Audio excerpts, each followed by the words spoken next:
Before we kickstart everything, we have to invite God to be with us. Now, warmly welcome Engineer Fiati, Director of Water Services and Performance Monitoring at the PRC to do us the honors. Thank you very much. Please can we begin the prayer moment? Our Heavenly Father, we thank you for this granting us. We thank you for granting us granting us. We thank you that you are always God. We pray and commit this program into your hands from the beginning to the end. We pray that you steer the affairs of this program. We ask that you direct us, that the contributions from the stakeholders will shape the decisions of the committee. In the name of Jesus, we pray. Amen. Amen. Thank you very much, sir.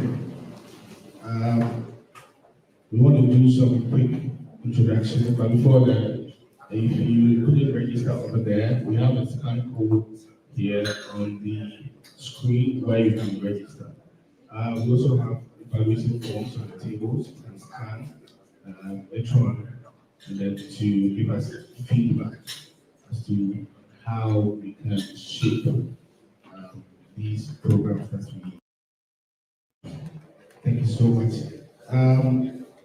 I would like to also do some introduction to let us know who we have here on our high table. So we have the Executive Secretary of PRC, Dr. Shafiq Suleiman. Let's give him a round of applause. And we have Professor Ebenezer Buri Anafo. He's a commissioner. Please wave, sir. Let me wave, sir. And we have Dr. Humphrey, okay, who's also a commissioner. Quite apart from that, we have also the utilities service providers heavily represented. It's time for them to have their presentations. They will do some introduction and let you know who are here with us. We also have some stakeholders here with us as well. In between, we shall be introducing them. But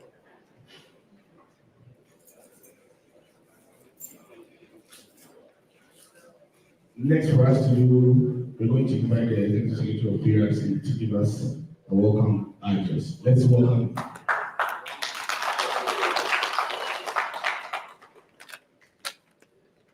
Thank you, and once again, good morning, you all. On behalf of the governing board, that's my commissioners, PRC's commissioners, and we have with us here Dr. Take and Prof. Anafo, management of the commission, utilities present. I've realized that within these 2 months, we'll be going on the long game. Yes, so I mean, it's not that easy, and I hope we will be willing to commit to the work. I keep indicating that setting tariff or tariff adjustment is not easy at all. That's the process. In fact, what we are doing is actually the tip of the iceberg. Majority of the work has been done from the beginning. I extend a very warm welcome to you all, our distinguished partners from organized labor, industrial, and other government agencies. We are gathered here today for a conversation that sits at the heart of our economy and the well-being of every Ghanaian worker and business. This stakeholder engagement on the multi-year tariff order MITO review is an important step in the process that we at the Commission do not take lightly. As I have stated in earlier engagements, this MITO is more than a technical framework. It is the citizens' MITO, a social contract. Its primary purpose is to balance the undeniable need of our utilities to be financially viable and invest in improved services with the equally important need for tariffs to be fair, affordable, and predictable for consumers and businesses. Today, we are privileged to have in this room the key representatives of engines of our economy, that's industry, and protectors of our workforce. The success of ambitious national policies such as the 24-hour economy will be built on the foundation of a thriving industry and constructive, well-engaged labor unions. It is you who provide government with a sound ground-level judgment needed to shape effective policies. A 24-hour economy and at its core requires 24-hour power and water reliability, affordability, capable of supporting extended operations. This directly links your deliberations here today to that national vision of the 24-hour economy. To our partners and industry, from industry and commerce, to a greater extent, you understand better than anyone the impact of utility reliability and cost on production, competitiveness, and job creation. You are indeed the pulse of our productive sectors. And to our esteemed colleagues from organized labor, you are the steadfast voice for the Ghanaian worker and our revered senior citizens. We defend the household budget and the right to a dignified livelihood. The perspective you both provide today are not just valuable, they are essential. You represent the two sides of the same coin, the creation of wealth and its equitable distribution. Your inputs will ensure that the tariffs we eventually approve are not developed in an ivory tower, but are grounded in the practical realities of running a business and managing a household budget in Ghana. In the weeks ahead, the Commission will as well undertake public hearings throughout the country, and as usual, we'll be requiring the participation of all the utilities. I mean, we are just moving out of Accra very soon, and we'll be going across the country, all the possibly 11 regions. In the weeks ahead, the Commission will take this conversation to the wider public through regional hearings, but the insights we gain from this room today will form a crucial foundation for that broader dialogue.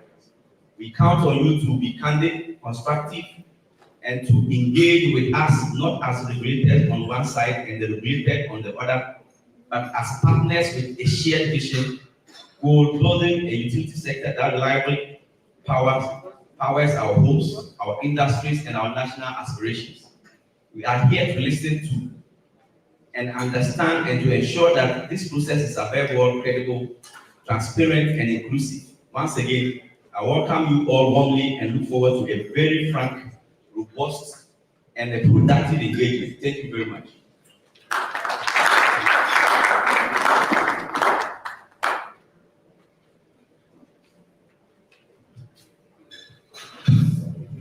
Thank you very much, ES. And I invite Prof. Chair, Prof. Ebenezer Uri and Afro to give us an opening remark.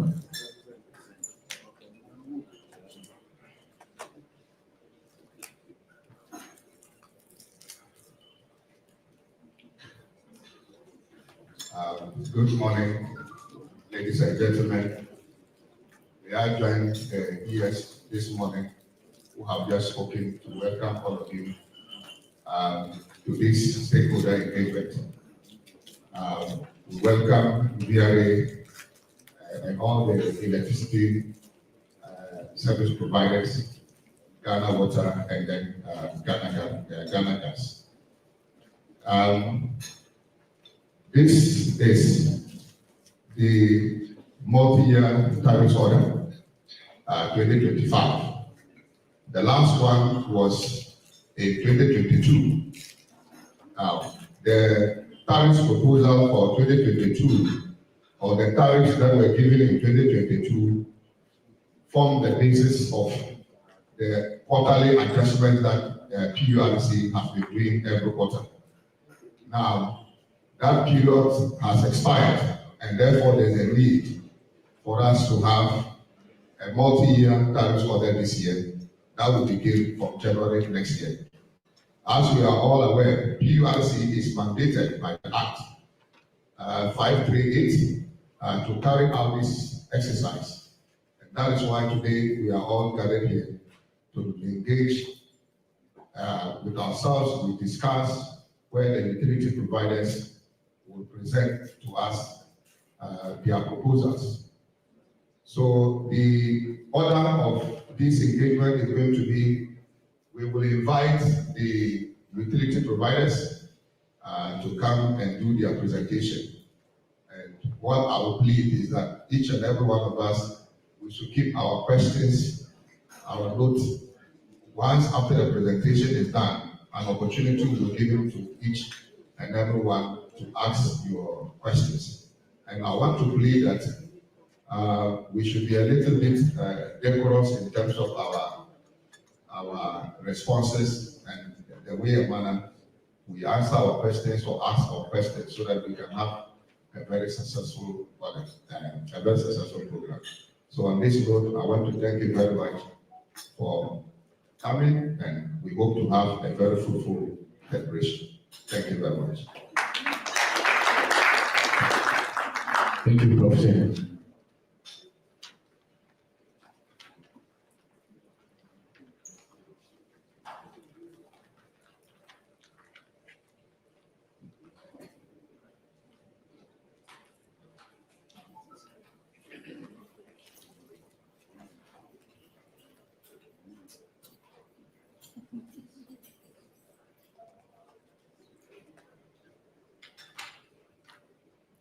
Now, I want to know stakeholders who are here with us.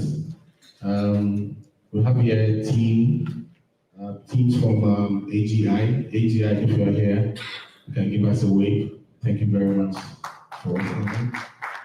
We have teams from the 24-hour Economic Secretariat. You're welcome, sir. We have the Ghana Federation of Labour. Okay, we're still respecting them. We have the Union of Informal Workers of TUC. You're welcome. We also have the Ghana Union of Traders Association. Okay, we're still respecting them.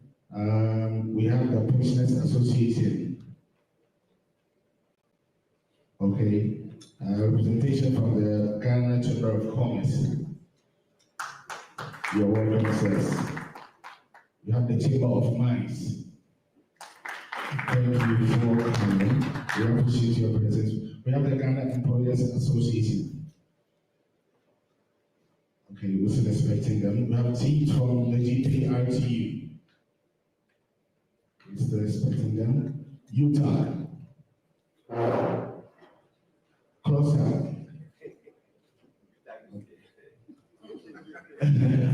And then, last but not least, the members of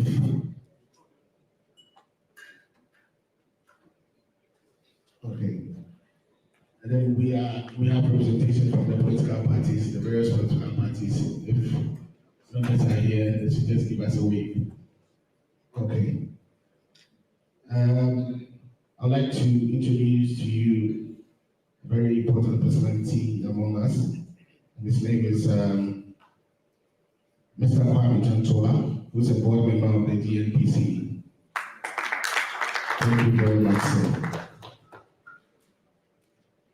Today, we're going to do an unconventional way of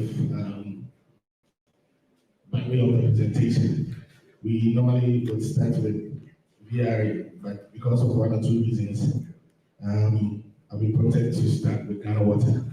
So without wasting much time, I'll invite Ghana Water to come give us the first presentation of the day.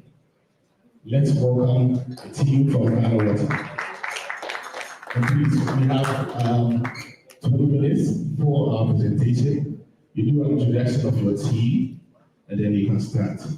I also want to remind us that we are live on Facebook, X, and YouTube at PURC Ghana. Thank you very much.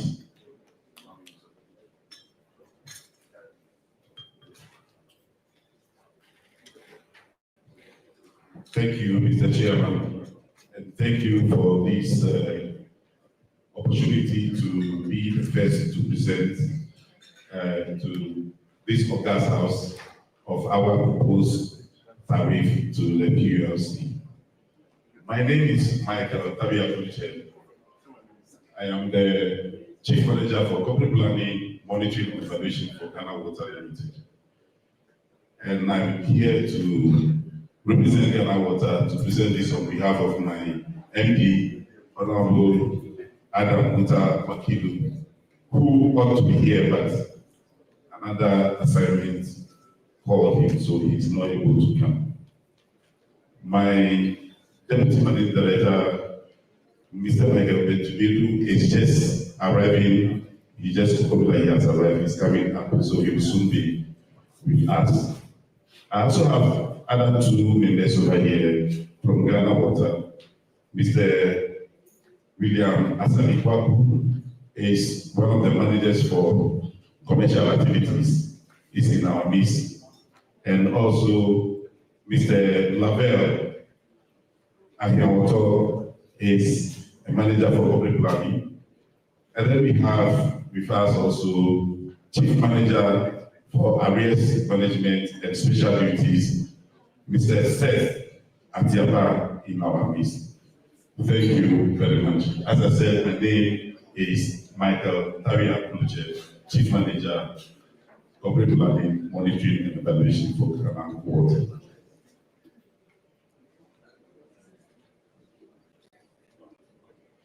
All right. So the outline for my presentation today will go this way. The current situation that we find ourselves in, initiatives that we have undertaken since the last time we had tariff adjustment in 2022. Rationale for tariff proposal that we are giving today, the activities that we plan, which has already been approved by the Commission, that will be adding to our work for the next 5 years, our revenue requirements and conclusion. Brief outlook of Ghana Water. Our vision is to be a world-class utility. We currently have 90 systems, out of which 86 are active, 23 groundwater systems and 63 conventional systems.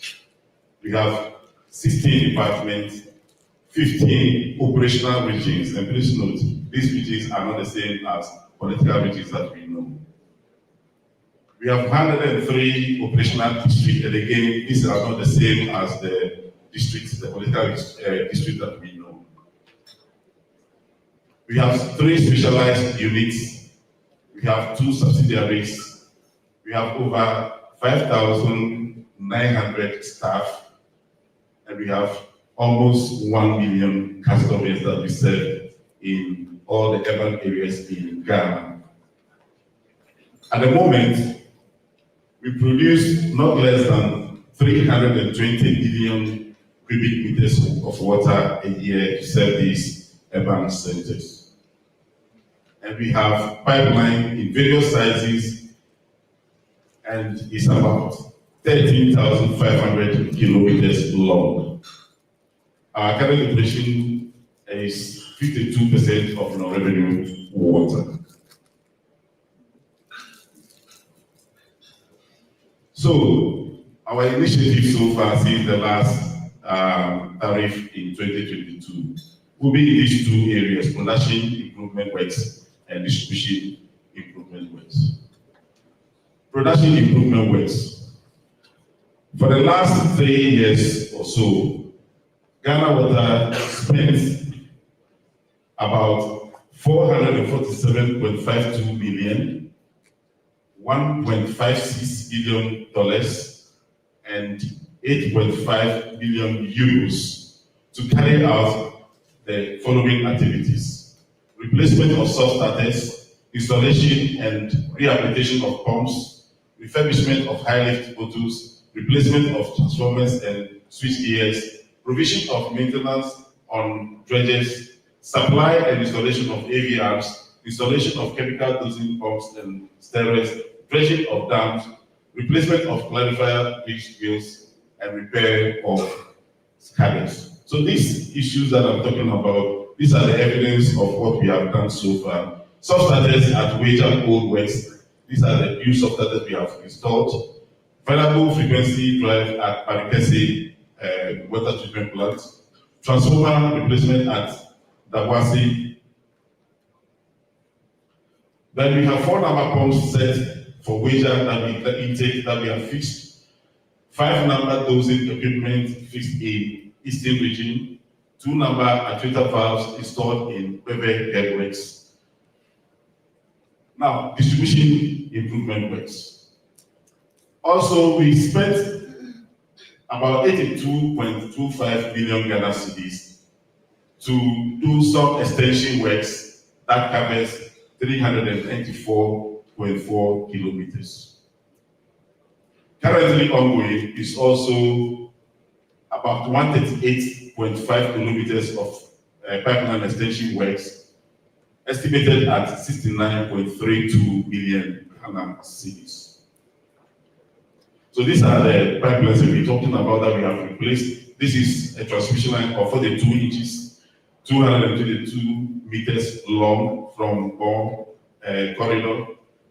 The top you can see as replacing asbestos pipe in some of the areas in Accra and Kumasi. And then down is what you see, the new pipelines that we have laid. Now we are no longer using asbestos cement pipes anymore. We are now using more improved one, that is the HDPE pipes that you can see that is ongoing. Now, ongoing projects, system optimization works that we have done so far. In our West region, which the ES and I met recently to look at, he has been a personal witness to that. our SCADA system has been restored with a grant of $1.4 million to ensure that we are able to remotely control all our activities and ensure that we don't have losses in our system.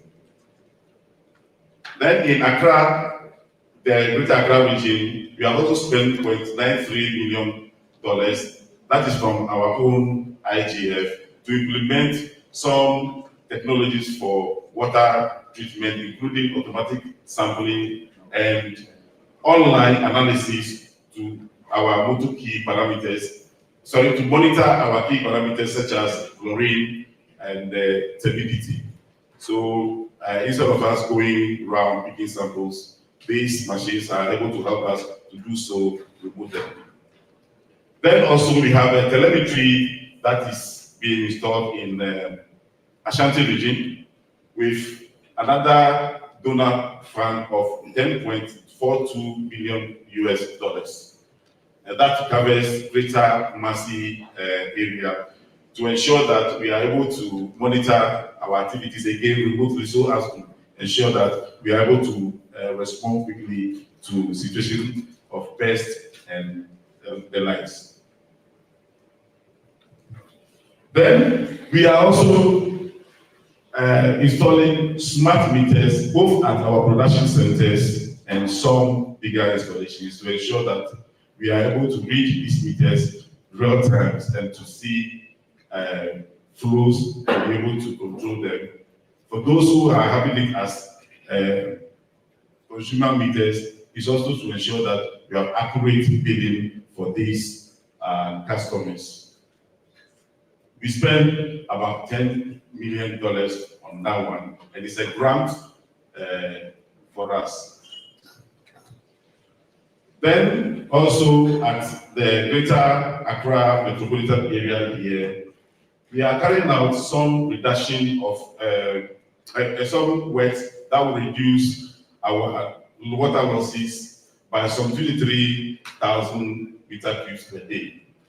And if it works well, then of course, this will help us to reduce our losses. So we are putting up what we call district metered areas to get this done. Thank you very much.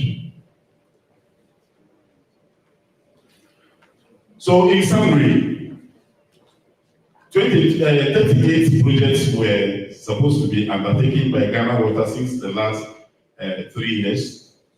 We were able to complete 22 of them successfully, and the various costs are the one you can see in dollars, in cedis, and in euros.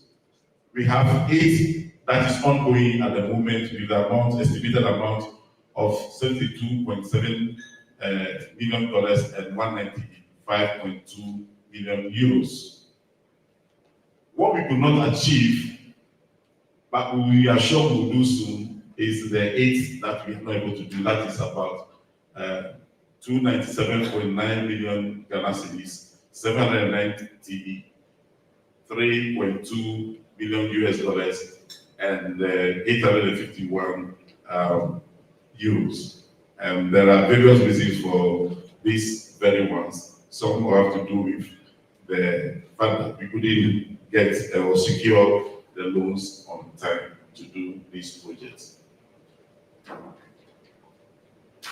So why are we here today, and why are we asking PRC to adjust our tariff for us this time? It's not just because they invited us, but the truth is that the current tariff that they gave us in 2022 was an equivalent of about 97 cents for us. Today, the same tariff, that is the average tariff, is just equal to about 82 cents. So just by that alone, to be able to reach the 2022 as a baseline, we needed that difference to be matched up to be able to reach that. The other thing is that most of the projects that we have undertaken, we took loans, or government took loans on our behalf to execute those projects. Now, hitherto, we do not pay these loans by using the tariff. government find its way of paying this for us. But at the moment, we've been asked that government cannot continue paying these loans. And so Ghana Water should foot the bill of paying back the loans. Currently, we're talking about 488 million Ghana cedis repayment annually if you are going to be paying these loans. That is about 20% of Ghana Water Company's annual income of 2.4 billion cedis given by PURC. That you and I know, most of you are businessmen over here, it's unsustainable. We can't do that without any increment in the tariff. Last but not the least, has to do with the pollutions that we are experiencing at our water bodies. Ladies and gentlemen, it's becoming dire. The situation is becoming so serious. And if you were listening to the news, you know by now that one of our plants is down at Megapo. It's not because of anything, it's because of the turbidity of the water caused by people who are disturbing the water bodies along the water supply, our treatment plants. So, if you look at the tariff, as I said earlier, you will notice that in 2022, our recovery would have given us a surplus of 57 million cedis. Now, fast forward to 2023, 2024, and now things have changed. And that is what I spoke about earlier, that we are unable to now use the current average tariff to be able to cover our operations. Now, the pollutions, as we talked about, ladies and gentlemen, is giving us headache. And people look at it as though it's just a matter of more chemical expenditure issue. It goes beyond that. It goes beyond that. High consumption of water chemical is one, but that also leads to frequency in water quality monitoring. Knowing that we have a very poor source water, we have to increase our frequency of monitoring this. Otherwise, we will not be able to move forward very well. So that frequency brings about more expenditure. Frequency of our equipment wearing out. The pumps as we know it are not meant to be pumping sandy water. They are meant to pump at least water with some amount of stability, at least 5 to about 200 mcd is okay. But 3,000, ladies and gentlemen, is unsustainable. We can't do that. So our pumps are going off. Some of the pumps that we used to have when the water level were very good last us more than 50 years. Today, our pumps are doing less than 5 years. Why? Because they are not meant to pump sandy water. They are to pump clear water for production. And what that leads us to is that so since we are doing frequency of all these things, it goes with what? Electricity consumption. Because if you have to now do more backwashing, what would I use for that? I'll use power. I'll use the same water that I've just produced as well. So we have less water available for you to consume. So if you look at all these things, it's not just a coagulant matter. It goes beyond this. So it will also result into what? High process loss. Please, if I get a water which is having about 200 mtd as turbidity, when I produce it, I may be getting about 96, 97 of that amount of water as a final water. But if I have something of 3,000, bro, it will come to something like about maybe 60, 70%. That's a lot of me using energy to pump sand only for nothing. I can't use it for anything. It is not only Galamsey, people were asking, is it only Galamsey? No. There are other activities, but I call all of them Galamsey. If you are winning sand by our river bodies, it's also illegal. So it is also Galamsey in my view. You may disagree with me, but that is the truth of the matter. It's polluting the water. If you do a lot of spraying of your, what do you call it, farm with, unapproved insecticide and all that for your own good, and you wash all these things into our water, it's a problem to Ghana. So we have a lot of this, and I know Asia is here, so members will take note that when your effluents are not well taken care of, it becomes our problem. So, just a picture to show you how this is looking at. Bonsa is this. And as we speak, if you don't take care, in fact, we are told that somebody is coming up to help us to dredge. So definitely we will get Bonsa dredged out quickly to allow. Otherwise, I'm telling you, the water levels for our abstraction is getting limited, and we don't know what will happen next.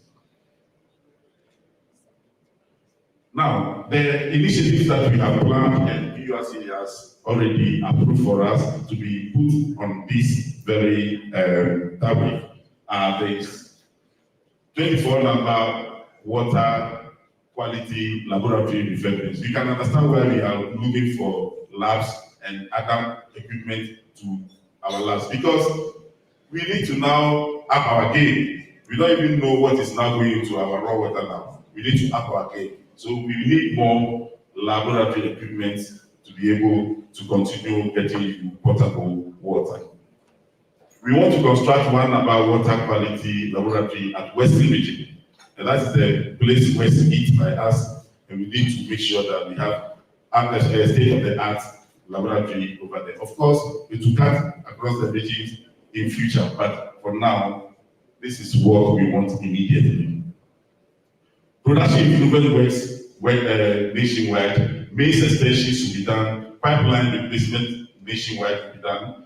Construction of 3-number customer service center in Volta, moving Western Region. Dredging of Madagascar Dam will be done at $27 million. So when we are talking about dredging work, it's not as if that one is even any cheaper. It is so expensive. Customer smart meters will be bought and replace most of their customer meters, and 6-number DMAs will be created in Accra West Region. So these are the costs associated with what we intend doing in Ghana cedi terms, in USD, and in euros. So if you look at the totals, we're talking about 425.52 billion Ghana cedis, $128.3 billion, and 34.83 billion euros. Those are the things that we want to do, and that's how it's going to cost Ghana Water to get these things done. So what are we asking for? We are asking PURC to allow us to recover the cost of our production. And we are saying that currently, PURC, you have given us 5.28 cedis for our pipeline. If you accept what we are proposing, then we will sell the same water at 20.09 cedis to our customers. This is not too much, given that if you are going to buy sachet water, if the water is not available and you are going to buy sachet water, the same quantity will cost you 1,000 cedis. If you're going to buy bottled water, it will cost you 6,000 cedis. If you are going to buy from yellow gallons, you will have been buying 40 containers of that, and that is going to cost you 440 Ghana cedis. And if you are so good, you have polytank at your house and you want us to bring any of the Taka cities people to bring water to you, the source of which you don't even know, they will be charging you at least 220 Ghana cedis. Equivalent of this is what we are asking URC to give us only 20 cedis to charge our customers with. In effect, ladies and gentlemen, our average tariff, which is currently 13.2 Ghana cedis, we want it increased to 47.44 Ghana cedis. And this would graduate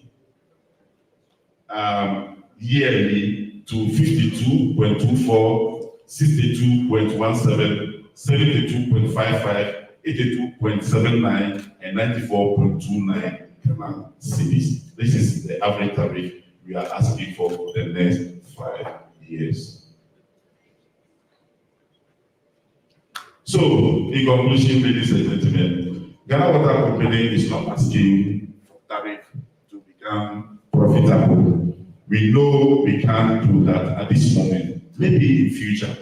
What we want to do is to get the money to be able to cover our cost of production.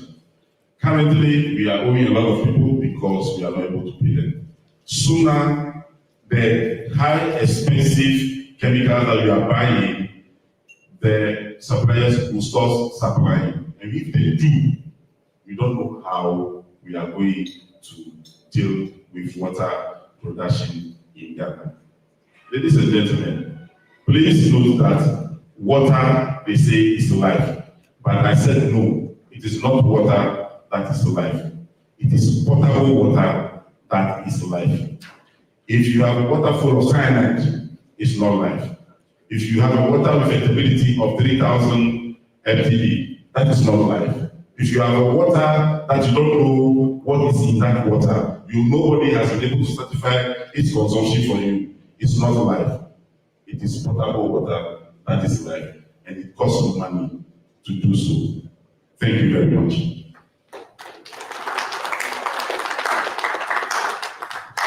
Thank you very much, Ghana Water. I would like to treat all of us to be putting our questions down so that when it gets to the question time, we can ask those questions. I would like to do some quick acknowledgements. We've just been joined by Honorable Alaya Jantua, who is a commissioner, and then the chairperson of the stakeholder committee. Let's give her a round of applause. We also have here on our high table, Madam Ankeri Panakiso. She's a commissioner. We also have Dr. Awao Salifo with us. And then we have Mr. James Demetri, who is also a commissioner.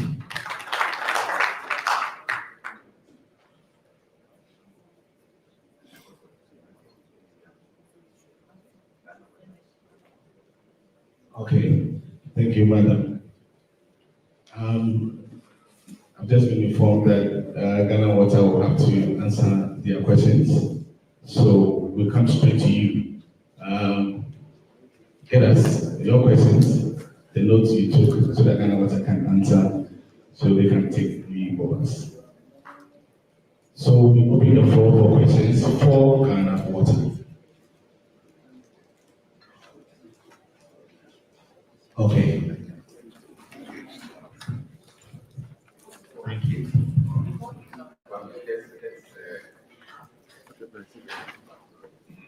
We wanted to compare the cost of the chemicals. How much does it cost Ghana Water to get chemicals to treat the water? How much was it? And how much is it now?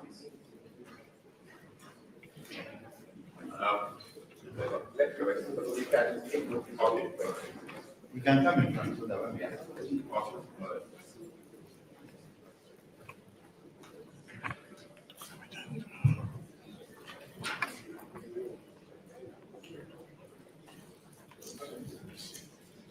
Thank you, and thank you for your presentation. Ghana Water, would you be able to tell us the percentage of pollution you get from Ghana say, will you be able to tell us what percentage of Galamsey water pollutes your water? Now, if you are able to tell us, and mine is just a suggestion, you have seen the quantum of money that you're looking for. When the president met the press, was it yesterday, he indicated that the Gold Board has made quite a lot of money from both illegal and legal gold. Please correct me if I'm right. I think it says $6 million. 6 million. 6 million. Billion. $6 billion. Oh, was it cities or dollars? Dollars. Okay. In the oil industry, when anybody spills oil into the sea or anywhere on the land, it is their responsibility to do what? To claim and compensate for any destruction. If Gold Board is making money from Galamsey, and I think a certain percentage of that $6 billion should be given to Ghana Water, because water is life. And okay, potable water is life, but you've got to go from water to potable water. Potable water is life. And all of us here need water. And it is a good for the people of Ghana. Would you be able to let government know that a certain percentage of Gold Board money will be given to Ghana Water for the purification? Because the quantum of money you're asking for the chemicals, the ordinary man might not be able to pay it. At least that percentage would help Ghana Water get to a certain point, to such time that we are able to eradicate all these impurities going into our water.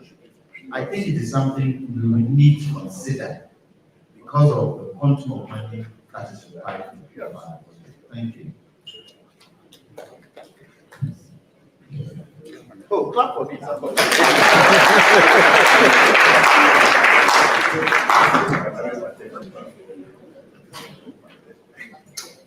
Good morning, everyone.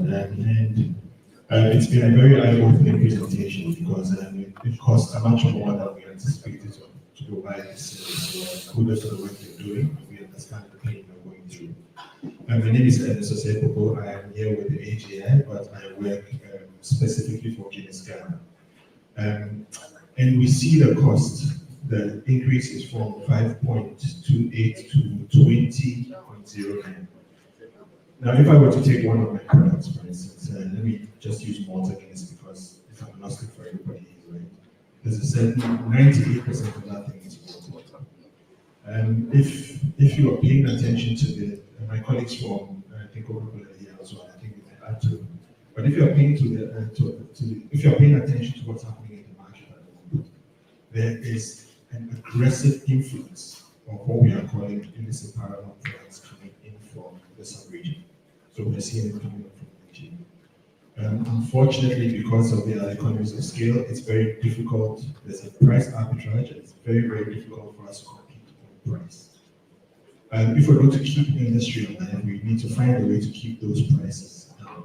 And believe you me when I say the industry is doing all it can do to improve the costs that go into the products that we're producing. But still, it is high compared to what is coming because there's a certain amount of weakness in the borders that allows products to come through illegally. Now, if 98% of the products are water, and it's going up by whatever this 400%, there's a direct impact on my production, my ability to produce and provide. And in essence, you would be shutting down, it would become uncomfortable for you to continue. So while I understand the need to increase, we all need to be cognizant of the fact that that increase will spell the end of a lot of industries that depend on water to produce. So I just wanted to put that out there so that we can consider that one in this conversation. Thank you very much.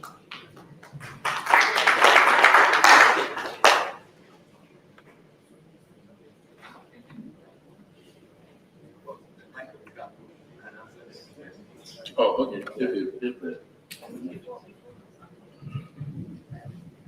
Please, some ground rules. Can you please mention your name and where you are coming from? Yes, it's very, very necessary that we know. Yes, name, company, and association, so that we know your president is here. Thank you very much. Maybe once he's not here. I was going to say that what he said is great, that proceeds from gold ball should be used to help Ghana water by their chemicals. That's a very good idea. But I think that it should also bring a proposal to PRC, and PRC will take it up from there on behalf of Ghana. Where is he? I'm the sisters.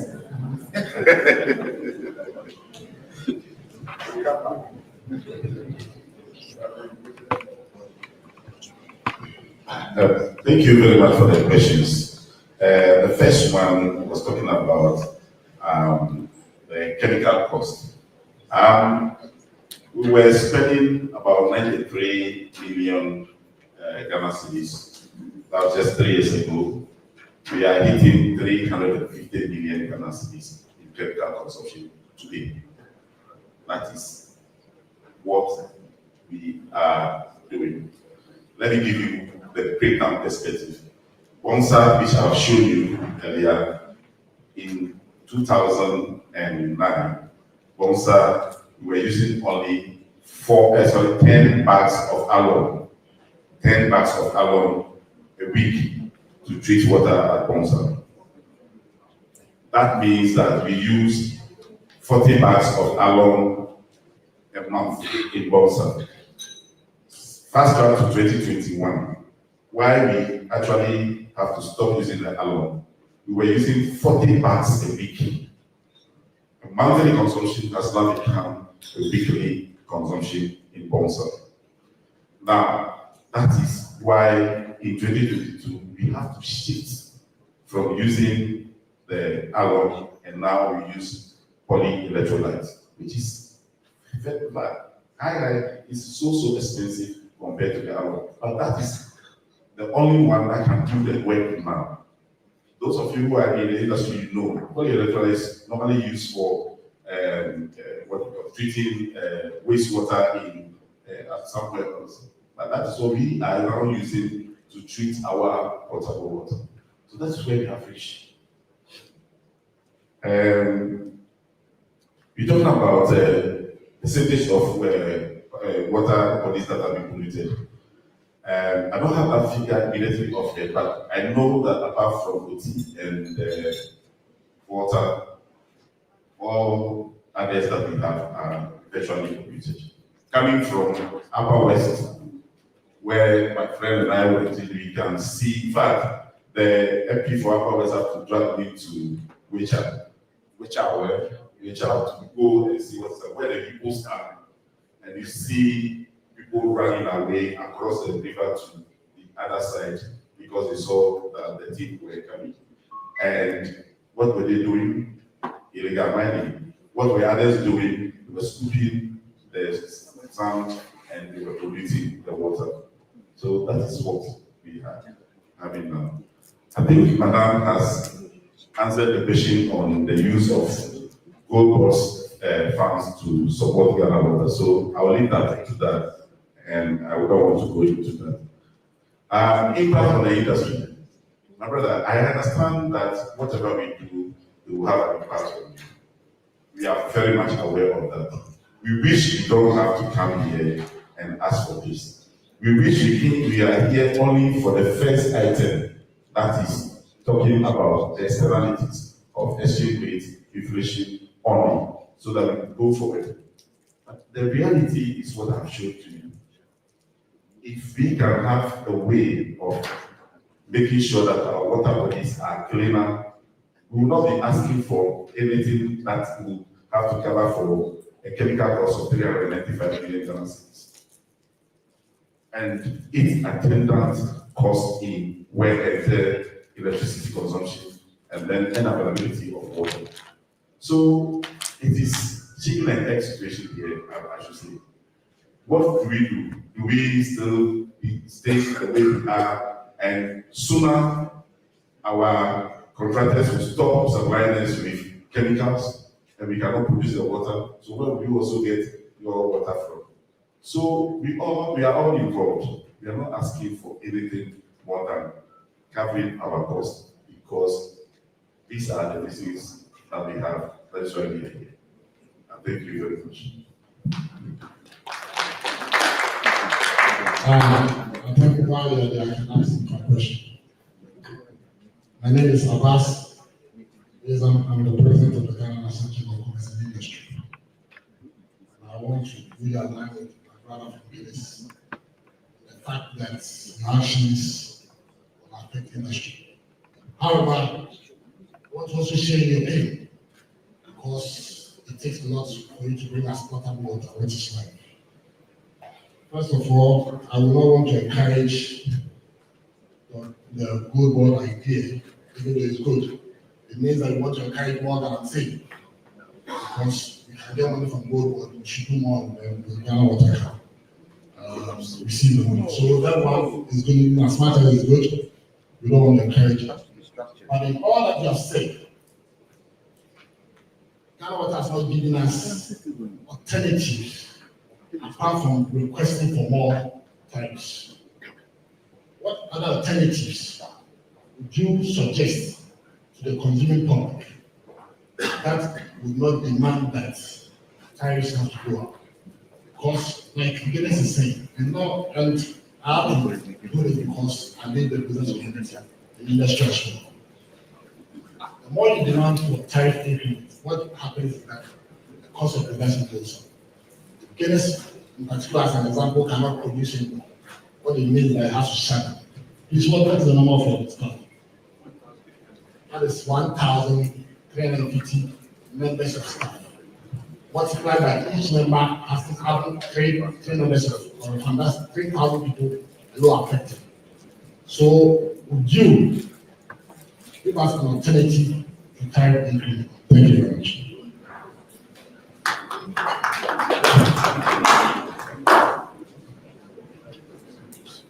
Can I count? No. I can count. Thank you. My name is Shams Kwalachi from Ghana National Chamber of Commerce and Industry, Accra branch chair. Westco explanation, everything spot on. But it's like we know the problem, but we are not prepared to tackle the problem from where it's supposed to be tackled. But rather we are taking it from certain angle. Here to me, even if we increase your tariff to 1,000%, it will not solve the problem. But the root cause hasn't been tackled. So the pollution will be becoming more. And once it becomes more, then you tell us that we need more money for more chemicals, for treatment, to get potable water. So the problem to me is not an increase. And if he wants to increase, talking as an industry man, from whichever percentage you cross 100, you cross 200, and you are hitting 300%, I said, oh, I don't think it's viable. So moving forward, I think this meeting is supposed to go beyond this route. Because if the source of pollution is not tackled, then I don't know what adjective to use at the moment. Thank you.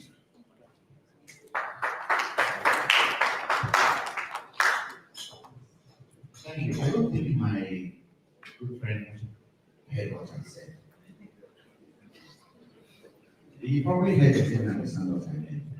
The first question I asked Ghana Water was that would they be able to tell the percentage of guarantee water getting into their waters? And if they'll be able to tell, then that base that is getting into their waters school board has to pay. And they have accepted that they are getting money from Galamsey Gold 2. They are selling Galamsey Gold 2. Look, where are they going to get this money from? Even if it is not what you're asking for. Let's say it is a quarter of a percentage. Do you have the money? You don't. So we have to find the money from somewhere. What are we using the gold board money for? Is it not development of the country? Is it water part of the development of the country?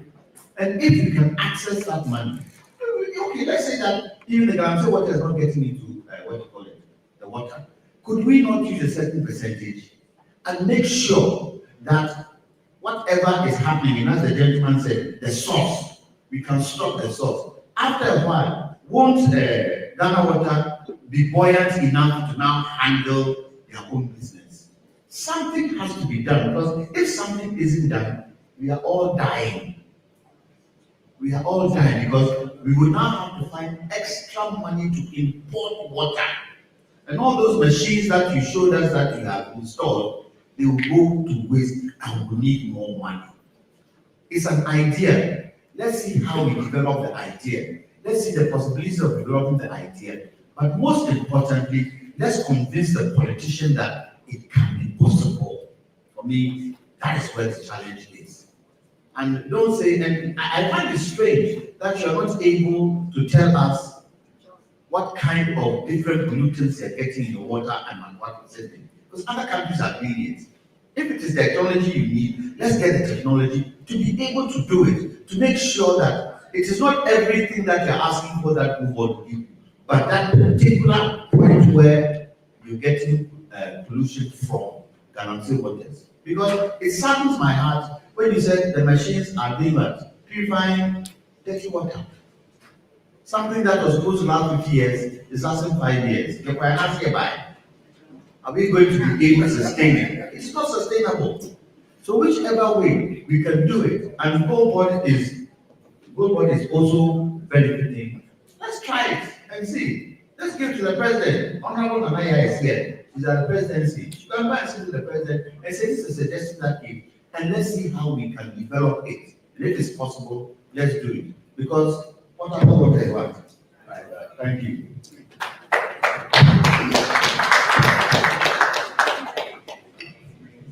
Mommy, I'll do that for you. You are my big brother. Well, go and sit and talk. Michael, I want to find out 1/3 of your operations. It doesn't come out in your presentation. 1/3 of your operations they pass through cost for electricity. So whatever you get, 1/3 and maybe a little percentage is going to electricity. So after that is dealt with, the rest, which percentage is for buying of chemicals? And also, you know, we want to find out, as Kwame asked, you haven't answered this clearly, which percentage of the pollution is Galamsey? That one you know, the water bodies, that is close to your treatment plant, your headways. Which percentage is for Galamsey? Just the cursory, look at it. And which percentage is due to sand-winning and other human activities? I think you should be able to dichotomize the two. And if you're able to do that, you can position the argument in a better state. But I want to say that Ghana water is endangered. We should understand and know from everything that we know and everything that we have seen here, Ghana water is endangered and our water is compromised. And I think we should all come on board to make sure that this illegal mining and other activities is dealt with.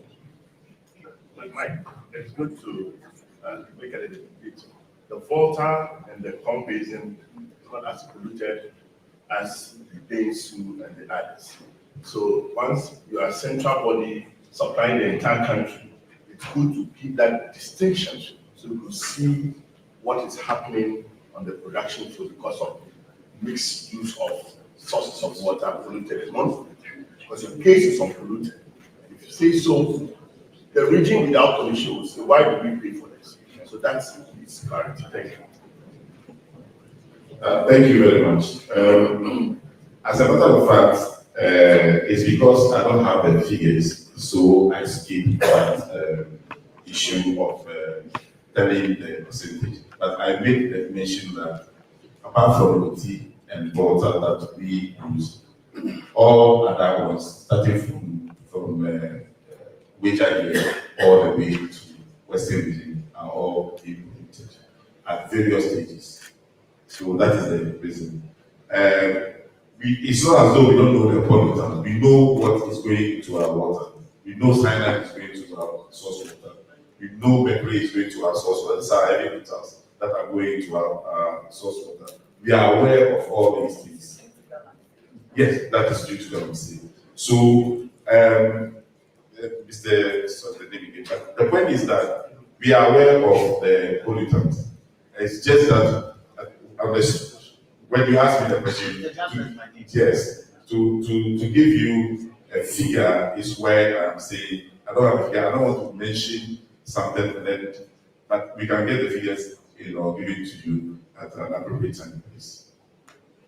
Then we talk about alternative to tariff. I wish we all, but the alternative to tariff is to stop the pollution. If the pollution is not there, we are not going to be talking about tariff increase. The issue is that Ghana Water Company is not the one to be doing the work on the water sources. We are all aware of that. Ours is to extract and then produce. And we are only saying that what is coming to us is not good. And it is getting worse every day. And so we need to do something about it. We also know, all of us over here in this room, we know where the problem can be resolved from. So I don't want to let myself to be the one determining that here now. The truth is that we have polluted water and we need money to treat the water as we have it.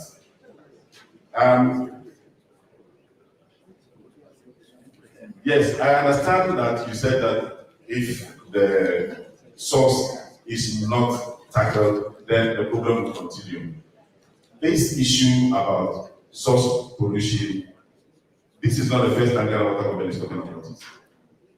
We started saying this in the past, if I'm not mistaken, probably over 20 years now, when we noticed this menace coming on. We've said it over and over and over again. And it's just that it's becoming worse every day. And that is where we are finding ourselves. Point is that we have the option of saying, well, we can't produce the water. And so therefore we shut down. But the other alternative is that, okay, we found something that can still deal with the water as dirty as it is at the moment. Then the last question then we will ask, where are we going? For us, it is not sustainable going this way. So we are doing our best at this moment, using expensive chemicals at this moment, trying to ensure that our maintenance schedules are on point to be able to produce water at all times. But it is not sustainable. Why can't we stop the menace of Gamamse or all other provision that is happening on our water bodies? Even if not for what we call Ghana Water Company's production at all. Clean source water rivers in every country is a nice thing. We all travel, we see it. We see fish in it growing well, and we can go fishing in them. If not for Ghana Water Company's production. A clean river, clean lake, and all that are good for everybody over here. It's good for industry. It's good for everybody. So it is not Ghana Water Company issue alone that the water is polluted. We are affected, yes, but everyone else, in one way or the other, is affected here. If you have to please, if you have to use any of this polluted water to pump and then irrigate, what we call it, cabbage, do you know what you see in that cabbage? So it is not just The pollution is not just Ghana Water Company affair that will make it look as if it's only affecting Ghana Water. No, it's affecting all of us in various ways, and maybe I will not be able to tell it all over here, but we all know it. Thank you very much. Okay, sorry. Yes. So my name is Honorable M.A. Sadat, the CEO of Google and Company Limited and Accra Treasurer for the Ghana National Chamber of Commerce and Industry. At the start of the Volta River, what you just said, when you ended, is true. I used to fish in the Volta River in Bupen country, so I used to bath in. Yes, this December, when I went to the Volta, I went to my grandmother's village, and I was surprised to see that the color of the river had changed. And when I raised my head up and I looked far away, I saw something and I asked the canoe boy, he said, Chinese foreigner or Mami Tinahona, Omutu Kalamsi. And I was a little bit taken aback because I never knew that it had reached my area. Just last 2 weeks, it's even all over in the news. My MC had to go on there with some of the area boys and the police to stop them. Now, in your presentation, I agree for you to increase from the business aspects, but from the humanitarian aspect, I think that from your presentation, I don't know whether the cost is this one. But if I still try to cast my mind back, I've been in the media for all these years. I haven't seen Ghana Water doing public education. Even the one on the traditional media, you are not doing. And if you are not even doing that, then it means even community level, you are not doing proper sensitization there. And I think it's high time you look at it because from all what we said, my senior brother, that was, and my chairman said, go to the source. At the source, if you don't educate the people very well, it's not going to change. It's like the cocoa farmer and the Galamsey issue. The man is there, he cannot pay his school fees. He doesn't get cocoa scholarship. And the Chinese man or the Ghanaian man comes to give him 200,000 Ghana. And the whole year the cocoa, he cannot give them 20,000 cedis. If you and I are in his shoes, which one will you go for? So if we do public education at the sources there, we all realize that when we even run to the Accra and the Kumasis, at the end of the day, it's going to affect us. For example, I saw my SAE. Now I'm just telling my chairman that should use shaft barrier. It means after Kumasi Township, nobody will get water. And more than 80% of Ashanti region cannot get water. Now, I believe in solutions. Your only solution you suggested is the increment. Now, have you thought of even drilling boreholes? I know the community level water is not really at your domain, but it's with this your sister organization. However, you can come together, community water. Yes, I am running the community water in Kintampo, Blue on the Black Water stretch. We are making boreholes at the same time picking the black water to support. And I know you also take one source of water. As part of the future solutions, I think we should start drilling boreholes. Let me give you a case in point. University of Dublin. We used to depend solely on you. And we realized that our number was increasing. We've been suffering. Today, after I speak with you, University of Dublin across board, we have over 100 boreholes supporting what you are giving us. Therefore, I will encourage you, or I will treat you to start drilling boreholes as part of the future plans, not only to increase your money for the treatment alone. And let's see how we can take the boreholes to support our system. Thank you very much.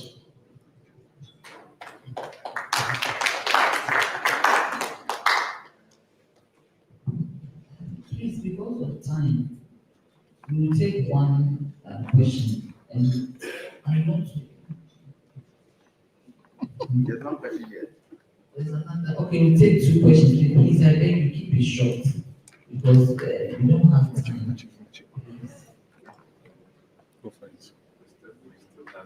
I don't know, it's about 4 or 5 minutes to go. ECG still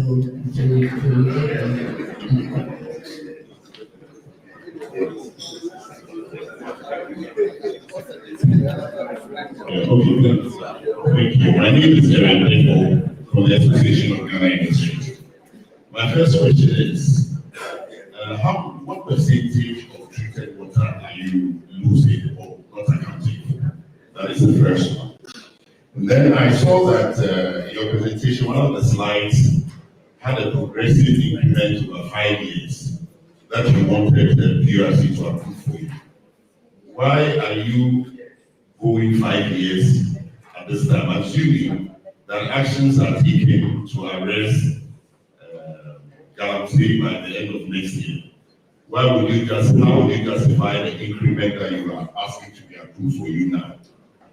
And then my brother talked about boreholes. I was going to ask whether it would not be cheaper to build community water systems than this centralized processing that using very powerful pumps to transmit water over long distances. Why don't we reduce our infrastructure costs by building community water systems? Thank you.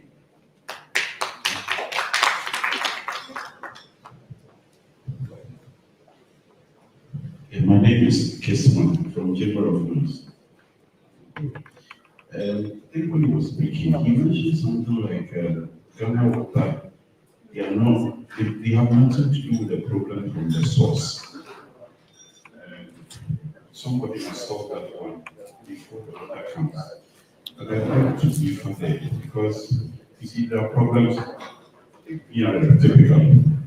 When there were issues in the water lake with water hyacinth and water beef plants, I think it was tackled by FINA, even though they use only the water to generate power. So they didn't say they are waiting for the water before it turns to them. They have to do something for the source. When we come to Great Code, the state guarantee you are mentioning, people are digging underneath their pylon. They did not say they will wait for somebody to go and tackle them before. Otherwise, the entire network will fall down. They are doing something that will relate. My brother there mentioned the awareness. I come from Angugu Ashanti. I go to FM stations because River Oda, that feeds your water, is port. I go and do awareness on River Oda for you because it is affecting everybody. Somebody mentioned, we are not seeing this on TV. Please, it's not only the body. Sometimes we need to be seen out there telling people the problem. So your main source, input source, is that water. We are not seeing you there. Somebody has got boreholes. Yes, you go to other countries, people have pipelines 70 meters and 70 kilometers. And we used to have 35 kilometers pumping water. If that is it, so be it. That's what you have to do. Because otherwise you bring, this is 2025 to 2030. You are asking for this percentage. Assuming in 2027, we resolve the Galamsey source issues, are we going to go down on the tariff? See, all these things come to play, please. So let's see you more in the, awareness creation. I saw people on TV talking about the tariff, fearing, which means they are tapping the source. So please, like my brother said, let's all do it. We are all in it. We are in it. We go to FM and we talk about water because there is no water in Obuasi. It has nothing to do with me, but I have to go. Please, thank you. Thank you very much for the questions. So, public education and awareness. Ghana Water, we have a whole department for communication led by our very own Stanley. We carry out public educations. And in our districts, I have been a district head of a region before. We go to the communities and create awareness in all these communities. Maybe we are not seeing it, and we have to scale it up. We'll take it as an advice, we'll use it to do our work. Somebody asked why 5 years at this time? And because number one is a regulatory requirement, the PURC asks us to bring what we want for the next 5 years. And so that is why we are bringing this. And we are also doing so, presuming that the status quo will be and nothing has changed. Definitely, if things improve, then even from the PLC's own point of view, they could do the reduction for that. It's not meant to stay permanently. It is to go by the regulatory requirements. Somebody was asking whether we cannot get maybe a cheaper community systems and all that. So Ghana Water Company covers urban areas. Most of the areas that you could carry out these activities are already good communities. We have a sister company which is already doing community water systems. Maybe if they were here, they'll tell you the difficulties they are also facing. Let me tie that one to the borehole system that we are talking about. The other water company has some boreholes in areas that we know conventional systems cannot serve. So it is not always the case that we just send conventional systems to everywhere. There are several areas that we are serving with boreholes. We did make some kind of assumptions and look at it and then we say, well, this area we can serve with boreholes. But you see, boreholes have their own problems. Conventional water systems, you are sure of what you have. When the water is at the belly of the earth, you are not sure what goes into it. My brother talked about University of Ghana, sinking boreholes all over the place. So he is able to make it known to us over here that at least they didn't see only one borehole. We're talking about several boreholes. Now, with the scale at which Ghana Water is working, sinking those boreholes for a place like Accra will become some kind of problem. But of course, we will look at some of the suggestions that you brought and we will forward, try and see if it will be cheaper that way. But, ladies and gentlemen, it's just like you having everything at your disposal, and then you decided that you are going to destroy what you have. And then you now see your neighbor's own, and you decide that then you now go and find a way of getting to it instead of solving your own problem. We have nice, beautiful water streams going to the sea free of charge. Why do we want to now be sinking boreholes to areas that we are not even sure what might have happened in the past that is still seeping into that borehole? Why do we want to still be doing things the difficult way when the hanging fruit is on our hand? Why are we interested in going to produce seawater when we have the fresh water coming all the way into the sea? We need to look at it as a people. We need to look at it as the whole community and see if this is the way we want to go. It seems to me that we are only suggesting that let the guarantee people continue their job and let's leave them and go and look elsewhere. But as I said earlier, brothers and sisters, it is not only Ghana Water that is being affected by water pollution.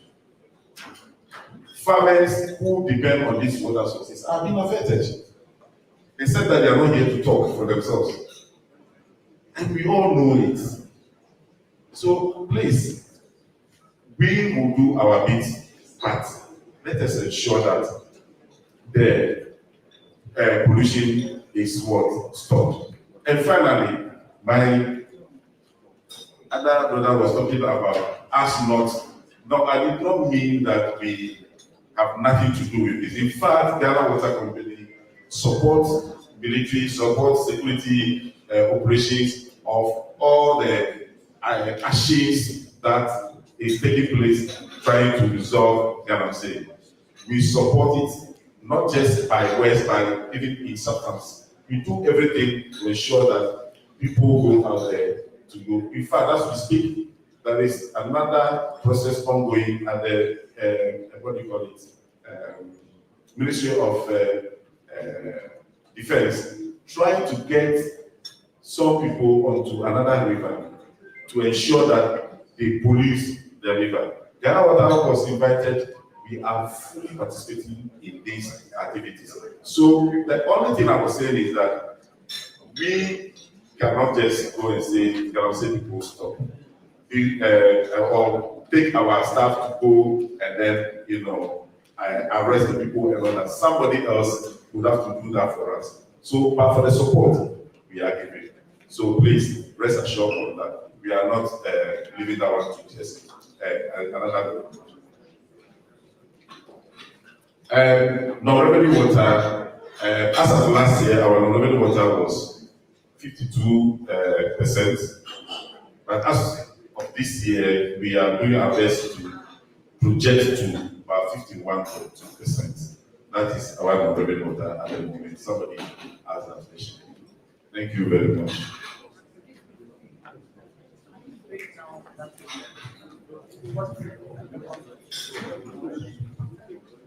Okay.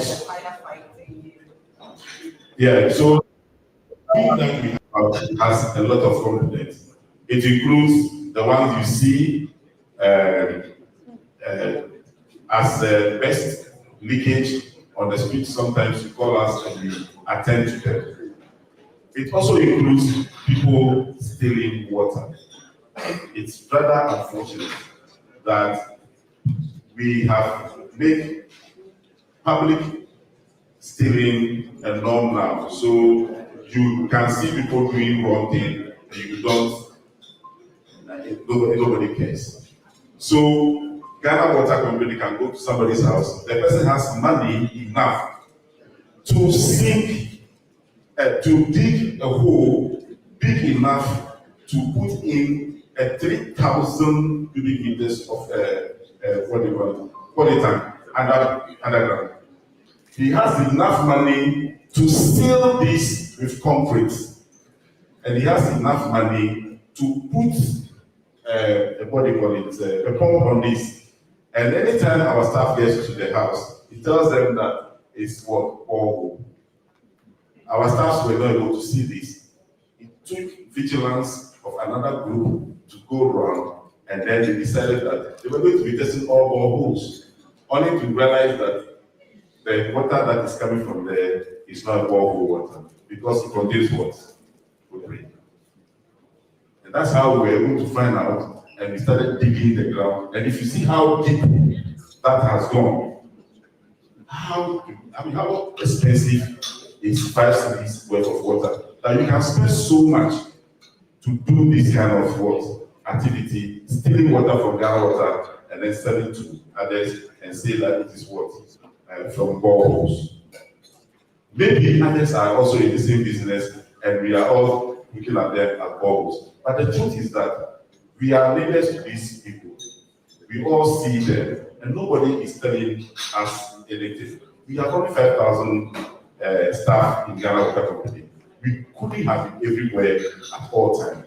So we need information. We need tips. Ghana Water Company will cover and make sure that nobody's name is mentioned. But we'll make sure that the right thing is done if you have all these people. So I'll seize this opportunity to tell you that please go onto the Play Store, download our app, Ghana Water app. All that you need to do is to just complain and it will come to us and we will take steps to rectify all these situations. I thank you very much for giving me this opportunity. I want to thank also the council for allowing me to be the first to present. My explanation well taken from you. I really take this for granted. I'm so grateful. Thank you very much.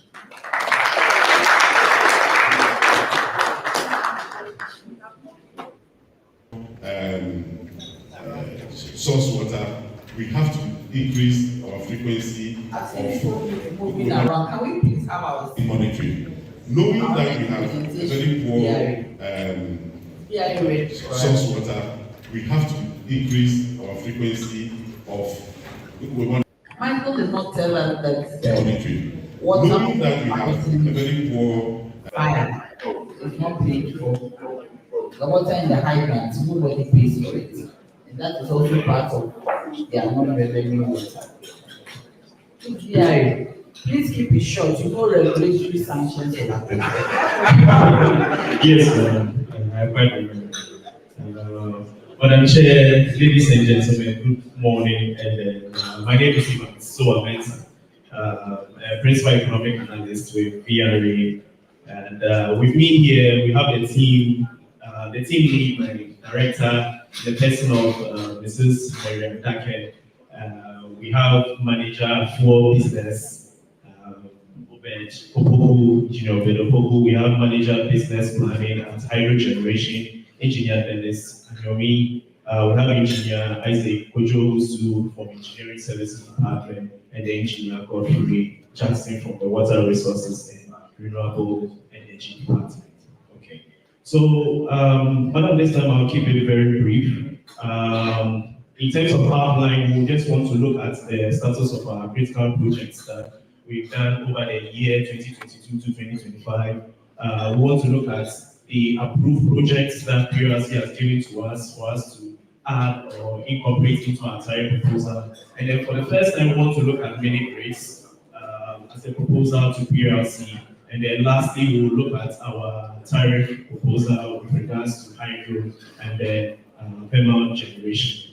What I'll do is that with some of these projects, I'll just highlight the key ones and then we'll move on so that they wouldn't delay much. Out of the critical investment projects that we've undertaken over the last 3 years, maybe I'll take the number 2 and I'll take number 3. The number 2 has to do with the rehabilitation and modernization of our Tiwa power plants. In here, we want to extend the life of the power plants. The power plants, we extended it for an additional 20 years. And mind you, it's one of the cheapest thermal plants in Ghana. The American relocation to Kumasi to Almaso is currently the Almaso thermal power plant. The purpose of this power plant is to ensure stable voltages at the middle belt of the country. And last year, in April, we commissioned the first phase of the project. The first 6 units have started running, they are operational, and we are on monthly basis, it generates about 92 gigawatt hours. And this project, the first phase has been completed. Just to touch on a few key performance projects that we've also undertaken at our thermal power plants at Awazi and Tema, we've upgraded the metering system with regards to the flow meter, the flow computer. We've also installed what we call chromatographs, and this is all to ensure accuracy of gas accounting and then billing. Again, we have this gas interconnection facility at Tema, and to ensure its reliable power supply so that there will be good distribution of gas to our Tema plants at Tema, both for BRA and then the IPPs. We've now done this project to connect it straight to the collector substation, ensuring its power supply. And these are the costs to this project. Just to move on to what PRC has given to VRA with regards to our approved projects. I'll take the third one and then the fourth one. The third one has to do with the repair of our spillway number 2 with regards to Akosomo generation. And further to the spill, I think in 2023, The base of the spillway needs to be restored in the event that there is any spillage along the way. This will be at a cost of $22.94 million. And then we want to also procure a spare transformer for Kosovo just to achieve reliable power supply. This is also at a cost of 3.8 million euros. The two we have here, which is the 5 and 6, has to do with protection. Here we want to make sure that our generators are protected when there are any disturbances in the grid. We expect that these generators are isolated and then no harm comes to them. Also to ensure power supply. And these come at a cost of $4.5 million, $2.9 million, respectively. With regards to thermal generation, projects that have been approved by the PRC for us to undertake, the first three has to do with KTPS. For KTPS, it's due for major maintenance. And so we want to take the capital parts of the plant down, have them replaced. We also want to procure the services to have it done. And also these capital parts, when we take them down, we replace with new ones. The old ones are refurbished and they become as spares or they can be used again by the power plants. I'll touch on the fourth one, which has to do with the SEM rehabilitation. So in Abuasi, we have this facility which serves as a conduit for liquid fuel to the various thermal power plants in the West. It's been done for a while because it's of age. We want to rehabilitate it to ensure fuel security. We all know that at the West, thermal power plants depend on gas. There's only one supply of gas in terms of pipeline. Should any disruptions be on the pipeline, we are going to have major outages with regards to the plants being out. And so when this project is done, it's going to ensure fuel security for our thermal plants. I'll skip to the proposal of mini grids.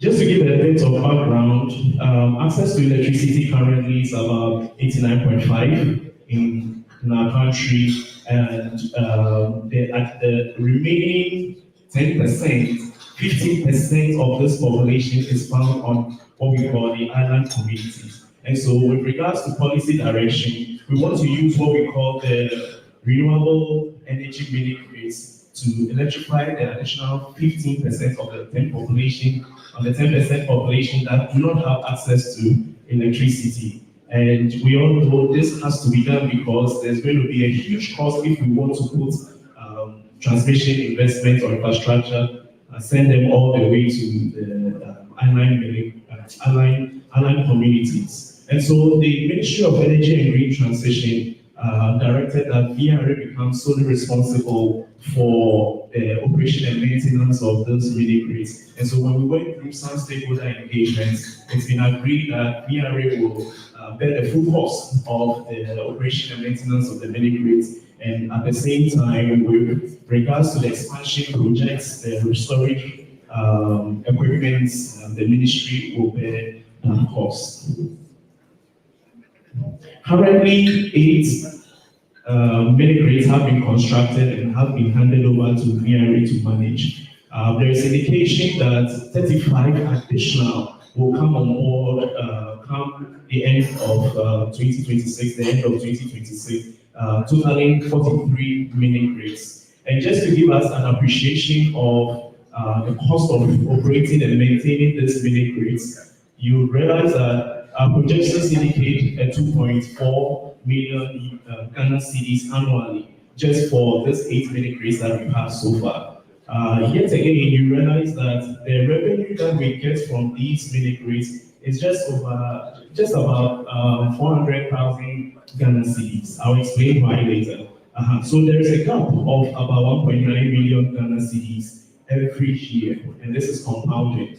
Just to give us an appreciation of the tariffs with regards to handling the mini grid. The mini grid is such a costly venture, yet very important that it needs to be done in terms of social intervention, making sure that our brothers and sisters at the island communities have access to electricity. Currently, 85% of those island communities are on the lifeline. And so when you look at the lifeline tariff, it's currently about 79 Ghana pesos per kilowatt hour.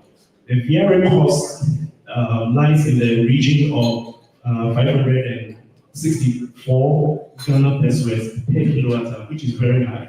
But if you look at benchmark price for mini grids, you realize that it's also within the region of 500 to about 1,000 Ghana pesos per kilowatt hour. Just to give us a more understanding, the O&M cost, it's usually 85% has to do with the storage aspect of it, the storage facilities.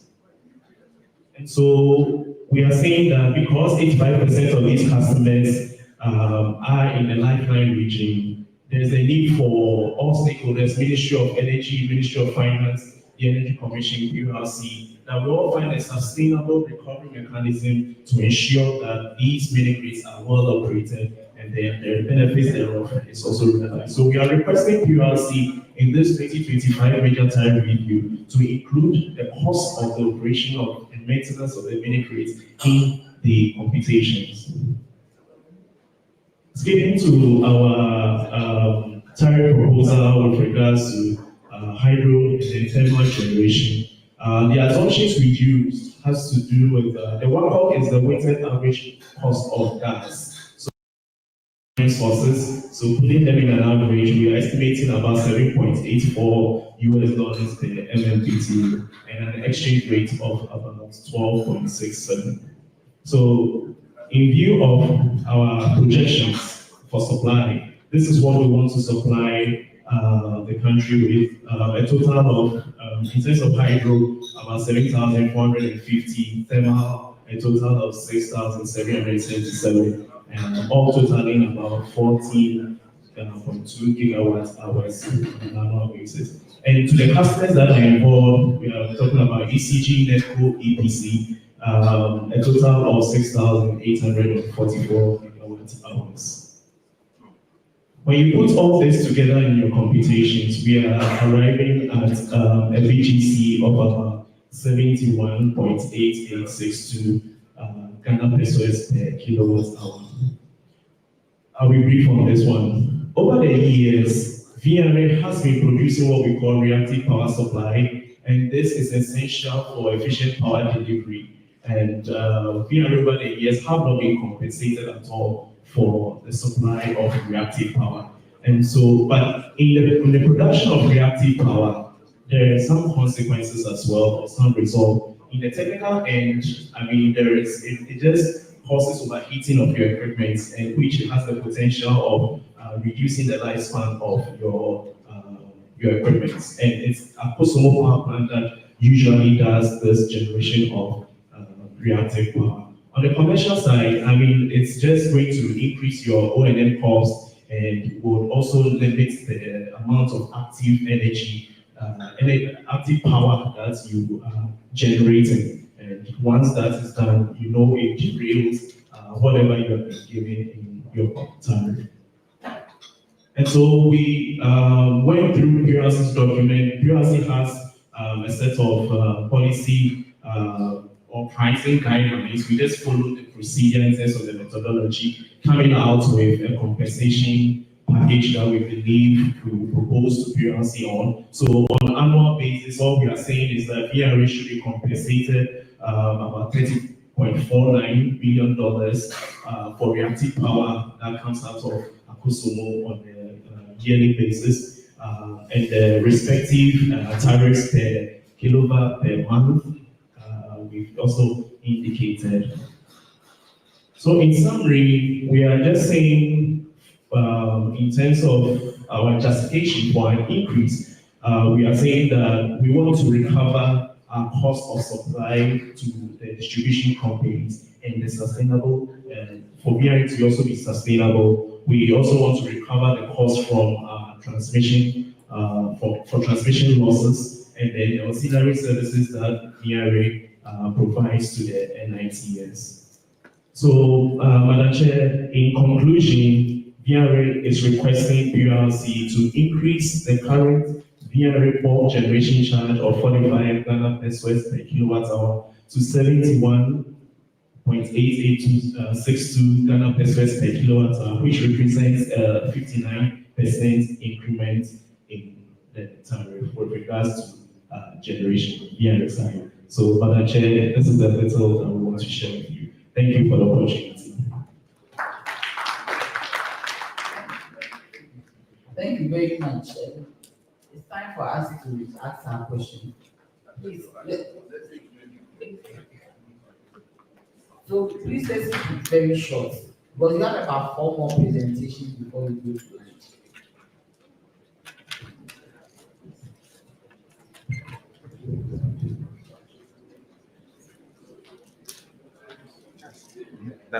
Yeah, because also what games are streaming best stuff. Source water, we have to increase our frequency of monitoring. Knowing that we have very poor source water, we have to increase our frequency of Right. Everything that you have said, that's not really, for me personally, it doesn't make sense. Okay. Tell us why they have carried all of us here to give you money. Okay. While you are at it, tell us the alternative. That if we are not going to give you the money, these are the things that we should do. Tell me, in developed nations, people are using solar to feed into the grid for other people to use. Why are you not adopting it? Please go back to all the solutions and let us understand. Just like an ordinary tomato salad. Thank you very much.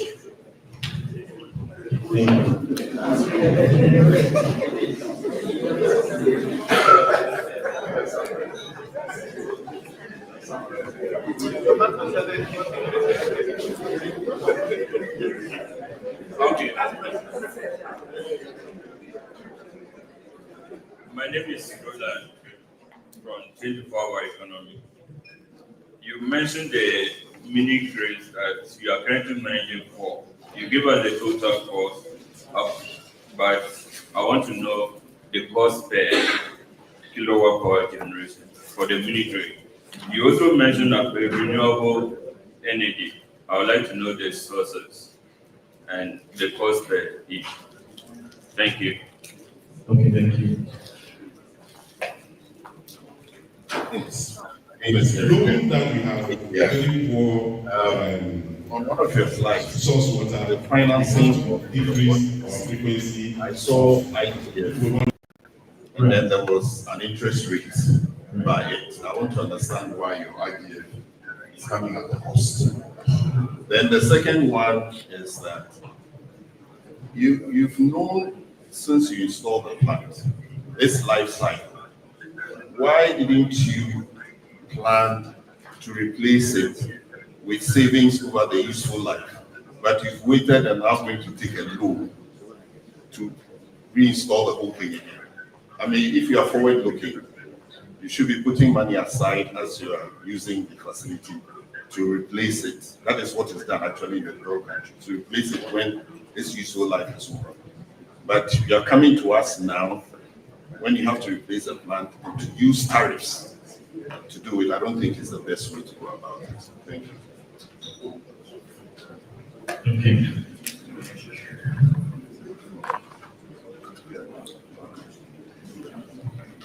Should I take the first few questions? Thank you. My name is Deborah Pamela. I work with Nestle Ghana.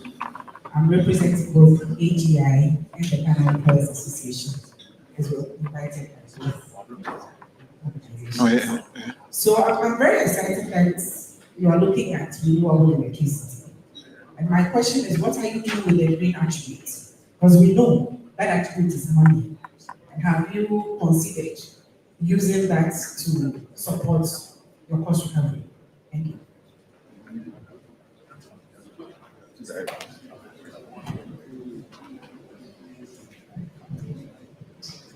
Hi, it's me again.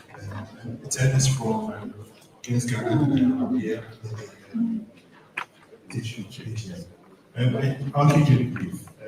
So, Ghana Water, Knowing that we have a very poor source water, we have to increase.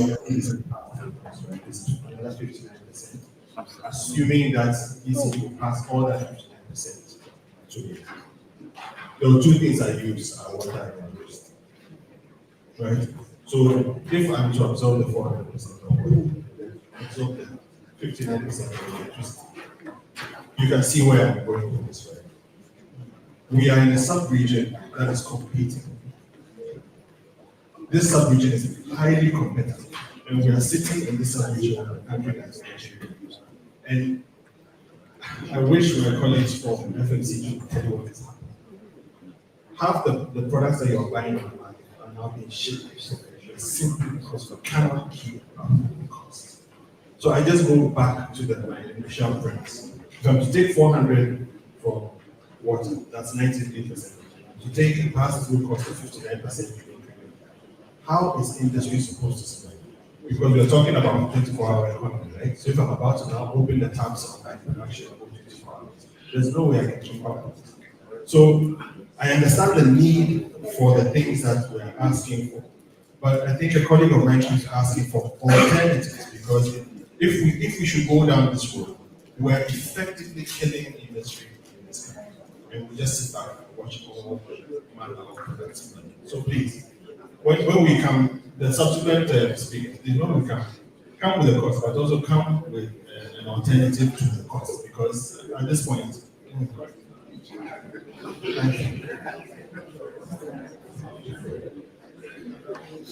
Okay.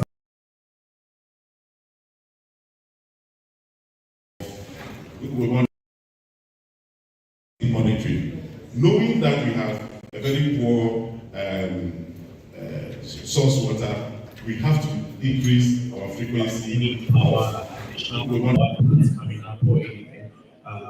So what PRC does is that whenever you undertake a certain project for reliability or a huge maintenance, unless you are done with the project before they will allow you to reap the cost. And even for this current submission, this time they want to even tell you what they would approve for you to go and do in terms of the project. And so all we are saying is that these are cost reflective tariffs. These are costs that we own already. And so there's a need for us to recoup over the time. And the issue is that when these projects are done, PRC will allow it now to go through the tariffs for you to recoup it. And over the years, even in 2022, when we first asked for these tariffs, we did not get everything. These are all cost reflective. They are not profit based for you to have anything in terms of profit for you to get enough to maybe pay for your other projects that you have. So these are all project based. So just to explain it in simple terms. And then there was a question of alternatives. I mean, okay.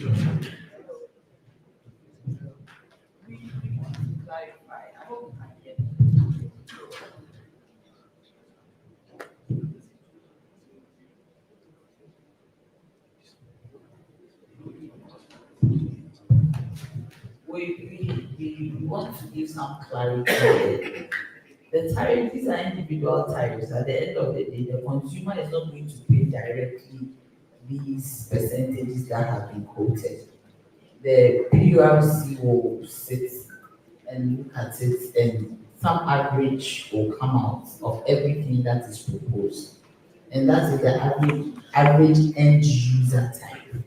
You also want to indicate categorically that what we are seeing today are proposals. These are proposals that the utilities are presenting to you. Depending on their operations and the revenue requirement they need to operate efficiently, the PURC is going to sit as a commission and interrogate these figures, interrogate their operations, juxtaposing it against 2022, the money that we gave to them. What is 2022? In 2022, we had a major tariff program process. So that is what is going to be. We are here today because the law requires that we do this. That if you do not do this, call stakeholders to the table for them to also interrogate the figures and give their views, then it means that we have gone against the law and anybody can take us to court. When the final determination is going to be arrived at, we look at technical parameters, but what we are doing here today is called the decision variable. And that is where your inputs will come into the decision variable. So these are just proposals. We are here to listen and make inputs. Inputs that will be brought into the decision variable to determine the final tariff.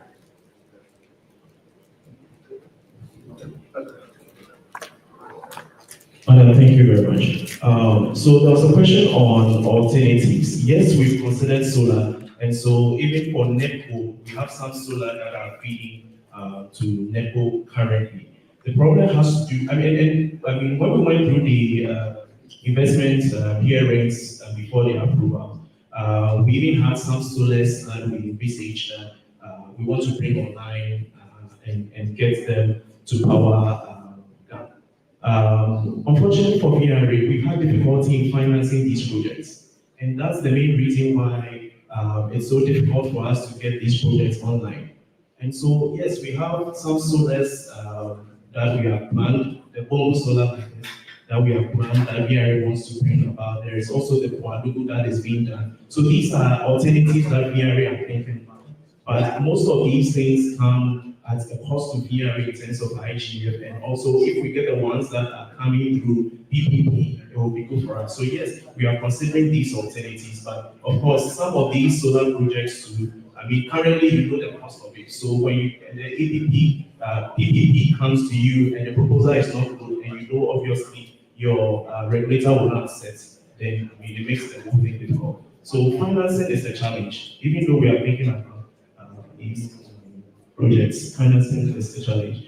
Please, on the question on the tariff for mini grids, maybe I'll just go back a bit. Okay, so what we are saying with this slide is that currently 85% of the mini grid customers are lifeline. So currently they are paying, or they're expected to pay the 79 Ghana pesos. Yet, in terms of cost of maintaining this mini grids, in terms of cost, VRA is 564. Per benchmark worldwide, you usually have a mini grid between 500 Ghana pesos to about 1,000 Ghana pesos per kilowatt hour. So that is how expensive these mini grids are, and that's how come we're all here, so that we find a sustainable recovery mechanism for them. And okay, so there was a question on solar. Currently, if I'm not mistaken, the solar for Navrongo and then Laura is about 128 kilowatt hours Ghana pesos per kilowatt hours. And then I think for Laura it's around 92 Ghana pesos per kilowatt hour. But you can get it on the cassette that PLC provides. Okay. So there was a question on rehabilitation of the power plants. Yes. Excuse me, can you please explain a bit on the, for instance, when you look at the lifetime is 70. Yes. What goes involved is a little bit family. Okay. Your solar and what goes into it, that makes the lifetime 79.5. Oh, okay. Okay. So just a little, not much. Yeah, so, thank you. If you look at the 79 Ghana pesos per kilowatt hour, this is the current lifeline rate for the PURC. Yeah, but then we are saying that typically these mini grids are built with grants. So government of Ghana go for grants for construction of these mini grids. So the VRE cost in there is just the maintenance or the running cost over the consumption. these facilities. So we don't have the construction cost in here because that has been taken care by the grants. So the question here is, how do we keep these assets sustainable? Yeah, so it's just the maintenance cost, which is amounting to the 2,437,000 Ghana cedis. And we are saying that 85% of this amount goes into the retooling of very expensive storage batteries that we are running these facilities on. No, but the emphasis is what percentage of Lifeline are your customers that we are tracking 79? I know, as for what we are seeing, the Lifeline tariff is the current PUIC Lifeline. Yeah. Our customers, 85% are on Lifeline. They give the picture to the people that yeah. If 85 is in 79, you're under recovery. Yes, yes, that is it. Yeah, sure. Thank you. So, just to answer the question of the rehabilitation of the plan, I think you indicated that typically your cost that will have asset replacement component in the cost. I think traditionally, unfortunately, our tariff the rid of those components. Just so we are going to have enough to really cover the asset replacement over the years. So typically, what we get is just a cost of living tariff to sustain our patients. So that's the challenge that we are facing. It's unfortunate. So, but basically that's what it is. So the tariff we get does not have the cost of replacement component so much. PRC, are you listening? He's saying that the capital cost of replacing equipment is not factored into the tariffs. It's not? No. So I think it should be considered at that time. Otherwise, if it had been done, we won't be going for this kind of increment. Yeah, the T1 life extension. The T1 is so the cost of replacement, I think it is indicating that if you had it closed up the tariff, then we should have enough funds to replace it. That we won't be borrowing now. So the challenge traditionally has been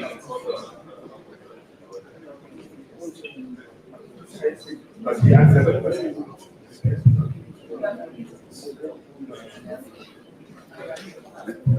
Okay, just to maybe answer the question on the green attributes. So yes, this is a new area for PRA that we've been considering. So we've been having stakeholder engagements with EPA for education and considering the green attributes. Yes, this is money, and we are hoping when we'll be able to come out with the framework and then the mechanism, maybe it would reduce some of these percentage increases that we are asking for. But yes, PRA is considering the green attributes as well. Thank you, madam.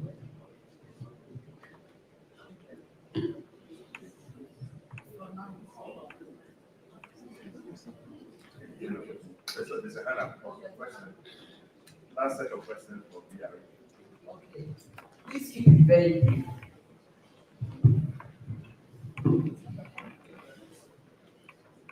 But That's always a no. Chamber of Mines and Ghana Mines. Yeah, in our representation, we have been asking for other alternatives. North solar is one of the most efficient way that currently all these projections are implemented is into the future project and that means we know the benefit of solar.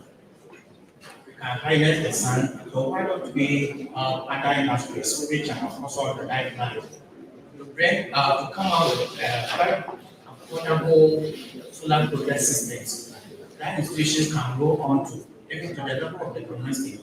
So that this cost that we want to push to this industry to pay, the cost will be down because we all know the triple effect when this water and then the electricity is passed on to the industry. It will go on the other workers who for some years now the pay has not been increased. These things are going on day in, day out. So let's look for other alternatives that will be efficient for industries also to grow.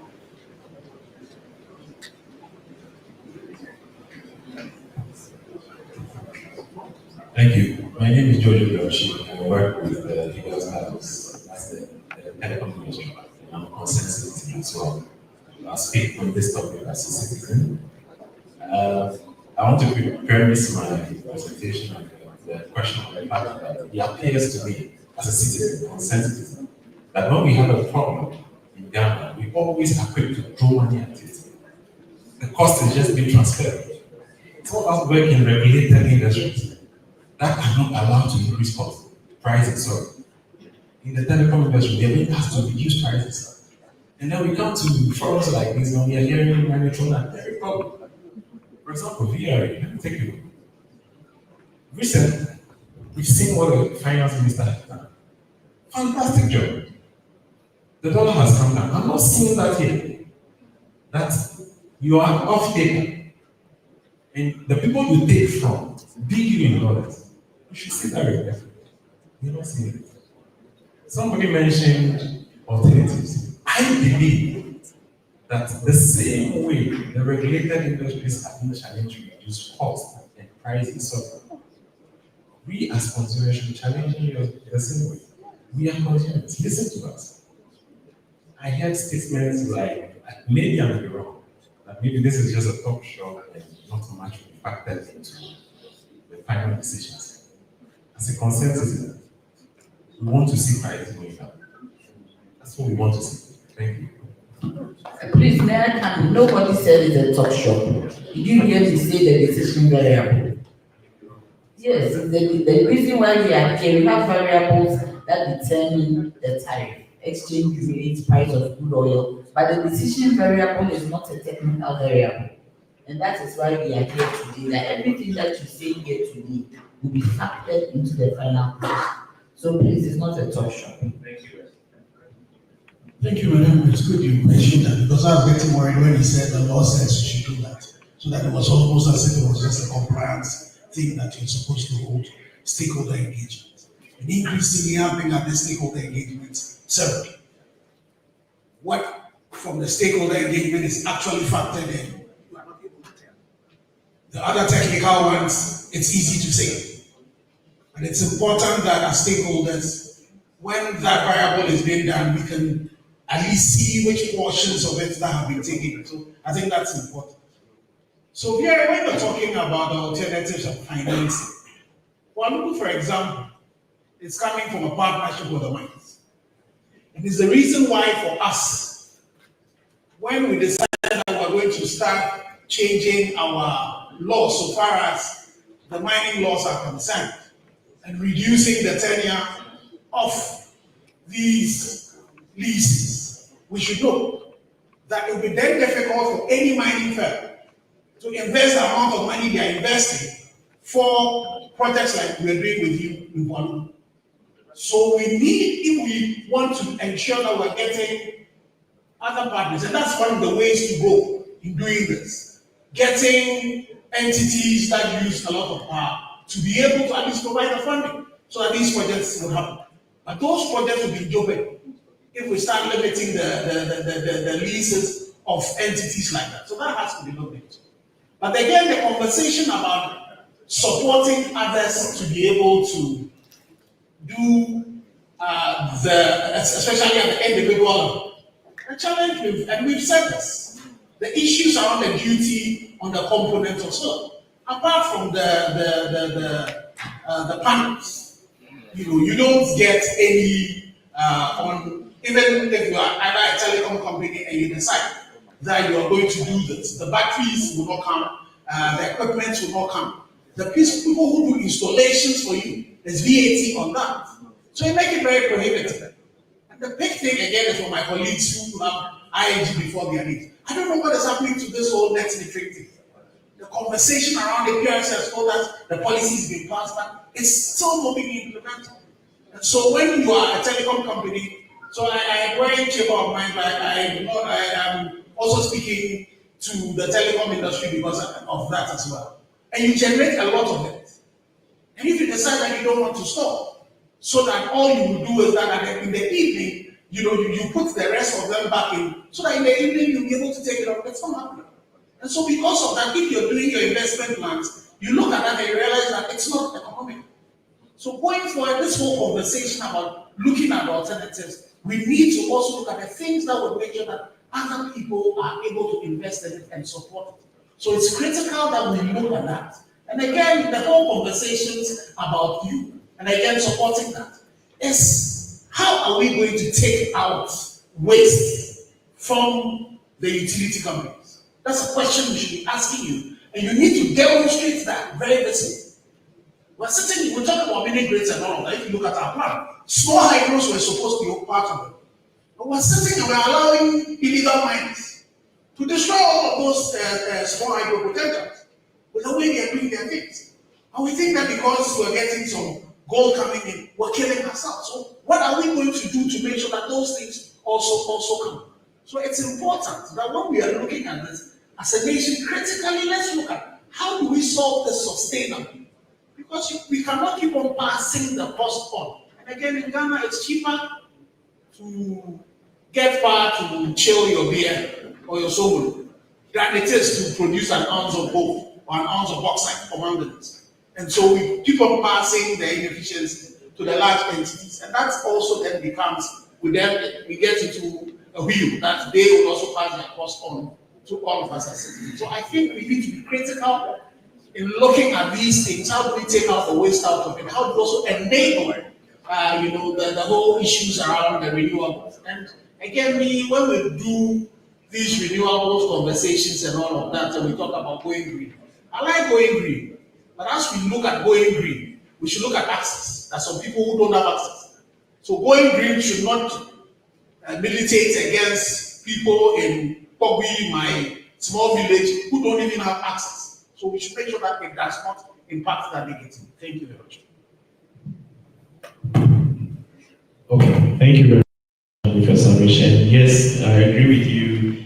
And that's how come we have a proposal on mini grids to PLC so that we can ensure that our other brothers in those island communities still have access to electricity. I'll let my colleague address the issue with the industries and then with the solar, but I'll just tackle the exchange rate issue and then the reduction of cost. What I'd like to say is that, Madam Chair, yes, when the economy does better, it affects everything.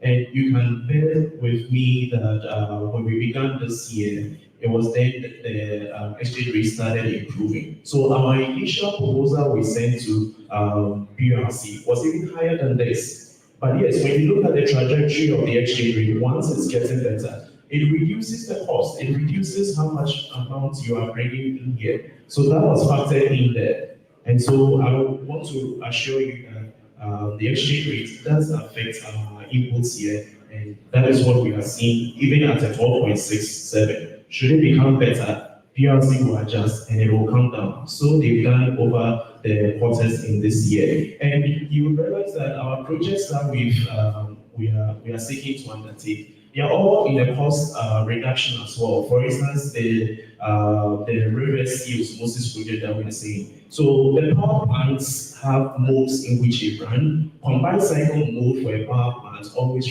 has a reduced cost in terms of operations. It reduces the tariff that will come out at the end. And we are through the reverse osmosis project, we are ensuring that there's constant water supply to this power plant, and this power plant serves the regulated market. And so that is also being considered in terms of trying to reduce the cost of our supply to the indigenous, to the discos. And so please be rest assured that we are really looking at cost of supply. And then again, in terms of our projects, we are considering changing or converting some of our single cycle power plants to combined cycles as well. These are all parts of our efforts to reduce the cost of supply.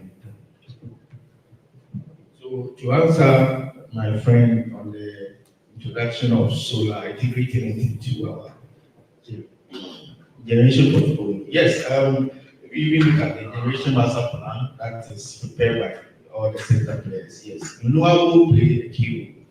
But having operated a solar plant for a while, we know the challenges and also the opportunities. The challenges with renewable, some of the renewables is variability.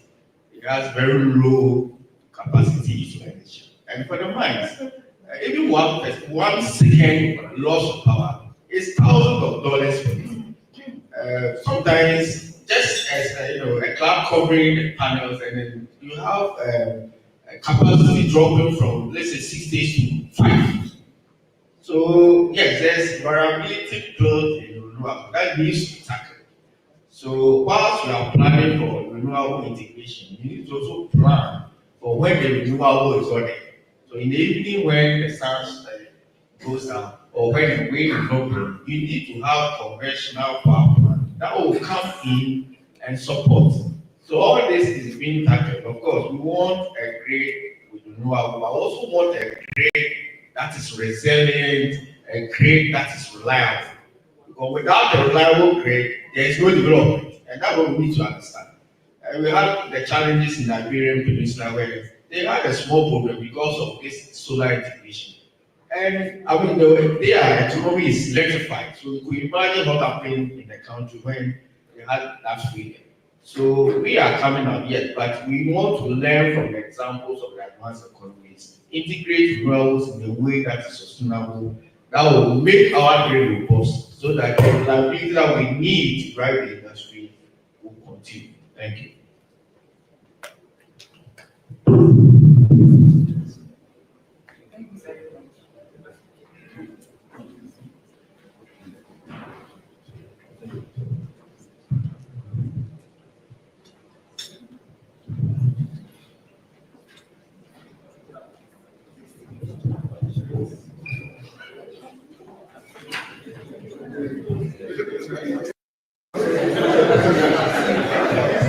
We want to inform you that we have some snacks around, so you can pick quite a few and then come sit down whilst we listen to the previous presentations.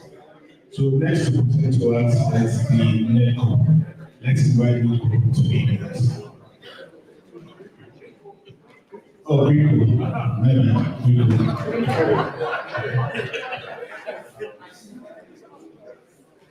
So Rico, if you are here, and then we have 20 minutes to do the presentations, and then you introduce your team. Jojo, please time them, I beg you. When it's 20 minutes, you end it. Thank you. Good afternoon. So I will introduce a team from Brico. It's led by our Deputy Chief Executive for Finance and Resources, Engineer Samuel Kansa. We also have our Director of System Operations, Engineer Hussein Yagans. We have, if I close the room, Director Office of the CE, Joseph Sebasidi. Mr. Belmati is the manager responsible for financial planning and analysis. And Mr. Jifa Bambo is the manager corporate communications. Okay, I can see Engineer Linda Baum, who is the manager market operations, also here. And so together with, together we'll all address all the questions that come in. My name is Samuel Kowapa.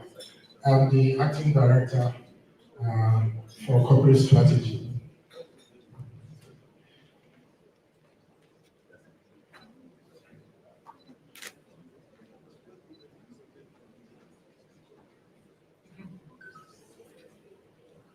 Okay, so whilst we wait to let the slides roll, I want to put some few things in context. And what I would want to say is that, yes, we understand that the discourse we're going to have this morning might be a technical one, but we'll try as much as possible to speak in a way that you will be able to understand the rationale behind our tariff proposal so that you can support all the plans that we have earmarked for the 2025 to 2030 regulatory control period. And then also, I would want to stand on the comments that my colleague from VRA made, Engineer Robert Okuku, about the fact that without a resilient grid, all the fine plans to integrate and then evacuate the power from the renewable plants will come to naught. So, your preamble application was 5 minutes. 5. DRC hasn't put up my slides yet, so that's why I'm engaging. That's why, Mr. President, I'm engaging your people. Okay, so I think we can start now. All right. So very quickly, this will be the outline of our presentation. We'll look at the rationale behind our tariff proposal. We'll delve into the assumptions that underpin our proposal. We'll also do a brief review of the projects that we undertook when the last tariff was granted. And then we'll also put up the key projects, in fact, the critical projects that have been earmarked for the 2025 to 2030 regulatory period, and then we'll look at the tariff proposal itself. So just as a way of education, this is what GRICO does within the electricity value chain.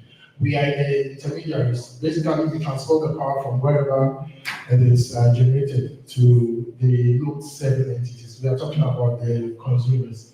So we evacuate the power from VRA and all the other IPPs, and then we serve the distribution companies, we serve industry, we serve bulk consumers.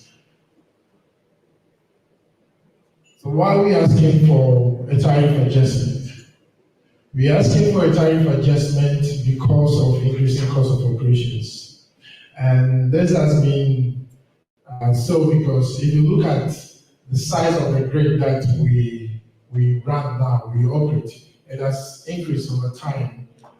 We are talking about a transmission network that traverses the entire country, covering 6,700 circuit kilometers, with close to 80 substations dotted in between. And because of the quantum of power that the transmission line carries, it is always essential to ensure that the shrubberies and then the tickets under our right of way is always clear. And this is done to avoid any induction. So when you have trees under the right of way and they get very close to the conductors, they conduct electricity. So throughout the year, we will have to ensure that almost 5,000 kilometers of our right of way is cleared at a level where it will reduce the possibility of induction, and this can be very dire to life and property. So you can see what is being done within a forest belt. The issue of galamsey is not only affecting aquatic life and the purification of water, but you can see what potentially it can do to the power grid. We go and clear our right of way, and it makes the grounds right for these illegal miners to have access to the sites. So we clear the right of way so that there wouldn't be any disruption in power transmission. But once we do that, you see what is happening there. So what we've done in GRICO is that we have created 4 teams across the country where we do community engagement. We have engaged with the chiefs and opinion leaders to ensure that the communities where these things are being done, we have people being educated to help us nip this in the bud.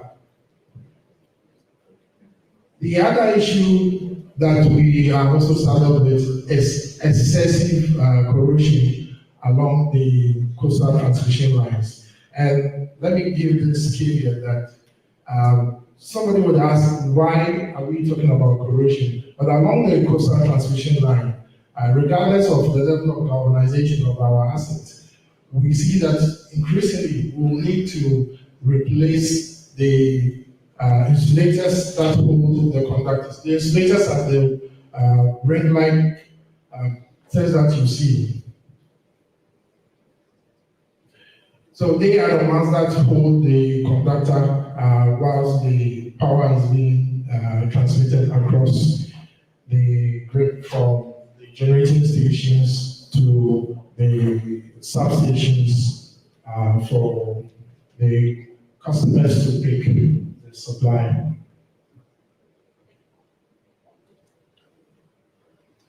And we can also see the other human activities that affect our cost of operations.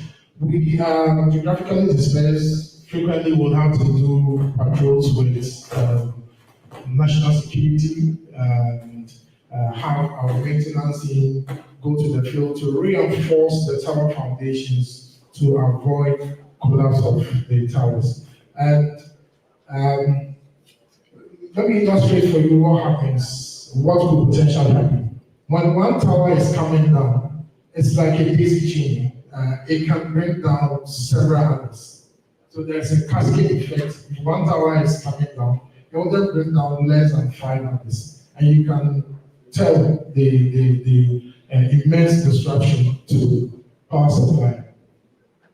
You can see a picture of the transmission line in the very deep of the forest. The other reason is also to make sure that we are able to carry out all the investments that are planned for the regulatory control period.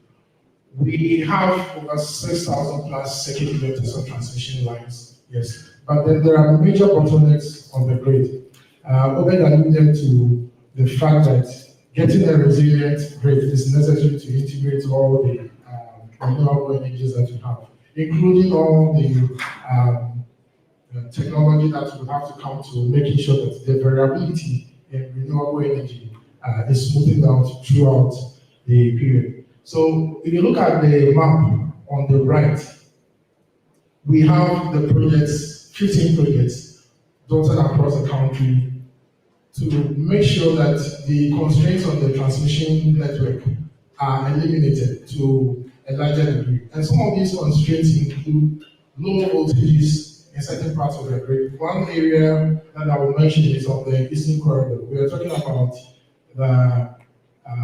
the part that traverses from the Savannah region, northern region, Oti down to the Volta region. And this particular part of the network is served by a line that carries 69 kV of power. And this is a legacy asset that has been serving these communities for a time, and with the load increasing in that corridor, it's making the voltages dip frequently. In fact, the quality of power supply in that corridor is very much identical to any environmental plans that you have. If you want to site industries there, it's almost impossible to do so. And we've also seen pockets of load growing in the major load centers, Accra, Kumasi, Takrady, and then the northern part of our network. And so we need to put in a line, the middle belt of the country as a backbone to the 330 that we have running from Kumasi to Boga. And then when you come to the southern side as well, we have the transmission network in a ring configuration. But we need to make sure that we build sufficient redundancies in there because of the growth that we see in the network. Demand grows averagely 8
would have to be through bilateral arrangements between governments. And until that is done, we are almost unable to undertake very little investment. So we want a tariff that will enhance our books so that we look at other funding alternatives. We have engaged with our counterparts in other countries, and we've seen other models that have been explored. There's a model called the independent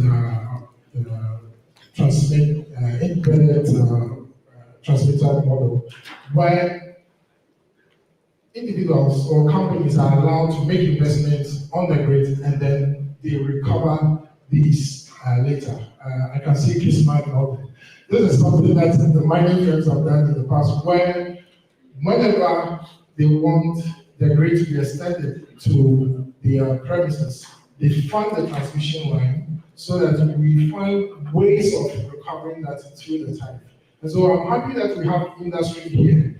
We are willing to advance the conversation on this model so that we can show up the investments that we need to make sure that grid is resilient for industry and also to drive the development in all spheres of our lives. So now let's look at the assumptions and the line down tariff.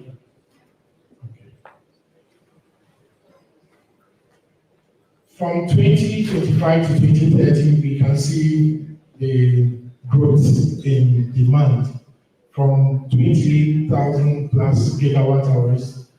We are projecting that we would get to 41,000 by 2030.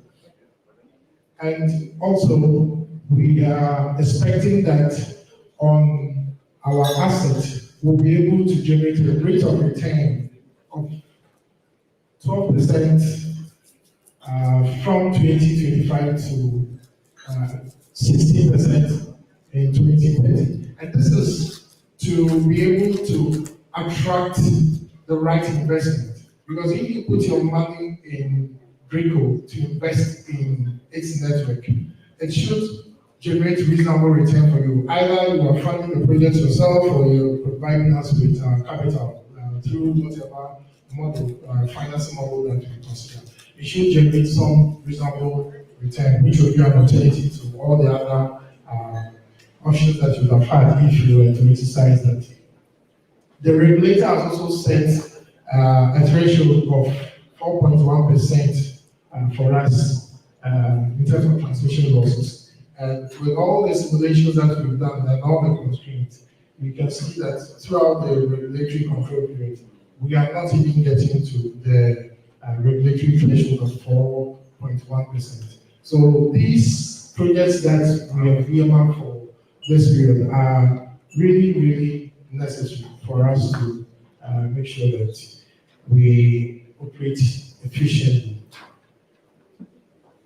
During the last tariff review, we had our tariff adjusted, and this is how we utilize the funding. We were able to deploy transformers to shore up the capacity in these substations. Accra is the substation at Adjungano, Afienia, Smelter 2 in Tema, and then Kumasi. So you can see that this went to the major load centers that we have in our network. We also installed 2 auto transformers at the Niagara substation at a cost of $6.2 million. And then we have also modernized the grid. We have enhanced the SCADA system and the telecom backbone that is able to help us have real-time data and do real-time dispatch of electricity. And I want to spend some time to discuss this particular diagram that you see here.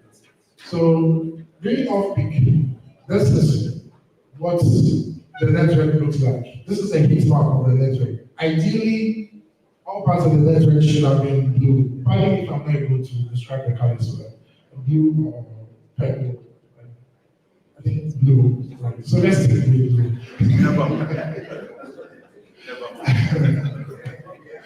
Yes. So this is what the network looks like. This solution was done in June. Yes, this was done in June for the second half of the year. During peak hours, this is what happens. Major bottlenecks in the network. And what this indicates is that we are just training on, it's very chaotic, trust me. Because whatever happens on the aspects of the parts of the network where there are major constraints, we will lose, supply to a lot of loads that we have. So what is it supposed to look like? It should have been all blue. Huh? All blue. This is off peak when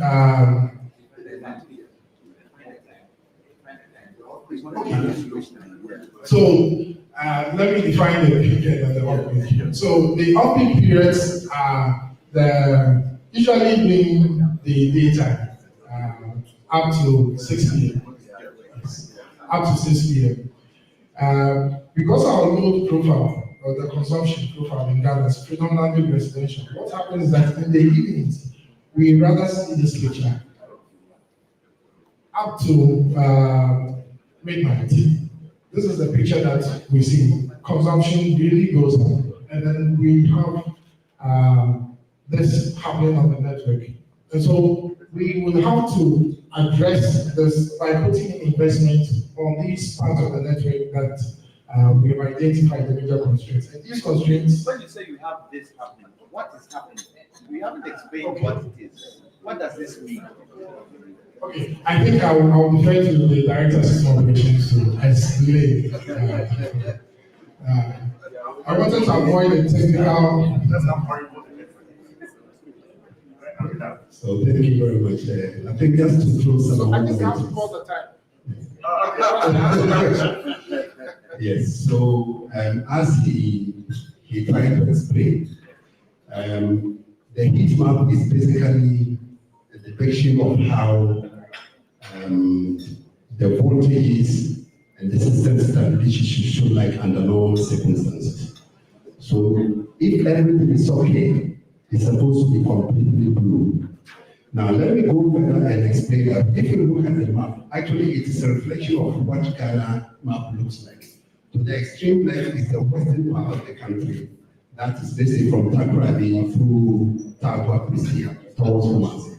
Now to the east, where you see the red light is the voltage red light is spoke about where we have that legacy voltage of 69 kV. The off peak also is basically at the time of the low demand, where we generally garnet between, let's say, in the morning all the way, office hours.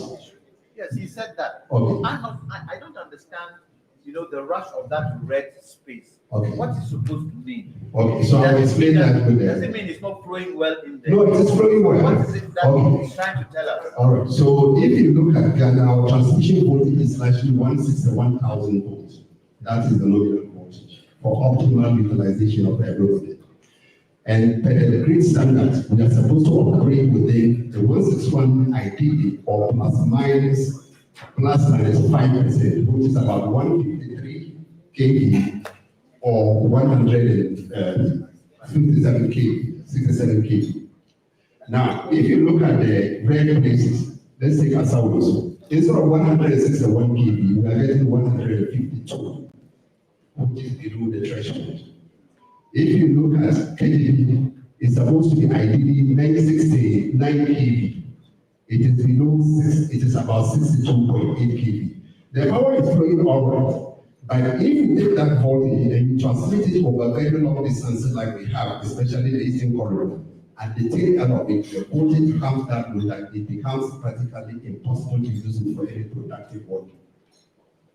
So go to the other map and So explain that. now, so this is the off peak. When the demand is low. This is all fixed. No, this is the first one that I was explaining earlier on. That you see that there's a greater demand. Fine. So go to the peak. So now let's go to the peak where the demand is heaviest. Yeah. Let's say from 5 o'clock, all the Ghana peak is around from 5 o'clock to about 12 midnight now. Yeah. This is when everybody closes and they are home and the demand is at highest. And therefore, the grid is supposed to ensure that we give the required maximum output to everybody.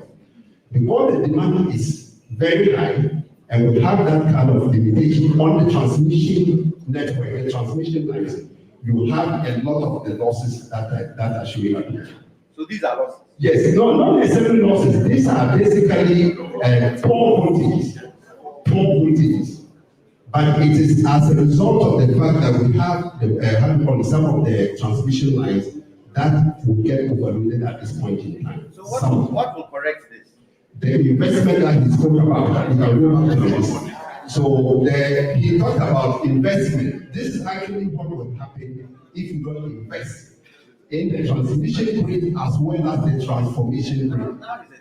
Thank you very much. Thank you very much. I think that the discussion is done here, so we'll go straight to the revenue requirement. So before then, I would have to mention that the correction of this poor voltage profile requires the investment in these 15 key projects that the Commission has approved for inclusion in our tariff proposal. And because of that, if you look at the current tariff against what we're asking for in 2025, it requires an adjustment of 131% from the current tariff of 5.9 to 12.98 Ghana pesos per kilowatt hour. And this remains almost flat throughout the regulatory control period. The only time that there will be a revision upwards required will be 2.5% in 2030 if we are able to get this tariff to be able to correct what we see on the grid. Thank you.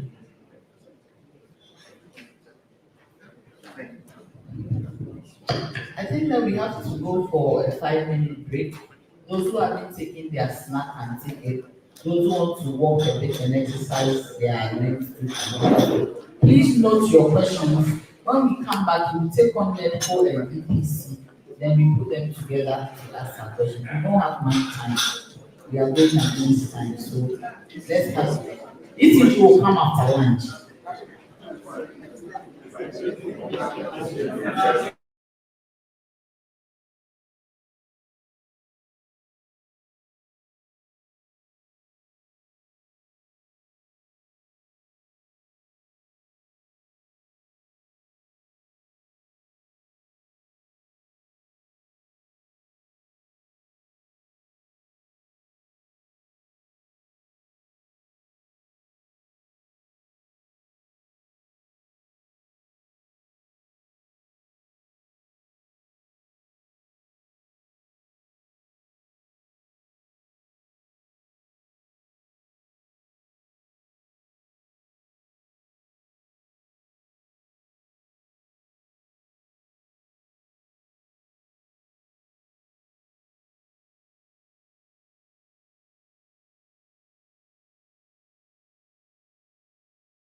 Yama, the acting director of finance, Felix Tunu, manager responsible for billing and revenue protection, Hilda, and manager office of the managing director, Edit.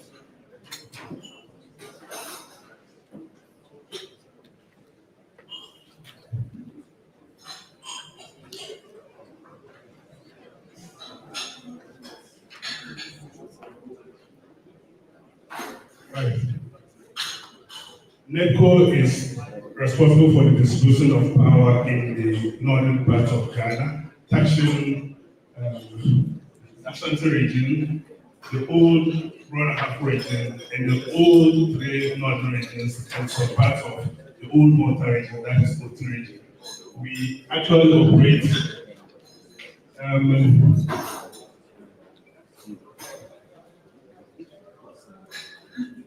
in 8 of the regions of Ghana and in parts of 3 regions.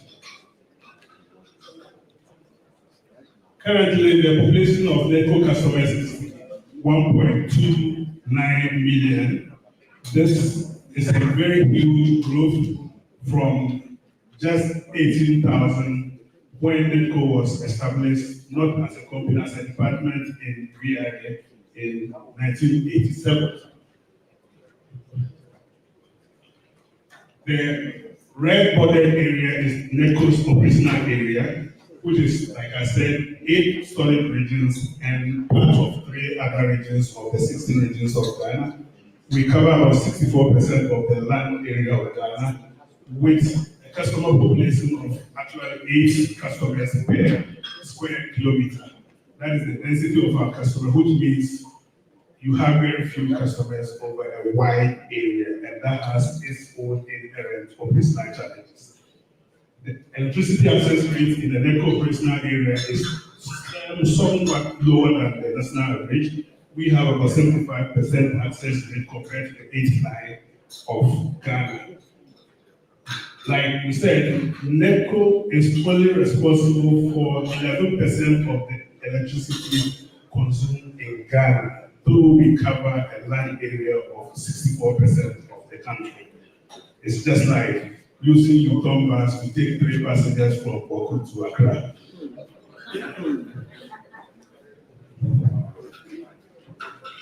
We have 5 operational areas. With about 1,000 permanent staff, but we have other auxiliary staff who are not permanent, meter readers, contractors, and other supporting people who we work with.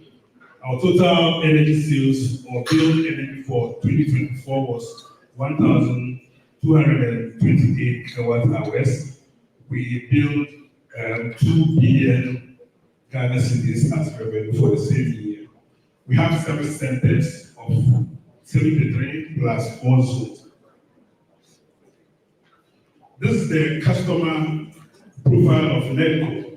83% or about 84% of our customers are residential customers. They consume 65% of the power we distribute, but contribute 60% to our revenue. 16% of the customers are non-residential, consuming 26% of the power and contributing 30% of our revenue. We have a very, very, very negligible number of SLT customers in NEDCO, less than 100 actually. And they are contributing, or they are taking 8% of our power, but contributing 9% of the revenue. This is where our problem is. If we had enough of these, our situation would have been better than it is now. The tariff structure, as we know, is the end user tariff is made of the bulk generation tariff, transmission service charge, and the distribution service charge, which comes or goes to the distribution companies. Unfortunately, for our situation, the distribution service charge is not adequate to cover our operating costs because of the profile of our customers. We have very significant numbers of lifeliners, which is about 39% of our customers, and every power you sell to the lifeliner, you are making huge losses from that. So there is now for our proposal as follows. We are looking for tariffs that are cost reflective. We are also proposing discontinuation of the lifeline tariff or any other workable option that will be suitable for NEDCO, because per our current structure, this does not work for us. We are also looking at elimination of any cross-subsidization that is intended, because we don't have those customers who are intended to cross-subsidize others. We also proposing the introduction of street light tariff. Currently, only for 20% of our cost of providing the power for the street or public lighting is covered by the levy that we charge customers.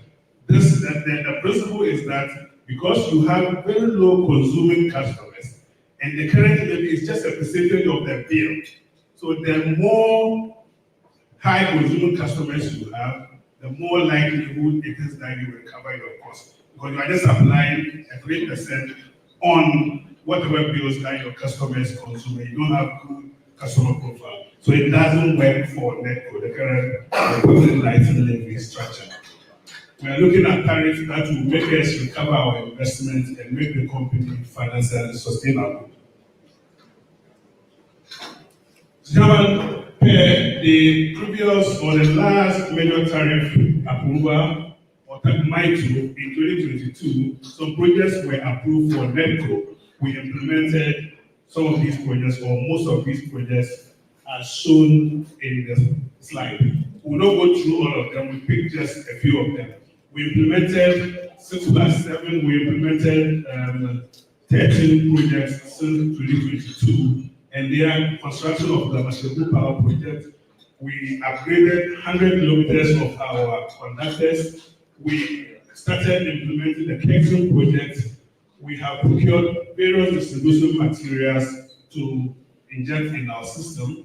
We started the process of constructing the head office for NEDCO, which we couldn't go far because we did not have enough resources to do that. We also constructed about 11 service centers. They are contained in the others. The Mashebu project, these are the details.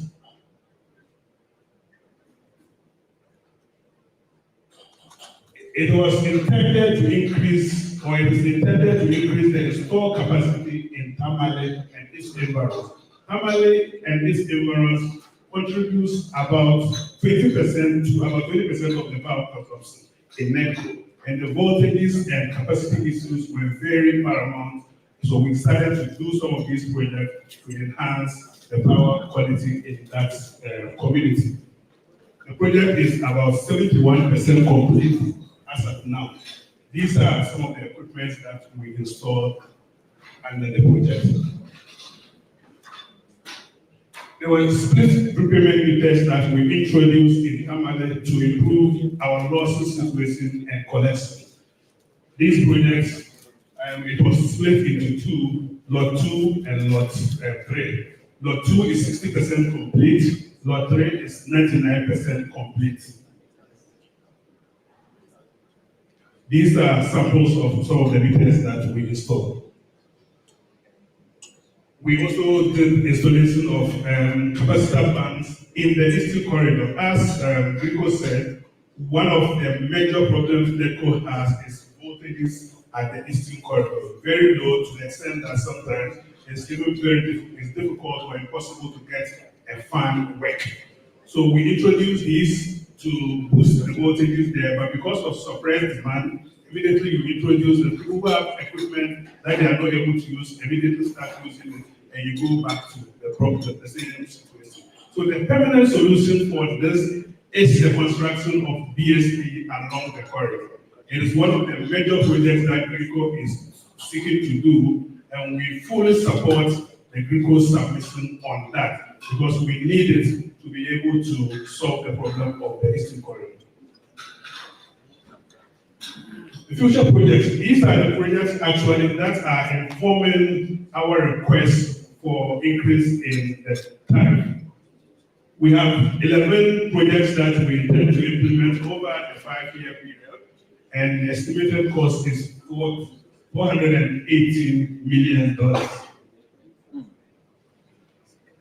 These projects seek to enhance the capacity in NECO, improve supply reliability, improve customer service, improve revenue, and reduce our losses. There are other benefits that we seek to derive from these projects, which we did not state all of them here because we could not get everything in one slide. The projects are as listed below. These projects are very critical. You can see in the middle that almost all these projects seek to improve customer service. So we really need these projects in order to improve our customer service, which is mostly a consequence of the other things that the project, that the capacity, the supply reliability leads to customer service improvements. The details of the projects are stated. We will not go through all of these for lack of time. We've picked just a few of them. The metering project is very dangerous. It is a common problem within NECO and possibly maybe ECD that we have issue with metering, both over 80 meters and meters that are required for new service. This is something that sometimes some miscreants use as an excuse to do some of the things that they do. So we seek to solve that problem by having meters readily available and replacing overage and maybe overrated meters in our system. We want to do this with a cost of 126 million over 5 years period to make sure that the issue is addressed once and for all. And we project that it will not only satisfy customers, it will result in reduction of losses by about 5%.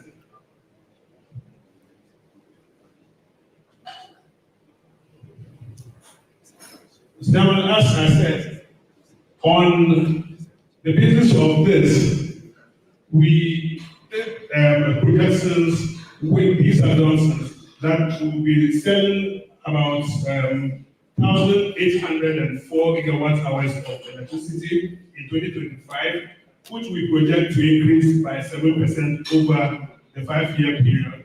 And the distribution loss that we have used in doing our analysis is 21%, which is the approved PURC distribution loss. We don't project to do more than the PRC approved distribution laws. The exchange rate, sorry, there should not be a percentage there. It should be 16 cedis to a dollar. We know the dollar, the cedi has gained value since we started this process. We believe that PRC will consider the going exchange rates when they are considering our proposal. Chairman, in concluding, NEDCO proposes an increase of 174% in the distribution service charge from 56 pesos to 1.54 pesos. That is in the first year. But subsequently, we are proposing 2.39% increase, 5.39% increase, 3.44% increase, 0.04% increase, and a reduction in the last year. This gives us an average increase of about 31% annually. That is if we get these changes as shown on the slide. Chairman, finally, we believe that this change will result in improvement in our performance from a collection rate of 91% to 98%, distribution loss of 31% to 22%, and our reliability indices will produce a side fee, which is the frequency of power outages from 40 number to about 20.5 by the end of the micro period. Chairman, this is NEDCO's presentation. In concluding, we propose, as stated in the earlier slides, that lifeline tariffs be reconsidered. We recommend street light tariff, and we also propose cost-reflective tariff, which we estimate at an increase of 174% over the current tariff. Thank you. Thank you very much. Please note your questions because of time. We will take Enclave Power. Then after Enclave Power's presentation, we'll give time for your questions. So can we call on Enclave Power? If you are here, EPC. Is EPC here? Yes, Madam Chair. My name is Matthew Sedulakati. You have 20 minutes or less. Yes. My name is Matthew Sedulakati. I'm the Deputy Managing Director in charge of engineering and operations. The team from Enclave, I have system planning engineer and Redobe. I have customer service experience, Georgette Gatti. I also have EPC accountants. So my presentation would be in 5 main areas.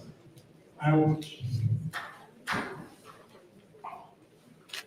do a 1-minute introduction of Enclave Power Company.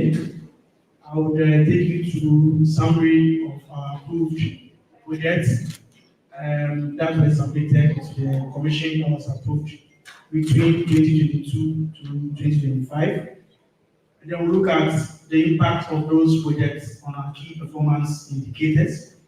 And then we'll look at our projects that are ongoing and their effects on the current tariff review section. And then we'll conclude finally on our proposal to the commission. So Enclave Power is a private distribution company in Ghana. But of course, we do public business, so our activities are regulated also by the commission. We basically operate in 2 areas of our concession. We operate in the thermal free zones enclave, and then also at the Dawa enclave or industrial park along the Afro Highway. We have 2 main substations, one under the 161 kilovolts transmission line in Tema, a capacity of 165 MVA substation, and then the second one at Dawa, which is riding under the West African Transmission Highway. That has a capacity currently of 132 MVA. Our distribution network is very small because of our size. We do approximately 40 kilometers of distribution network. We don't have domestic customers, we mainly supply industries. So our customer base is purely what we call SLT in the sector. So these were some of the projects that were approved for us under the period under review for 2024, from 2022 to 2025. We were to do a network expansion in Dawa. So that was done. So that's what you see, 5.2 kilometer network in Dawa to serve the growing demand in Dawa. This network will also had a protection unit, what you call a bottle reducer, also included on the network. And these were all completed. There also did some interventions in Tema. We came to the commission asking for some upgrade on our network in Tema. So that was done on 11.5 kilovolts network in Tema, fully completed. And we're expecting to have some system reliability and voltage level corrections on our network. But that was the main reason for this intervention. So the commission, we are glad to say that approved that for us. So we look at the performance indicators or the impact of these projects that were approved by the commission and how it impacted on our network. So when we came to the commission in 2021, before that we were doing, So at the time we had a customer population at the time just around 140 customers in 2021. Currently we are running at a customer base of 198. We intend to grow by 215 by the year 2026. Then our demand, in fact, daily, like I mentioned, our demand for energy in 2021, we were doing 44 megawatts. And then when we started the interventions with the customer group, we have, in 2022, we grew to 44.8. Currently, we are at 78 megawatts, and by 2026, we expect to grow close to 100 megawatts. Our business is main energy purchases. We buy power from VRA, and then we go transmit that power to us. We pay them, and we pay VRA as well. And then there's a small margin for us, the distribution as our cost. So energy purchase is key in our operations. So in 2021, we were purchasing 232 gigawatt hours. Currently, we are purchasing close to 350 gigawatt hours. We expect that purchases will grow by 2026 to about 368 gigawatt hours. So the projects that I mentioned, their impact. Before we came to the commission in 2021, we were operating at a loss level of 1.15. With the commission giving us a benchmark of 3%. So with the intervention for 2022, as you can see from the graph, we went down, we did a massive improvement, and so that really affected our loss level. So in 2022, we operated at 0.45 loss level. We maintained that averagely 2024 to around 0.6. This year, we have not ended the year yet, but we had a benchmark of 2%. Loss level communicated by the commission, which we intend to make available. Going forward, we intend to do our operations and stick to the regulators' benchmark of 2% energy loss. So what has been the impact of this investment made on the period? So they basically improved our outage time, and the network, and also the customer outages. So for SIDE, these are the two. SIDE, we were doing 2.2 hours averagely in a year. And then for KIDE, we were doing 5.1 hours in a year. The intervention as shown on the graph that there were improvements. So in 2022, we did 1.0 for siding, and then we did siding 2.2. It's just for you to know, these are just outage times. One is for the network availability, and then one is on the customer side. So please don't be confused with the technical jargons. They are minutes.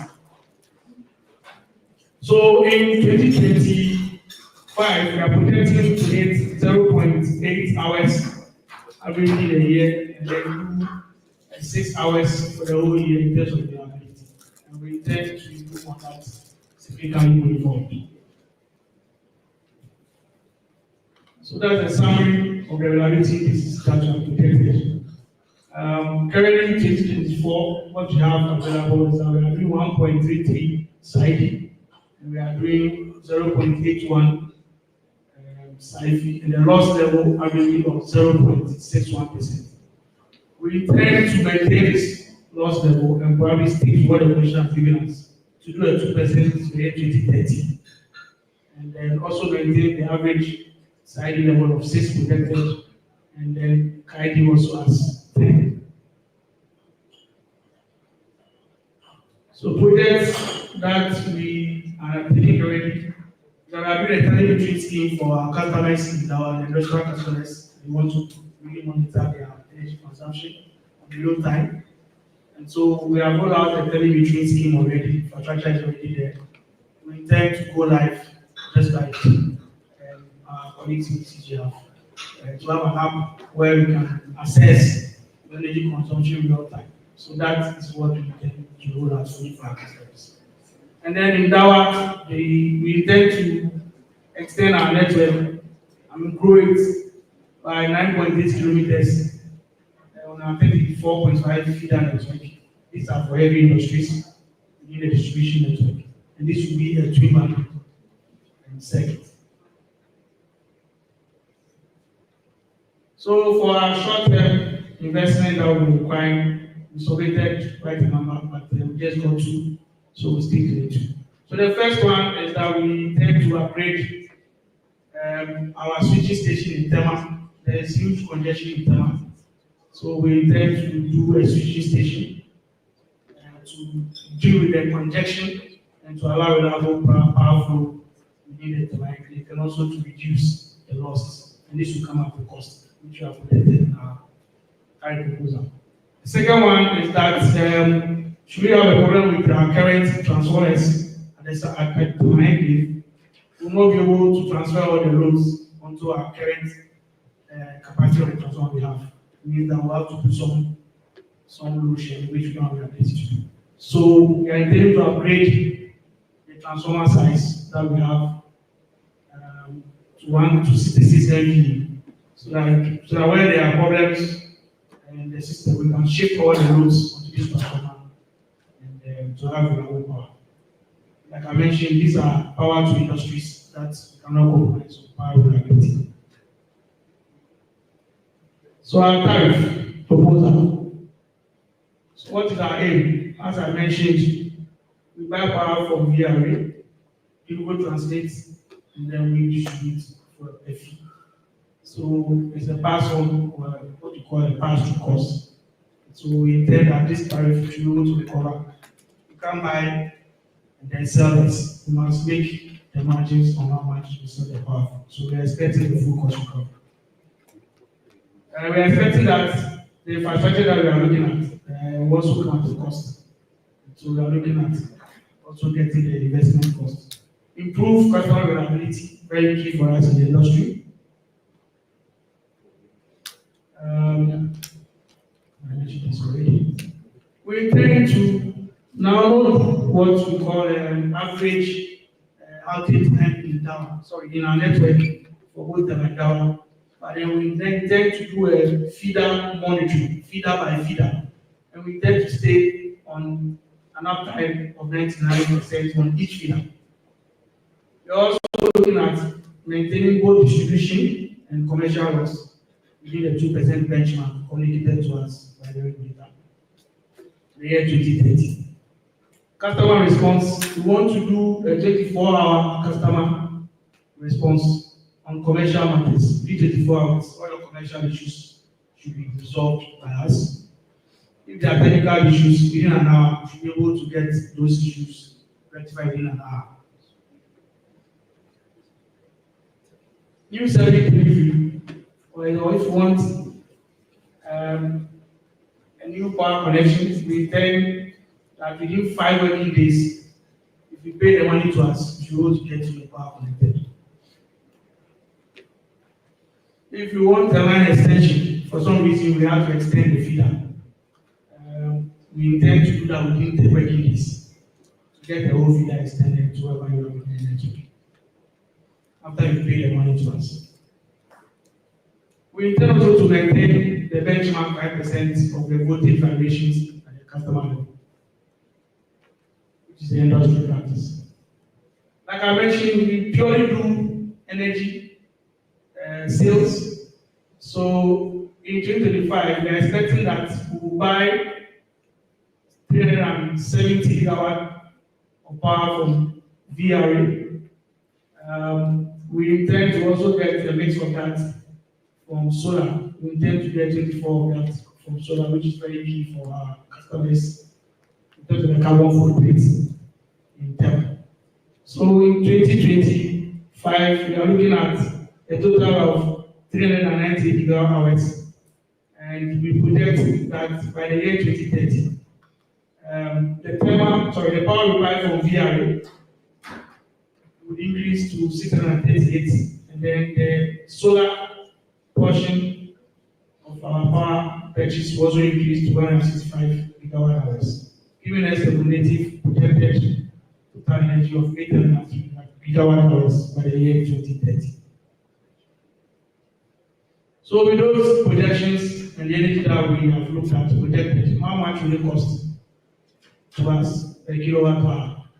So in 2025, we are looking at an average cost of 74 Ghana pesos, and we spread this over to 2030. And so by the year 2030, we are expecting that it will cost us, based on our current projections, 68 Ghana pesos per kilowatt hour. So our proposed tariff, which is our portion, the TSC one,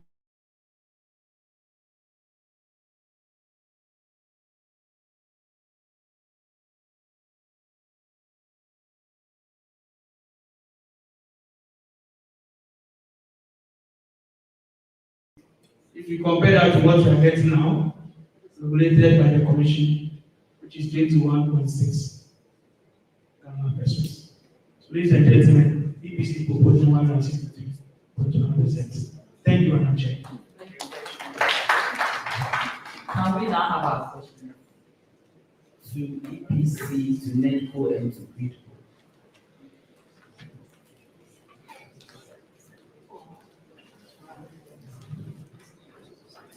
We have about 20 minutes to do that. Is it that? EPC, I don't have a problem with that. Okay. My question is to GRIDCO. They mentioned challenges in terms of peak power transmissions. Would they consider time of use tariffs to basically as a solution to that? Thank you. Are we asking both?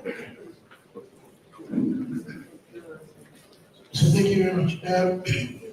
So for NEDCO and NEDCO mentioned a bit of that in their receivables, looking at their receivables. But for GRIDCO, I did not see that because there's a time value of money as well. So what are the receivables? Which components of that is coming from government? How are they going to be able to take that, recover that, so that then they don't need to pass on that cost to us? It will be very important to look at that. And in terms of their cost reduction, what actively is happening between the two players to actually do a reduction, some cost reduction? It would be important that just as they are talking about projects they are going to do, it's a deliberate activity for us to be able to see what costs they are going to be taking out, so that that benefit can come to us consumers in terms of the tariff reduction. Then this conversation about building a new headquarters. The utilities build a lot of infrastructure. I think the time has come for you guys to look at it and find ways in which they can consolidate that. So that instead of where they are in places where they are there. You know, if government can consolidate all the buildings that are coming up, a lot of the spaces they might even rent out. You go into places, a lot of regulators are buildings, and new buildings are coming up. So then, I'm sure if they actually look in the Tamale area, they might find some other state buildings that they can get floor spaces, so that they don't spend a lot of money into that. There are a lot of these assets, the asset velocity on buildings that have been put up that are not being put to commercial use. If it was you and I, our money, we wouldn't put it to that. So I think it's one of the things that PRC should look at going forward in terms of when they bring these projects of putting new buildings up. How do we bring some efficiency into them? Thank you very much. Case man, also from Chamber of Mines. Mine is first grade and second to Greek code. I think you showed us a slide on the peak and then off peak. I think he went through very fast on the projects to answer this. One of the first things they did, I mean, Greek code did some years back was to complete the 330 link it to the south of it. But that is not enough. We need that complete triangle. The eastern corridor to Kumasi has been done. The Kumasi to Pukwasi or Accra, but that is a key one. Now, anytime the 330 in the western corridor trips, there's cascading of power to the old 161. And then you see most all of our mines are located in a band as far as Ghana is concerned, from the southwest to the northeast. And we are all in that area. So if we are able to, I don't know, the 5-year program that they have is the 330 Eastern Corridor part of it, which will address our peak period. My friend here, where he sits, there is always dead. So please, I want to see that project in that one. And then Enclave Power was talking about buying solar from 2025, 26, 27, all the way to 2030 from VRA. Yet I didn't see that in VRA's presentation, whether they have made allocation for Enclave. Is that's what you mentioned? It's their own. Okay. Thank you.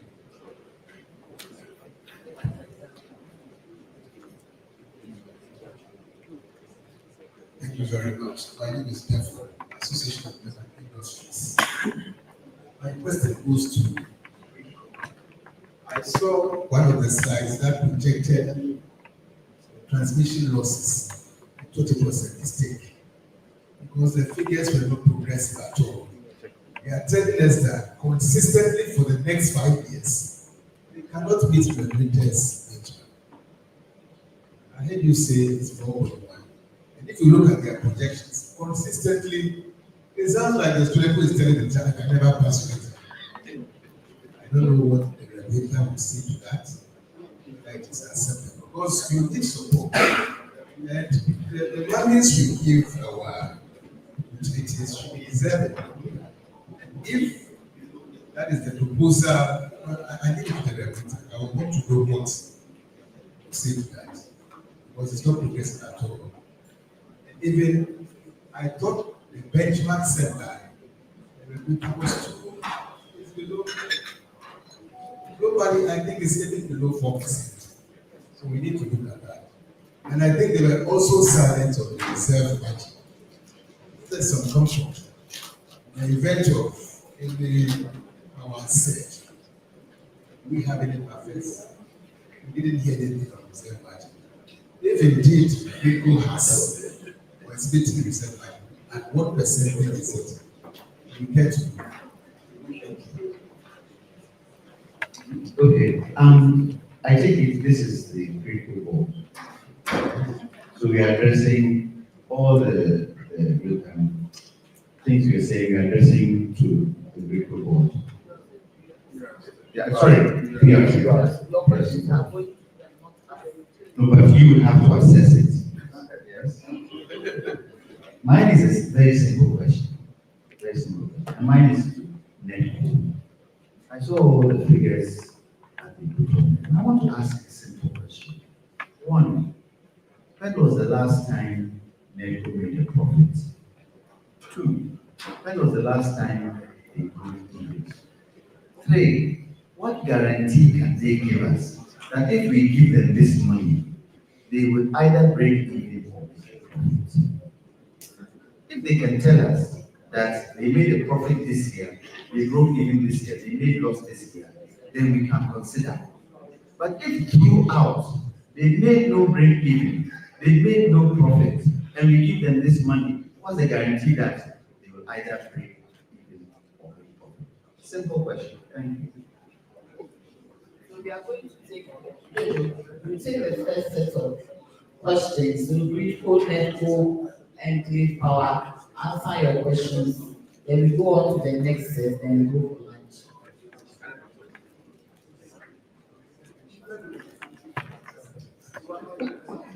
So who is ready? Those who are ready should come. Can all of you come up? So this is engine. When we finish it, then the next one. So we only buy thermal power and hydro power from VIA. So the renewable is sourced elsewhere. Thank you.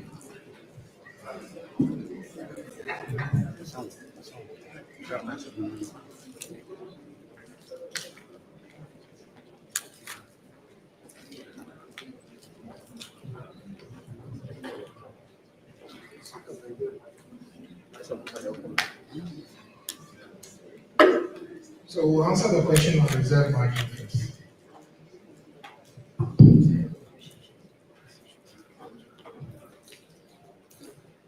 Good afternoon. Good afternoon.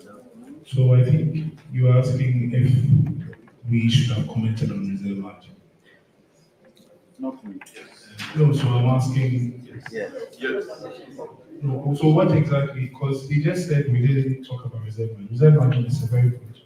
So you tell us what you know about reserve margin, how you handle it. Okay, so the system is such that works in some form of an equilibrium. The equilibrium is something called frequency. So at any point, you want to make sure that your generation matches your demand. So in Ghana, we've done a study that has given us what the reserve margin should be as a planning contingency. Also, we also have something you call an operating reserve, where you often need some amount of room to allow the generators to ramp up if your demand goes off. In cases where your demand comes down, that one it's more of like a game. So the system itself would come down to address it. I don't know if you answer the question.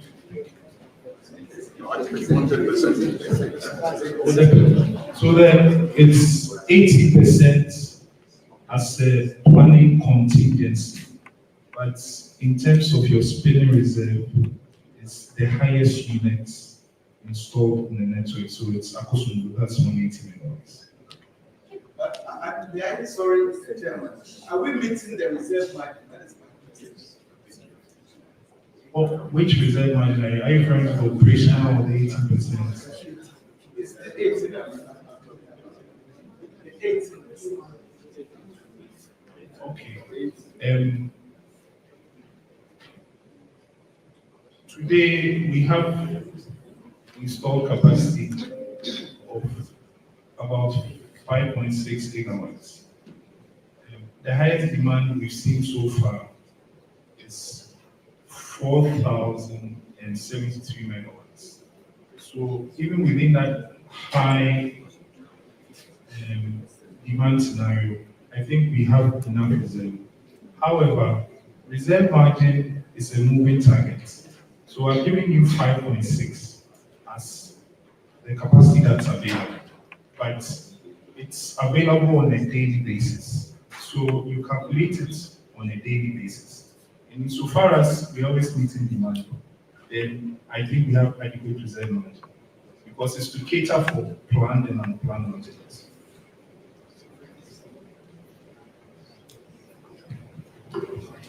Thank you very much. So the first question was on the time of use tariff. I think the PRC should have commented on this because there are rate-setting guidelines and there are philosophies underpinning the pricing of the services of the utilities. In Ghana, we don't do time of use tariff. What happens is that the cost on the grid is socialized. And so no matter where generation is done, and then no matter where the load is, we socialize the cost. And then there is one unitary price that is applied for the regulated market. For the deregulated market, it's a different discussion altogether because it depends on the size and cost of the investment. I need that clarified. Unless PRC has some additional information to give. Engineer Shibe wanted to know about receivables. I want some clarity. Were you talking about how much government owes? Yes. Or okay. Yes. Generally, yes. How much government owes? How much are you recovering? How much are you hoping to recover? All right. So within our customer base, we don't have government as a direct customer. Through LETCO, ECG, yes. So it's a bit remote. Government as a customer is a bit remote to Greenco's. So we don't have government. If the MMPs all ECG and all of that, yes, we would have to disaggregate that. Yes, your customers. Forget our government. Okay, so we have clustered our customers into three. We have the related parties that those that we share single shareholding with, so the government-owned utilities, ECG, NECO, and then we have the non-related parties and then the others in the deregulated market. ECG and NECO account for over 80% of our revenue pot. Yes. So what is their receivable? How much? Once I came back and say related party government. So what is their receivable? Because you see that impacts your time cost of the value of money. How are you going to deal with that? Otherwise, you must come to us. Okay. All right. Let me invite the Deputy Chief Executive Finance and Resources.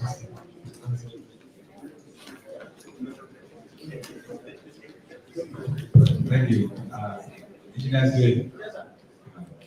So, in terms of government-owned entities that we do business with, I'll approach it from a different angle. Their collection rate currently is around 55-60%. So that gives you an idea about how much we collect out of the businesses that we do with them, basically. Last year it was terrible. It was around 30%, 35%. This year we're doing around 55-60%. And I think based on the initiatives we put in place, we've seen some quite improvements. And hopefully by the end of the year, our anticipation is that we might be hitting the 70% target. I hope that clarifies it.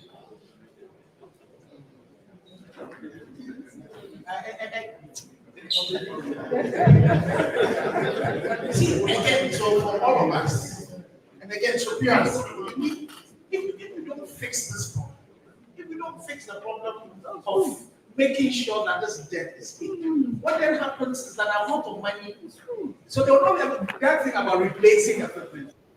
Knowing that we have a very poor They never need source. For now, it's 95. Oh, for now, you see, so what then will happen is that they will pass that time value of money on to us.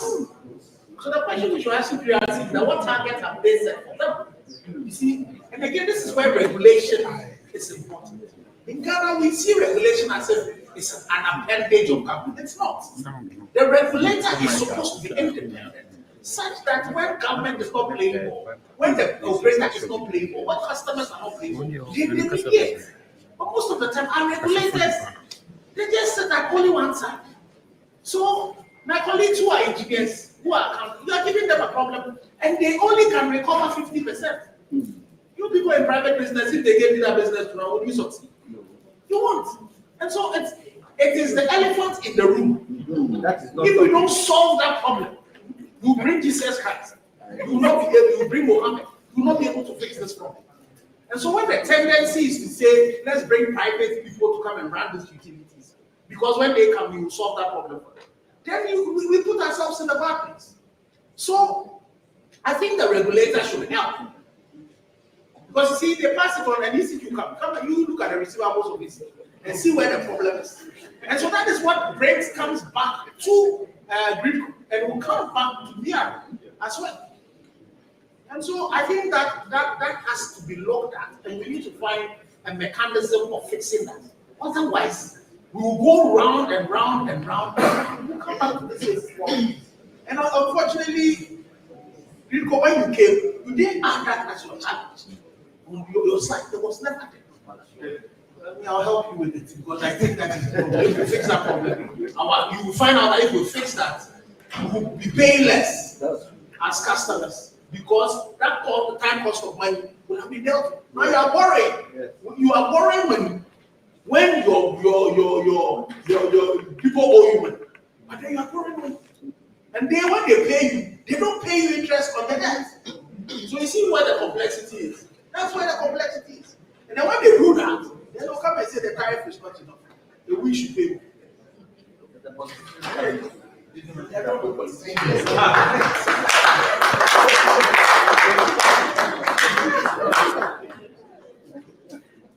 I think you've answered all the questions. There was one on cost reduction initiatives. So, if you look at the size of the network we operate over time, the additions we've made, there are substations now that are unmanned because of the SCADA system that we have, and then some of the automations that we've done. So areas with low densities, these are non-critical areas, we don't man them, but then we have formed teams that can quickly go in and resolve any challenge that we have in the network. So there are a number of initiatives that we have implemented just to make us efficient and not pass on our cost to the consumers. We can enumerate several of them, some of them including the automations that we've done in our business processes and several others. I think there was also another question on losses, about the loss projection. Yes, we acknowledge the fact that what we displayed doesn't show, it shows a clear departure from the regulatory threshold of 4.1. And as I indicated, this was as a result of identifying the critical project that would even reduce the minimal constraints on the network. It would have been higher, but for these ones. And as we have indicated, these constraints are growing. We need to put in the interventions now. Let me give you an example.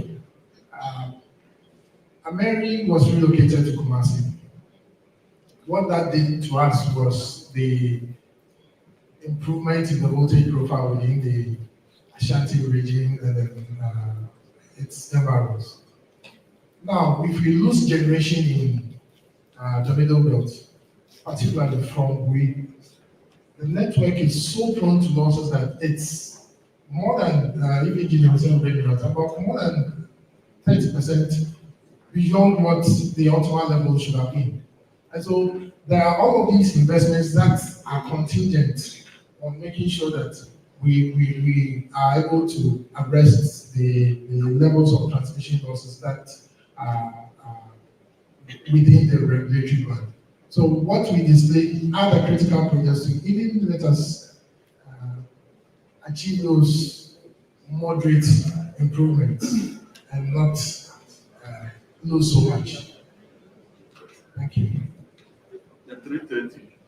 Okay, so the 330, yes, we have the second line from Kumasi to Kintampo to Boga. So what is going to happen is that the redundancy now will be from Kumasi and not on the eastern corridor. Yes. So when the sensitivity was done, we realized that it would be a better use of that corridor. If you optimize the corridor and then still let the line go to Kumasi, Kintampo, Tamale, that will still serve the need in getting an alternative path for the power that is generated from the Western Network. Yeah, just to address Engineer Christman's question of the famous triangle. You know, currently Greenco operates largely on the 161,000 kV, 1,000 volts grid. But looking at positioning Ghana as a major transmission hub, Greenco's plan is to build a triangle of a highway made up of a 330 kV network across and superimpose it on the 161 kV. So currently we have the 330 kV that is running from east to west. That is, and also from east all the way to the north, even up to the area. Greenco has secured funding to do the 330 kV bit from the south all the way to Kumasi, and then from Kumasi upwards to the north, so that we have what we call a big redundancy in the event that we have these outages that you normally experience when we have the line from Abuazi to Kumasi go up. We have a backup system that is capable enough to be able to ensure that there is no problem to anyone, because they are high capacity transmission lines that will ensure that there is capacity, there's resilience, and then there's reliability. A lot of those projects are ongoing. Also, the eastern corridor is also supposed to be linked up as well in the future, but originally it operated at 161 kV and then eventually upgraded to 330 kV as well. Then we'll have actually maybe two triangles over the country. Thank you very much. Thank you. We are done with questions. No, not question. No, from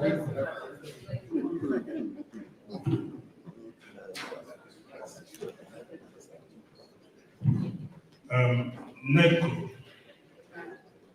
We want to pick up cost reduction.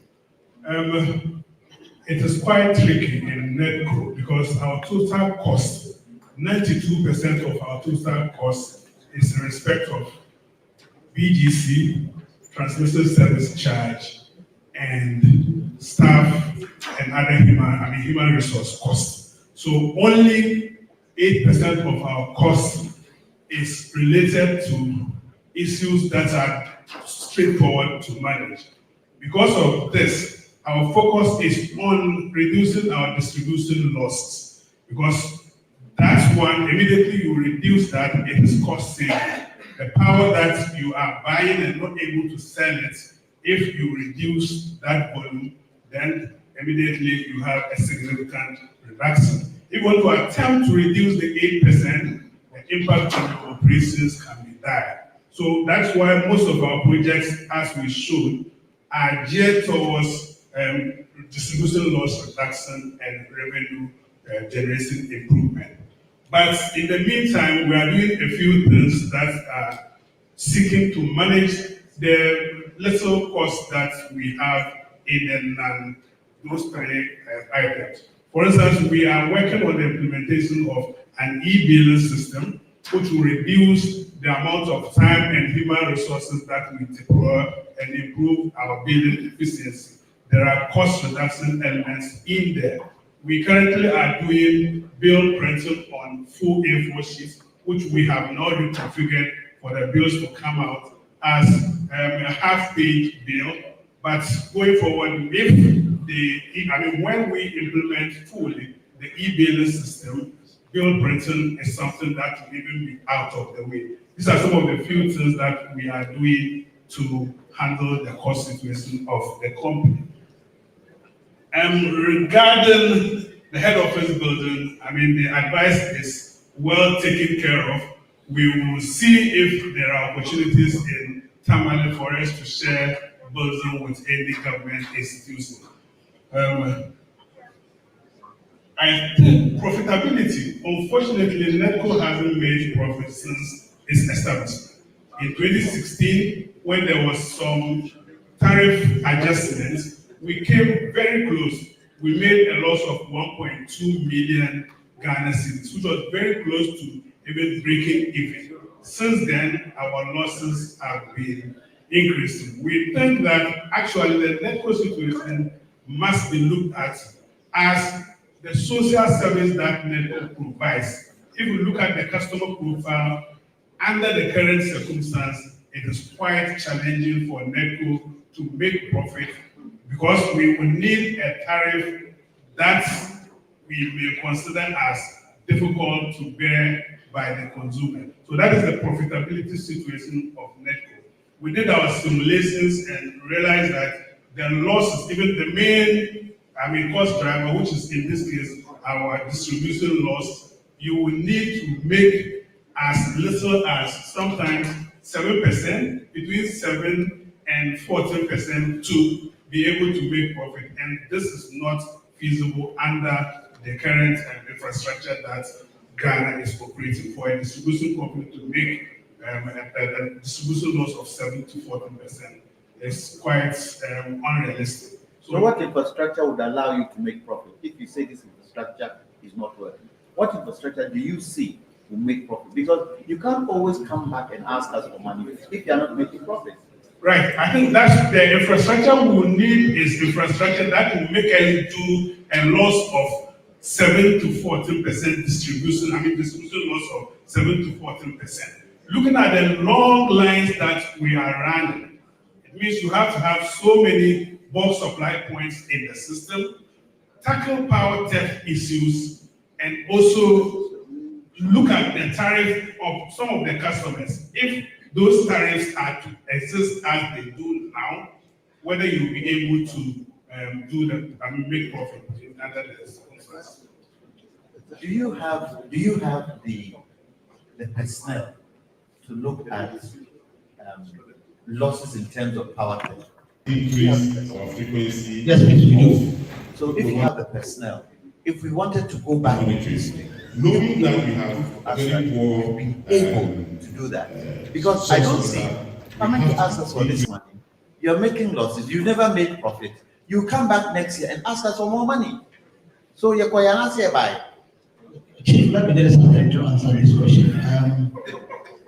For the month of July, for example, the personnel we have will be able to reduce losses from 31.35, for example, in July alone, to 20.92%, meaning we have the personnel to do it.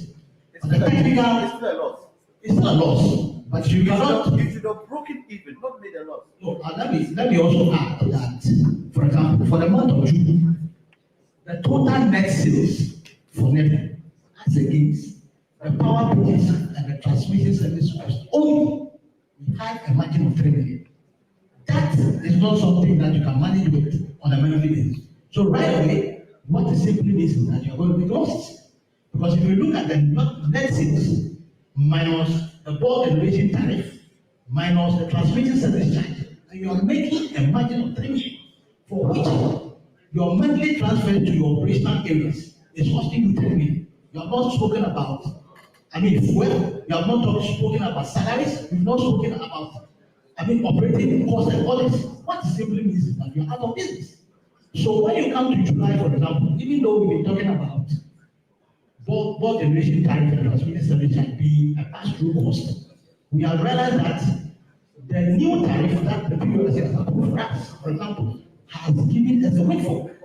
So if, for example, the tariff, even the pass-through cost is not realistic to us, what it simply means is that whatever margins you're going to reach is going to be cleared off. So to start with, you are making a loss at an issue. So we need to look at the business side properly to to understand that not only are we talking about the loss, because for the month of July, we made a distribution loss of 20.92%, which is far lower than the 21.4%. That's the POSD for us.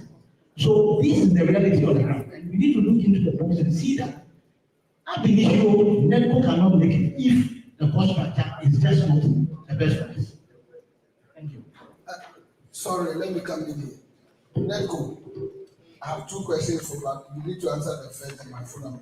What is your main challenge? Yes, it's in line with what the answer he just gave us.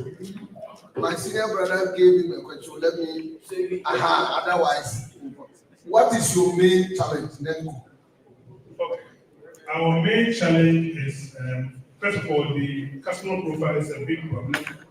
The vast area that we operate in doesn't help because it is inherently expensive to operate the business over that wide space with that volume of power that people are taking. Number two, we have over-age infrastructure in NEDCO which needs replacing. This leads to high technical losses. As we speak now, our technical losses is over 13%. And it needs to be tackled, but that's a lot of money that we need to do that. We have, like the Rico guy said, inherently low voltage somewhere, and all of that side, the lower the voltage that you see, it means the power that you inject in those lines, you are losing so much of it. The other issue that we all know of is our inability to collect monies in some parts of our operational areas, where people can seize your car, people can beat you, and you have all manner of issues that you have to contend with in those operational areas. As we speak now, we have 5 operational areas. 3 of those operational areas, we are doing less than a PRC benchmark of the losses. Yet, in 2, unfortunately, the biggest of our operational areas, which is the northern area, which has Kampala in it, we are losing almost double of the PRC approved benchmark of distribution. How do we solve it? We need the support of everybody, especially the leadership of this country, to help us solve that problem, because some of the issues are things that we need to be. You see, the reason why I asked you this, I'm a Tampopo, and I schooled in Damascus. So you know that I know too much of your problem. Power theft and revenue mobilization is your number one problem. But you kept around dancing around it. You are afraid to see. And what has caused you this?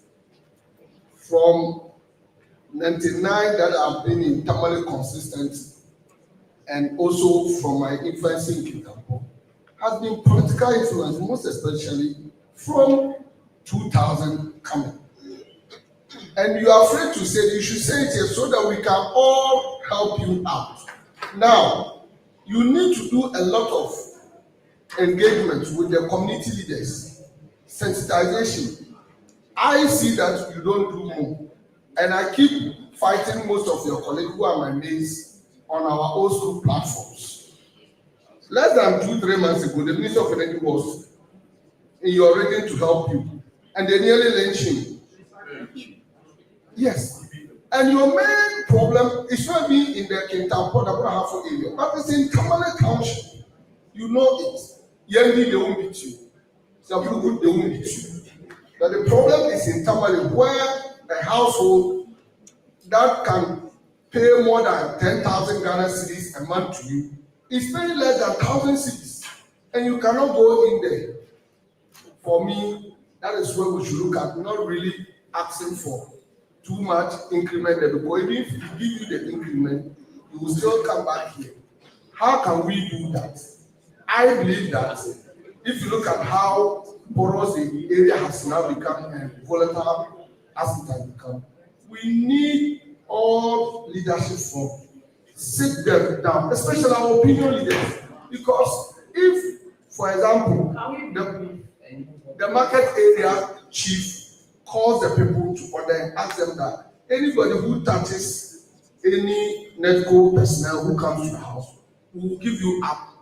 And the political parties also agree. You can easily do this. So I think you should go back and look at some of these things very well. Thank you. Are we done with the questions? Yes. Okay, then we wait for one. Maybe he has a comment. We have a comment. I want to say that his advice is well taken.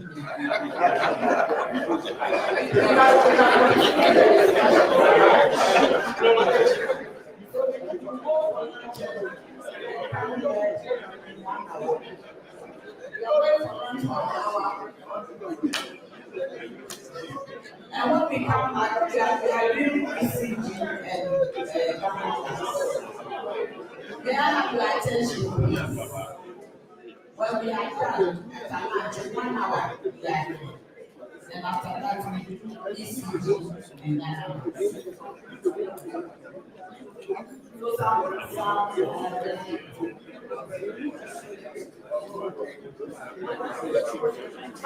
Yes, so it's a public lunch.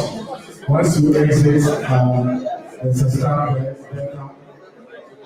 Should see you. Thank you very much.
Good afternoon, ladies and gentlemen. Good afternoon.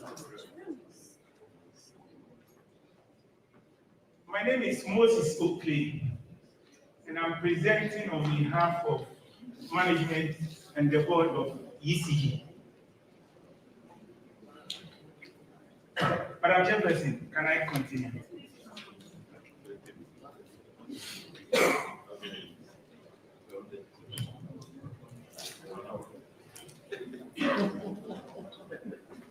Please permit me to introduce the team from ECG. We are here with Mr. Ebenezer Bailey, the Acting Deputy Managing Director for Commercial Services. The Director of Finance is also here. His name is Mr. Prince Chum in Cancer. We also have our Director for Communications, Mr. William Boati. Mr. Carl Ankra is the General Manager for Upstream and Risk Management. We are also here with Madam Sylvia Noshi, Acting Director for New Business. We also have Dr. Charles Aiku, who is the General Manager for Communications. Mr. Edu Amankwaji, who is the General Manager for Energy Acquisition. And finally, Mrs. Gloria Ansa Pramante is our Tariff Manager. All these people are here with us. Thank you.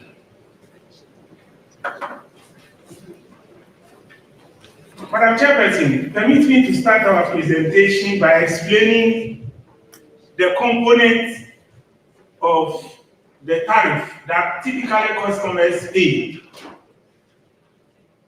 and why ECG's tariff presentation today is not on what all of you pay as your typical electricity bill, but just a component of it. So the cost in the sector is in three parts, or if you like, the last one being the approved loss is 4 parts. We have the generation tariff, which includes the fuel. We also have the transmission tariff, which is why Gridco has presented. And we also have the electricity distribution and retail sale tariff, which is what goes to ECG for its operation. The last one is the laws that is approved by the regulator. So all of these put together is the end user tariff that typically all customers pay. But ladies and gentlemen, this presentation or this proposal that ECG put together is only on the distribution and retail sale business, which we refer to as the distribution service charge. So just to correct the wrong impression in the media, ECG is not requesting customers to pay that huge increase. The increase is only on the distribution service charge. Thank you. So by way of a brief outline, we will show the rationale for our tariff, the status of completed projects that the regulator approved for ECG in the last tariff, tariff assumptions, and the regulator has also approved short-term critical projects for us to be included in this tariff. We will show you the details of that. Then we come to ECG's annual revenue requirement, and then the expected benefits that customers will get if the regulator approves this tariff for us. So ECG is a wholly owned government company. Today, our customer population is about 4.8 million, and this is active customer population. And NECO was here, and they said they occupy or they work in the north. So we are in the south. 8 regions in all. So we are present in Greater Accra, Western North, Central, Eastern Ashanti, Volta, and Oti region. In terms of population, we cover about 73% of Ghana's population. The rationale for ECG tariff. Ladies and gentlemen, the distribution service charge, which we are currently using to operate the retail business and the distribution business, is woefully inadequate. And this is coming from what's occurred in the past, or the tariff that has been approved for ECG in the past. For instance, in the last tariff, in September 2022, ECG submitted a tariff of 39 pesos. The regulator only approved 17, just 5.7% thereabout. This has impacted negatively in our operation.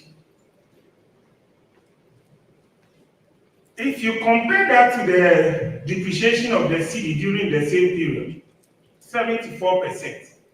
However, the automatic adjustment formula only increased ECG tariff by 11% during the same period as of December 2024. And so, for this particular opportunity to present a new tariff proposal, we have considered all our costs such that our tariff will become a cost-reflective tariff. I just want to mention that in the industry, electricity distribution and sales business constitute between 30 to 33% per industry standard. Just a bit more on that. So the graph shows the performance of the distribution service charge, or ECG tariff, in the past 5 years. From just around 19 pesos in 2018, it came down to just about 16 in 2019. And this is represented by the light blue line. So you can see that our tariff dropped significantly in 2019, then it went up slightly But in terms of actual increase or real increase, our tariff has remained the same. We converted the tariff in dollar terms, and that is shown by the yellow line. It's very clear on the graph that the line dips from 2018 to 2024. Only this year, because of the appreciation of the CD, that we saw a small increase.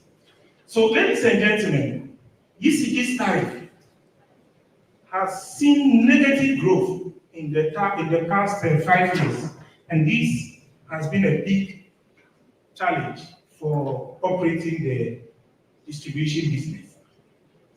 The other issue that we have considered seriously in the tariff are projects that ECG have completed in the past 3 years.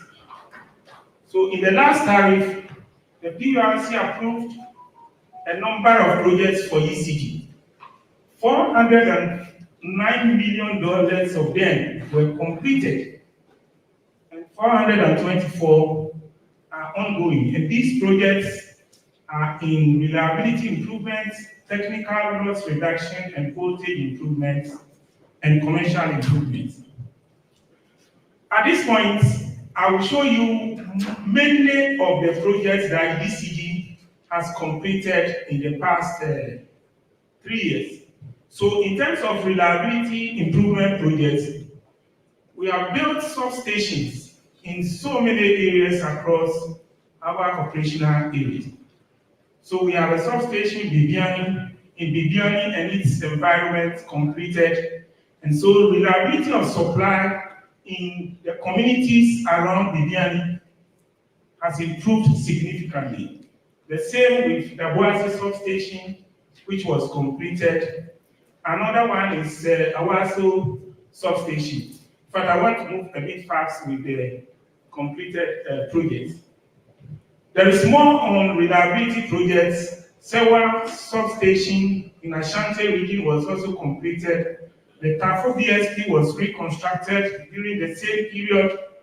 The Obuase BSP, Pando BSP were all reconstructed. Takrade Port switching station was also completed. So all of these were done just in the past 3 years to improve reliability in those areas. Now, during the period, ECG also undertook system automation projects, SCADA and VIT projects, across the 92 districts that ECG currently operates. There are so many of them there. We have some in Accra, Tema, and Takwa areas. In Eastern and Volta, there are so many towns and villages that we have noted there. And so is Accra, Tema, Ashanti West, and in central regions. For technical loss and voltage improvement projects, ECG undertook targeted system intensification initiatives across all the operational areas. And this has improved our voltage. The quality of power in the past 3 years has significantly improved due to these projects that we have undertaken. For smaller projects across the districts, 1,858 low voltage projects were completed. Injections and upgrading of distribution transformers. We've done 347 injection of transformers at various capacities in the network. And in terms of system improvements, we've done 1,345. All of these are aimed at stabilizing voltage levels, enhancing power quality, and reduce voltage drop in extended service areas. Now we come to commercial improvement projects. There were 2 key projects we did, and these are in the ECG mobile app and distribution, transformer metering, and boundary metering projects. In terms of the enhancement of our power app, today, as most of you may be aware, you cannot pay cash to ECD for any service that we render. Seamless. You have to use our system to pay your electricity bill, and that has improved our revenue collection. For digital, for the digital processes in sales, we have replaced our sales billing system, and therefore today we have improved our billing timelines by 40%. There's one more or two more on commercial projects. One is loss reduction project. The loss reduction project was very key for us in the past 3 years, in that it has helped the company to reduce commercial losses, improve revenue collection, and also improve energy accounting. In all, over 1,000 meters were deployed in the past 3 years. And meter installation has been standardized. So what you see in some communities is no more. And we have also undertaken mass replacement of meters in some communities, so that over 8 and 40 meters were all replaced.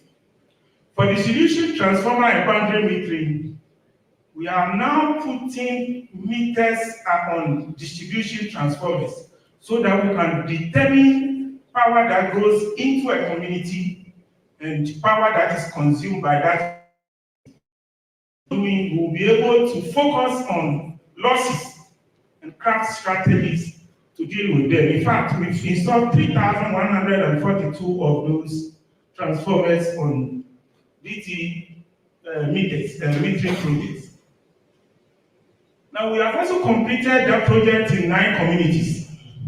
Sorry, 9 district boundaries. So there are 2 things involved. We have transformer metering, and we also have district and regional metering. So these 2 projects are key projects for us to improve energy accounting and plan a solution to address our losses. Now, at this point, I will show you a few pictures. This is the situation of meters before the loss reduction project. That's bad. Now, this is what we have done under the loss reduction project. Very nice. And this has improved losses. Now, here are some of the pictures of the projects I spoke about. These are substations. I just want to move very fast so I can get to ECD's main tariff assumptions. So in terms of tariff assumptions, inflation was assumed to be 8%, weighted average cost of capital 18.86%, and we have adopted the PULC exchange rate as of now for our exchange rate for all projections.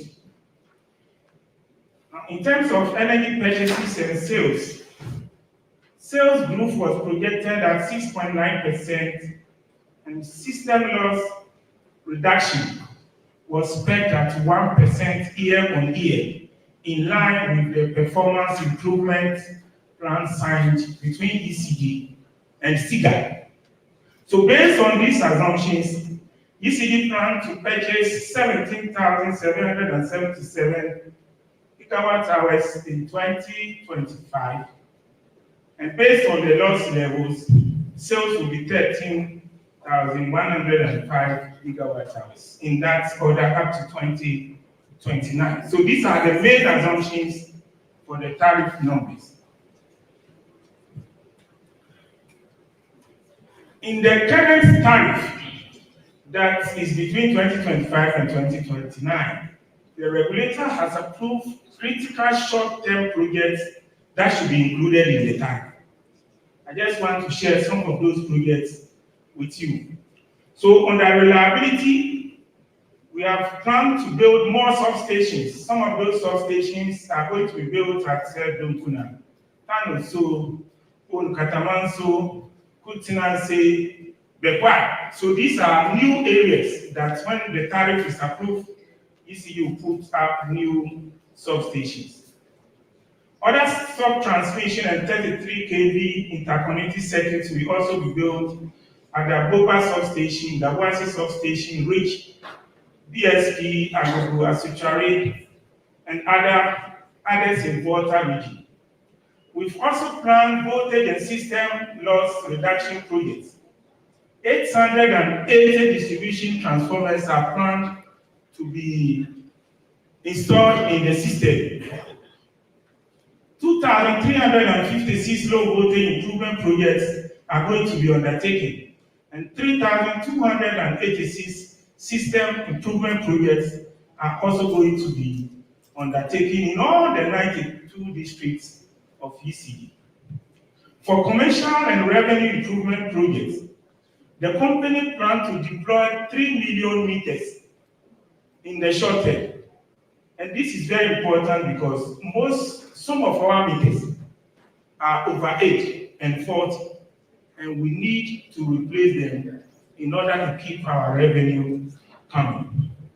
The distribution transformer metering is set to continue. 21,000 meters will be installed, and 620 boundary meters will also be installed in the next 2 to 3 years.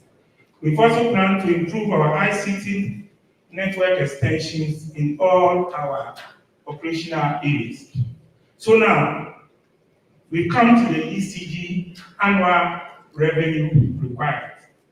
So based on all the projects we have done, and considering the inadequacy of our tariff I mentioned earlier, and the fact that we must reflect a cost recovery tariff in the current tariff, these are the numbers that ECG has come up with based on the rate setting guidelines. So in 2025, in total, ECG requires 8.5 billion to be able to maintain and operate the distribution network. And these include operational costs, return on investment, depreciation, and also return on the approved short-term investment projects. In terms of the tariff, as you can see in the red, it's 64 pesos per kilowatt hour in 2025. But when all these projects and initiatives are undertaken, it is expected that the tariff will reduce year on year up to 2029.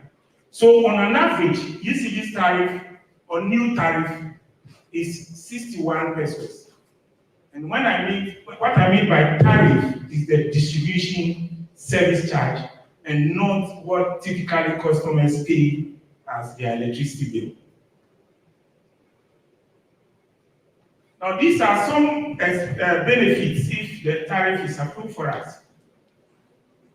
If the tariff is approved for us, it is expected that siding will reduce by 41% from 32.5 to 19.2 hours by 2029. And SIFI will also improve by 44%.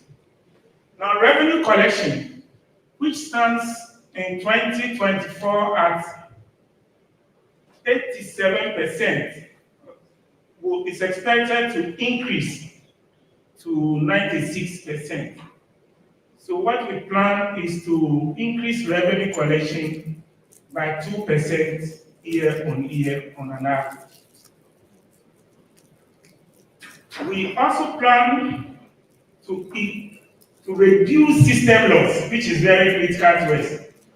As of 2024, system loss was 27%. And as I said earlier, that has been planned to reduce by 1% year on year.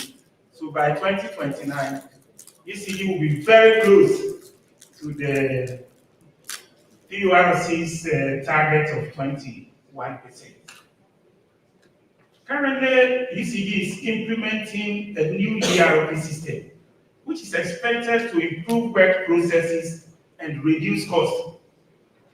In the next 1 or 2 years, we plan to implement the ERP system fully, and that is expected to reduce costs. We will also digitize work processes. Today, and when I say today is 2024, our sales figure was 18.926 billion. We plan to increase sales by 18% in 2025, and it is estimated that that will increase by 8% year on year up to 2029. So, ladies and gentlemen, UCG's proposal is requesting for an increase in the distribution service charge 1 from the current 19% in December 2024 to 61%. Sorry, to 61 pesos per kilowatt hour. And this represents 225% increment during the period 2025 to 2029.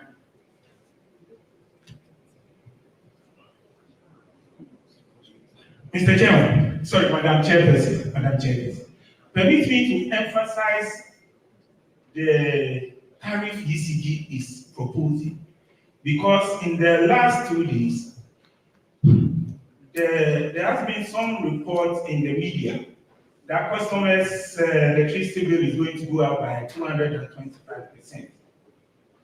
It is not the case, and that is incorrect. The proposal ECG is putting on the table is to increase the distribution service charge 1, which is the component of the tariff, as I said earlier, that is used by ECG to operate the distribution network. And today, as of today, that constitutes only 11% of the typical electricity bill that customers pay. And so it is incorrect to say that your electricity bill will increase by 225%. What we are asking the Commission to increase is the distribution service charge. Now, there are other proposals that ECG has put as part of its recommendations to the regulator. The first one is the collapse of the tariff bands in residential and non-residential groups. So typically, the tariff customers pay is in bands. The residential customers, as we speak, there are 3 bands: lifeline, and then there is a next band, and there is a higher band. ECG is requesting the regulator to collapse the 3 into 2. We should have just lifeline group, and all other customers becomes the next group in the residential category. And this is very important because it has revenue implications and even operational implications. The second issue which NECO has also raised is the introduction of public lighting tariff. Today, there is a public lighting levy that all customers pay as part of their tariff or as a top-up on their tariff. It's a levy. However, the levy that ECG collects, the Energy Sector Levies Act, half is paid to the Ministry of Energy, and the remaining half is retained by the discos to cover the energy cost of public lighting. The half that goes to the Ministry of Energy is used to support infrastructure and maintain street lights and public lighting. So that one does not come to us at all. Every month, Cash Waterfall allocates that money and is paid to the Ministry of Energy. So ECG retains only half. that half is only 28% of the energy cost of public lighting in 2024. And that's one of the key reasons we are requesting the regulator to come out with a tariff for public lighting in Ghana. But the second issue is that currently there is no tariff. In other words, we ECG can determine the energy, but at what rate, so that we can properly account for it. So what ECG does now is to use the average end user tariff to determine the sales from the public lighting consumption. That's why we're asking the regulator to now come out with a rate for public lighting energy consumption. The other one is service charge. If you look on your bill, there is a line item called service charge.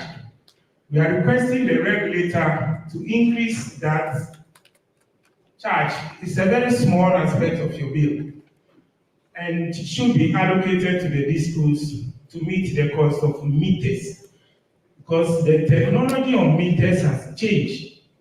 We have a change in technology in respect of meters. So we are having to replace all our meters, or most of our meters, with smart prepayment meters. The other issue we recommended to the regulator is on exchange rates.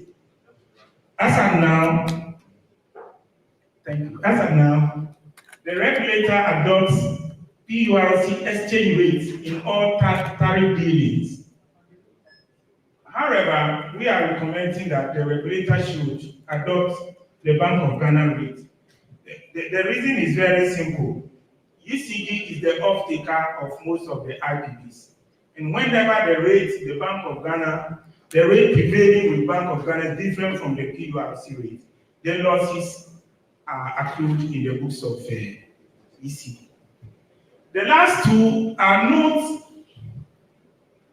issues that relate the distribution service charge one. They are rather issues that are concerned with the generation tariff. But as I said, the generation tariff is also on the books of ECG, because ECG is the off-taker. So reserve margin, for instance, has been discussed here already. We are asking the regulator to include the full cost of reserve margin in the tariff to avoid cost that is accrued on ECG that is not billed to anybody. The other one is liquid fuel. Currently, the PURC adopts weighted average cost of gas for all tariff workings. However, ECG from time to time is called upon to procure liquid fuel during emergency and other times. The cost of liquid fuel is higher than gas, and this leaves an under-recovery in the generation tariff. So we are asking the regulator to change weighted average cost of gas and include fuel in it, and make it now weighted average cost of fuel in the generation tariff.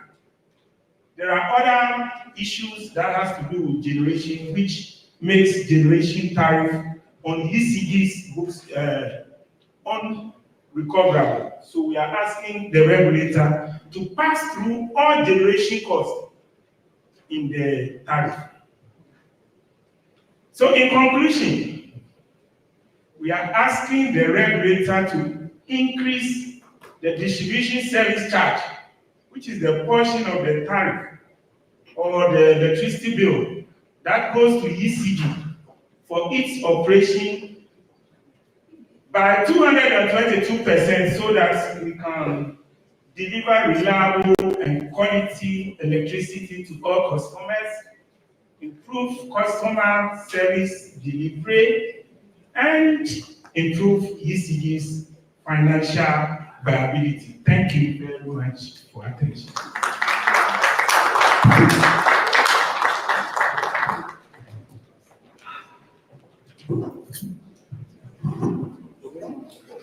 Hello, thank you very much. Please note your questions and we will listen to Ghana Gas.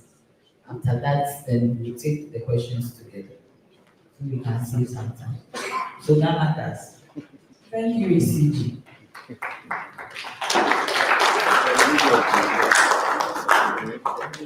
But I don't know if I can ask permission for my commissioners to ask the question.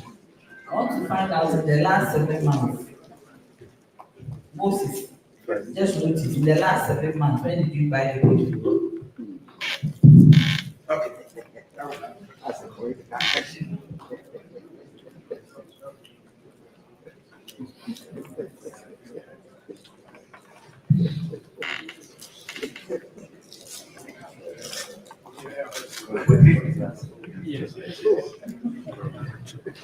All right, good afternoon, everyone. Madam Chair, let me proceed on existing protocol to present Ghana Gas's proposal for tariff growth of tariff increment for the 2026-2030 period. So for starters, Ghana Gas, we intend to do 3 things here. Give an overview of our company, which is Ghana Gas, tie in with the gas value chain, and then you look at the historical evolution of our tariff, and then we move into our proposal.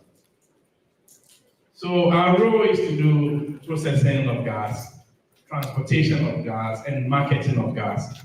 Of course, we get the gas from upstream, we process, we transport, and then we sell the gas commodity. The expectation is that, which is our vision, is that we will be able to be the reliable and trusted gas service company. And indeed, if you look at our reliability reports, it hovers above 98%, which is way above the 95 threshold of industry standard. So we've been doing that over the last decade. Now, in terms of economic contribution, I'm sure when my friend from ECG was presenting, he talked about stability. One key element of stability has to do with availability of fuel. And Ghana Gas plays a critical role when it comes to fuel supply because one, and then we also transport gas from the ORF. So when you do an aggregate of RO in terms of fuel supply, particularly with thermal generation, we do about 85% on our contribution to the fuel need supply generation industry. So what that means is that if you take Ghana Gas off the mix, then I'm sure a lot of the power plants will not be able to produce electricity for the Ghanaian people. Then we also have a product known as condensate. And the reason why we bring on board condensate is that condensate and LPG in particular play a significant role when it comes to tariff determination because it is used, the revenue from the two commodities are used as a discount. So what that means is that if you're going to pay X, then the X reduces because of the revenue from those two commodities.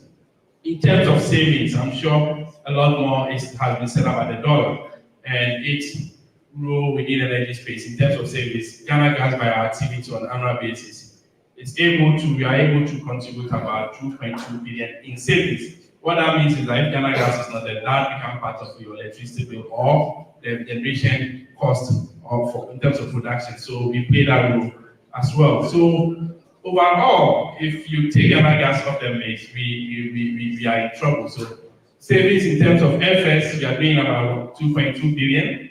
In terms of fuel savings, we are doing about 1.2 billion. I'm sure when you get to the economic modeling, you'll see these numbers being displayed in terms of our contribution to the energy market. Now, for those who know how our industry is more or less in 3 tiers. We have the upstream where we have the FPSOs, and then the FPSO produce gas through to the offshore pipeline to our facility that's at Twabo, the GPP1. The intention is that the red line you see here, the intention is that we are going to invest into GPP2, and then a pipeline to Côte d'Ivoire, which will pass through the petroleum hub to serve fuel to the petroleum hub, which is a flagship program of the government. So we are also going to do that as well. Then once you process, it goes through the main line or the trunk line to Takrade, our industrial production hub in terms of electricity. Then there's the reverse flow that goes to Tema, another production hub in terms of electricity. The expectation is that you do an onshore pipeline from Takrade all the way to Tema. And I'm sure you all know the benefits. Once the onshore Eastern Corridor or Central Eastern Corridor line is built,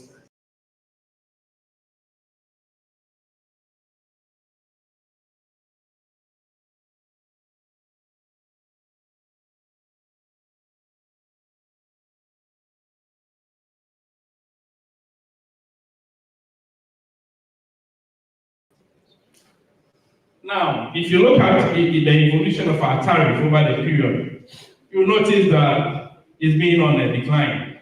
From the beginning, we were doing services plus commodities, we were doing about 8.8. That's in 2014, 2015. Now, 4 years down the line, it declined to about 7.8 thereof. But over the last 8 years, it has dropped significantly in terms of the service tariff, what we call the processing, the gathering, and the transmission tariff to Ghana Gas. It has dropped significantly and it hovers around $1. The basis for this is that government took a decision that some of the assets, the book value of some of the assets will be zeroed. So the cost of the asset that was critical or fundamental to the tariff we were paying in the prior period reduced, was taken out. It was zero. So it means that we're only getting revenue for our operation and maintenance. The CapEx was zeroed, and with that, the tariff was at a very low level, $1 over the last 8 or 9 year period.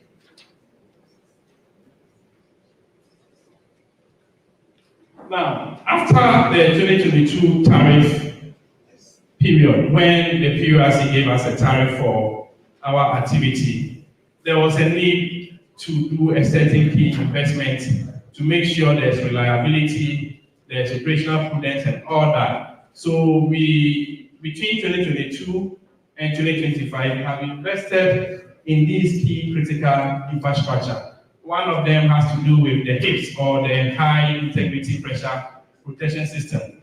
Gas operates on pressure, so when you are transporting, the pressure levels, sometimes the bar gauge is above 90. What that means is that if you don't have systems that protect when there's overpressurization, then even our workers and the neighboring environment will not be safe. So we invested in that. The reason why we highlight these investments is that post the 2022 tariff that was given to us, these investments have not been recovered. So one of the cases we've made to the regulator, the PURC, and they are asking that they should support us, is to be able to recover these investments we've made from 2022 to 2025 that has not been included as part of the regulatory asset base. And the regulatory asset base forms the basis of your cost of service that translates into tariffs. So we are asking that this be factored into it as well. Now, what we have to say with our new proposal, the headline is that we want our tariff to move from 1.1 to about 2.1 from 2026, from 2026. So now we are doing about 1.1, and like I showed earlier, it has moved around the 1.1 for quite some time now. We want that to increase to at least 2.1 going into 2026. And of course, this investment that our request is not one of arbitrary. We are asking for this because you have to link your infrastructure from the supply side to the demand centers. If you don't have money to do that, then obviously you will not be able to provide that critical requirement or mandate of Ghana Gas. We are also ensuring that there's a balance between the consumer interest and then the investor interest. So there's that balance, so that at the end of the day, you can attract the right investors into our space, and then consumers to be able to buy or be able to afford the power, the gas that Ghana Gas supplies downstream. Now, in terms of numbers, I mentioned that government in 2019 zeroed out our assets. That's the net book value at the time.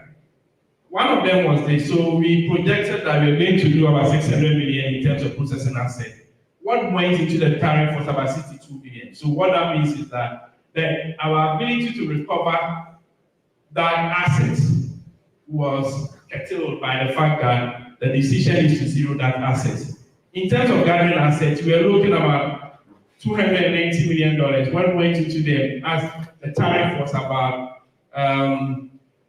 29 million. So you can imagine the gap. Then we also have the transmission asset of about 400 and over. What went into it is about 150.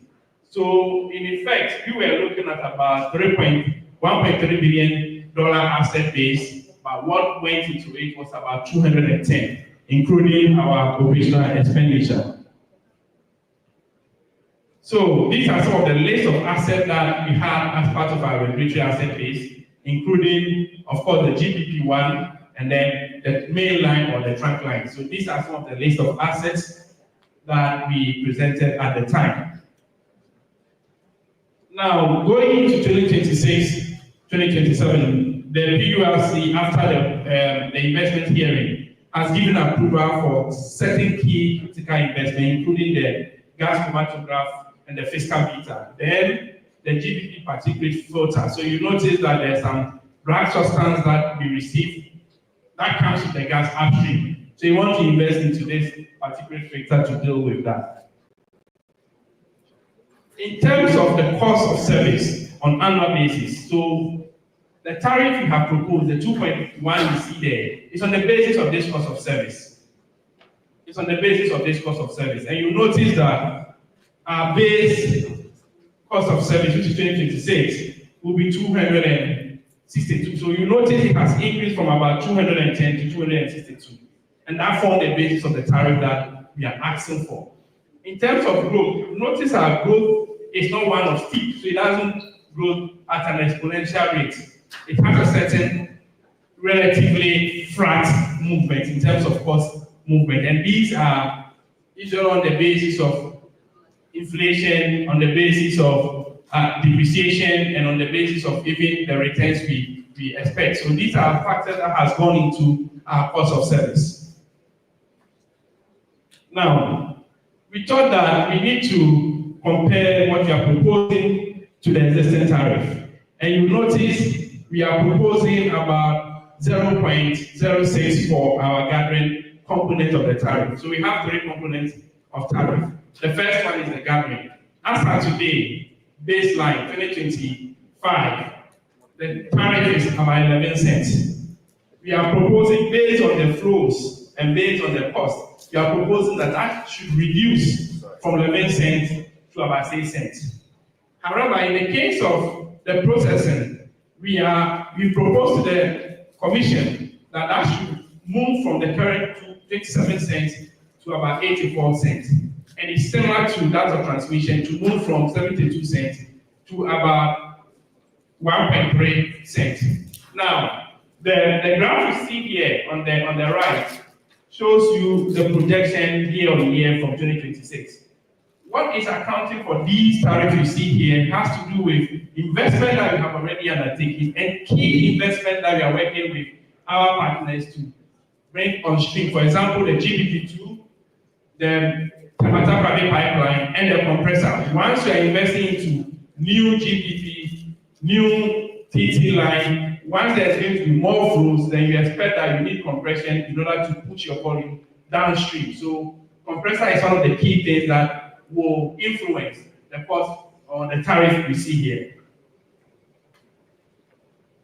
I must say, in line with regulatory principle, these tariffs we have proposed will only be actualized if the investment is fully done. So work in progress, like we know, does not form part of the tariff you will be given. Once these investments are done, the PURC has a mechanism of verifying that these investments have been done, and then on the basis of that, we activate the recoverability of those investments.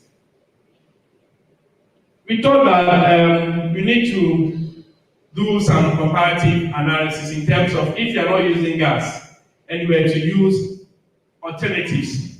It could be LCO, it could be HFO, but this one you're looking at LCO. So what it is that with the proposal you've made so far, the gathering of 6 cents, if you compare to a crude commodity using the BOE, you'll be looking at 32 cents.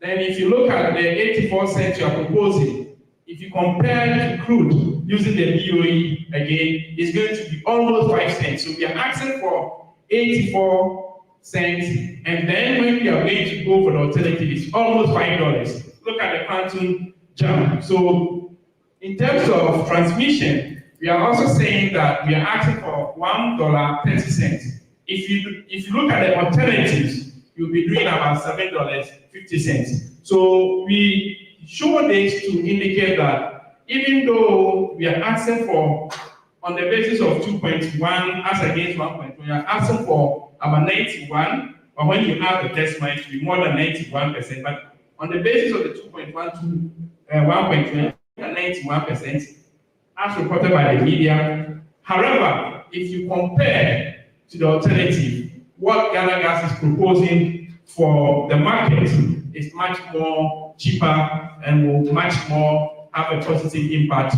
on the energy generation in Ghana. So, Madam Chair, in summary, what we are saying is that we are asking that our current tariff of 1.1 should increase to about 2.1 on the basis of the investment that we've made that are not, as of today, part of the recovery we are making.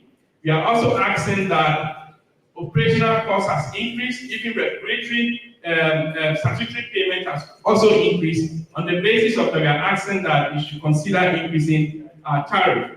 Aside from that, we want to invest into key infrastructure to be able to receive a lot more volume from the upstream and then be able to supply the downstream with a lot of gas products. On that note, we urge the Commission to support us in order to continuously operate as a prudent company. On that note, I thank you.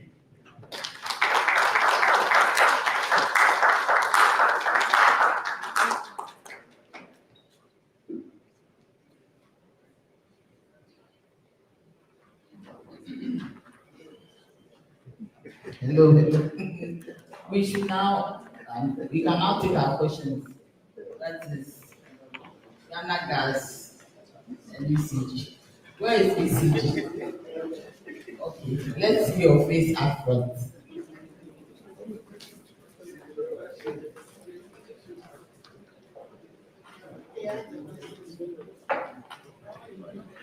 There's somebody at the back. Let's go.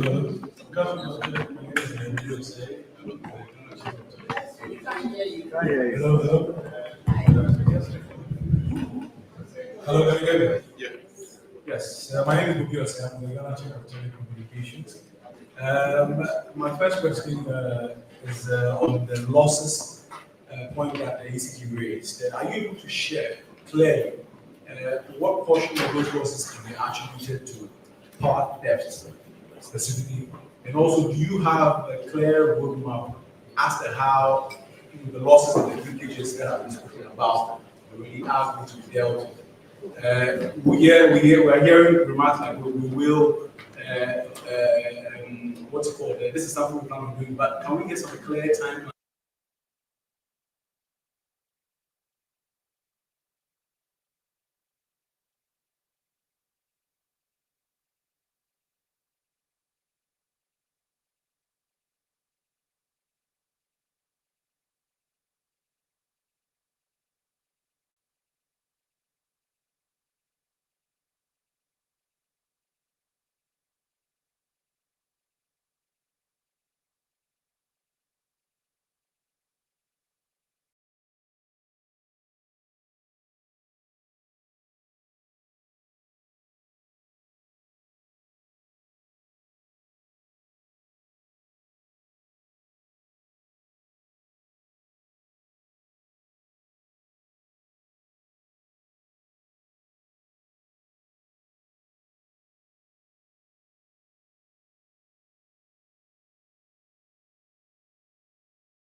has reduced from 28.45% to 27%. Now, my interest is that 1% reduction that we have seen, how much has it cost ECD to be able to reduce that 1%? Because if effectively it has cost the company more than that reduction, then the actions that are being taken might not be that effective. And so I'm interested in that one as well, and what measures they are putting in place to further reduce those losses. Thank you. Okay, thank you very much. Let me have to mention my name. Eric FOKGI. Yes, the first thing has to do with the way the request has been made by ECG. This 225%, there was no indication as to how the net effect of the tariff that we have to pay will show. We need to know. Because they're saying that it's only on one item, the tariff structure. But what is the net effect of tariff generally? Then the second one is about metering. I realize that ECD has so many different types of meters. And we have two companies locally who are producing meters, but they're complaining that ECD doesn't buy their meters because they say their meters are expensive. The reason why their meters are expensive is that they bring down the knockdown parts and they pay duties and VAT on the components to come and assemble. But when ECD imports meters directly, they are exempt from the payment of those taxes. So it creates a distortion in the pricing. So if it is possible for ECD to then decide to standardize the procurement of meters being made by these two companies, and stop the importation, I think it will help to bring jobs as well. Finally,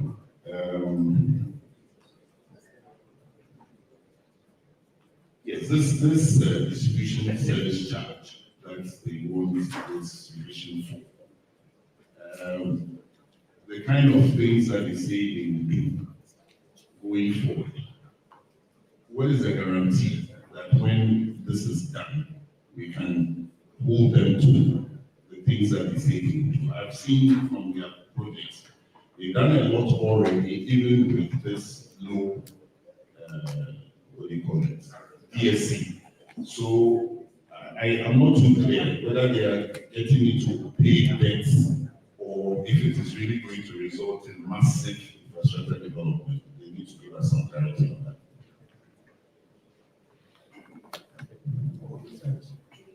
Gillian, from my, I will not mention my company because I'm going to say. For my companies, Why won't you mention your company? I'll commend ECD for the current billing. Point of order. Why won't you mention your company name? There's nothing to hide. The current billing system is like 2 weeks after bill is issued. They will cut you if you don't pay. That's what we experience from our side. And I think the fairness is working. It's good. In the past, we used to at times we can owe about 5 million, and when they cut us, they will say, "We'll go and see them. Go and see them." And they will go, they will come back. The light comes on, and we continue working. The light is still there. So now it's no more like that. And I can tell you, now we pay bill every month, and we are still working, not closed. So I think ECG they should keep it up. It shouldn't be a 9-day wonder. They shouldn't relax. They should keep it. It shouldn't be like something. I don't know who my people come to see at their place that is the right time, but they should do this. So one issue my electrical department they say is that the coming of the bills still is inconsistent. It doesn't come often. So what is the issue? What's the issue with the bill coming on time? What's the issue? So we would like to know what. Your company name, please. You didn't get this. What's your company name? Don't tell us. Telling facility. No, but that's not fair. Hello, my name is Kisman from Chimba. Two questions. One to EC. I think my fellow person there has something around that. ECG mentioned that the distribution service charge one presently constitutes 11% of the tariff. Now, this is a subset of the entire tariff. This 11% is being increased by 225%. So, once he knows this, we can assume, because this entire tariff is made up of generation, transmission, and what have you, all of them. Assuming none of the other components increases, they stay at where they are. And then ECB is giving 225% approval for the 11% of the tariff. Where will it land us as the overall tariff? Because when he started, he said there is a misconception. Now tell us the truth, because otherwise the misconception is still there. So 225% of distribution service charge. Where will it land us, assuming the rest of the components don't move? But if they move, because the generation is from grid code, ERA, and transmission. So please answer us in that way. Let us know where we will land. Second one is on Ghana gas. He mentioned if not using gas, there was a slide. It's like do nothing. If we don't do anything, and then we land in the liquid side, we'll move from 85 cents to $5 and so forth. This is all on assumption that there will be availability of gas. Now, looking at the Ghana gas production profile that we were once given, we have plateaued and will be coming down very soon as far as production is concerned. I am coming from the mines. I'm looking at security of power for the next 10 years, not the next 4 years. Where are we sitting? Are we asking for this, get gas the next 4 years, and then post that there will be shortage? Give us a clear picture where we will sit as far as Ghana gas production for the next 10 years and beyond sits. Thanks. Okay.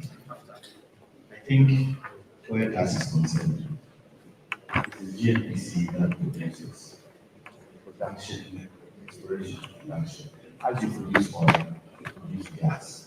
When we get the gas, they can take it to Ghana gas. So it depends on how quick we can do that. But there's also a time gas pipeline where we can get the gas from Nigeria. And there are other things GNPC is doing. So where gas is concerned, the upstream side of gas goes downstream with the It's a GNPC thing. And it depends on how quick we can do exploration and production. Mine is to do with Ghana gas. The GNP. Somebody wants clarity here. Whether you are AGI or you are GNP. Here and AGI, but if the question is asked, where GNPC is concerned. You help us. I help you. Okay. That's what I do. Thank you. You are an associate. I am an associate. Where Ghana gas is concerned, I want them to clarify. The GPP one, we went for a loan, from the Chinese. Who is paying that loan? And they taking crude from GMPs. Right now, we are left with a few, what you call it, to pay to clear that loan. So how does that come into the tariff you're asking for? Number two, Ghana gas, are they a commercial entity? Because are they selling gas today to other industries and earning some revenue from it?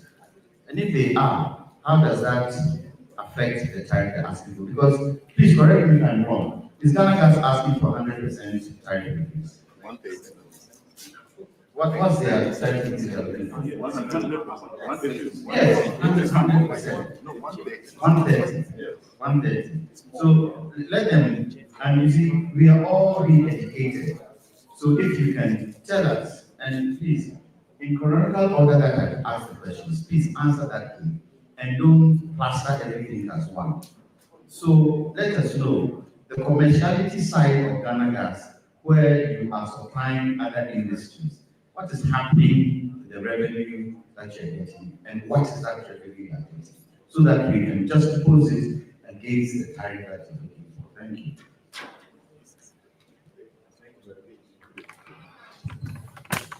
Thank you very much. Jonathan Bloodshed from Purc Stakeholder, telecom industry, the telecom chamber. Here again, we go again. We have to look at how we impact all of us as stakeholders, and also as the entity together building the country. And with ECG, first of all, I just want to ask, recently, the minister got approval to slap one Ghana cedi on fuel, which is supposed to offset some bills in the energy sector. Was there mention of that? I don't think so. I thought that should be lowering bills because everybody drives or travels. That should bring in substantial amount of money. Then number two, still on the taxes. We pay ESLA. How is ESLA being used to offset some of these bills? We are still looking at, whether we are playing financial engineering with the percentage increments. Clarification here, clarification there, it still all adds up to very high increases.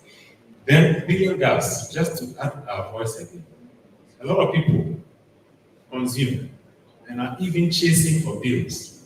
Bills are not coming in. I know you are telling us you are doing about 90-something%. But I don't think so. I think there are still a lot of places where you are not collecting your bills, you are not collecting payments. You must have a lot of receivables on your books. Please be transparent and let us help. And the last question for ECG for me is the minister at the beginning of the year also made some findings that under procurement, there was a lot of things that were procured that were stuck at the port or moved to somebody else. A lot of things, which cost a lot of money. From what I'm hearing, it sounds like we are being slapped with losses as a cost. That it's like, let's share the cost. There's no efficiency I'm seeing in that area. I admit that you have presented some inefficiencies in other areas. We clap for you for that. But in these areas that are punchy, you want to see the efficiency. Then for Ghana Gas, nice presentation, but you're asked.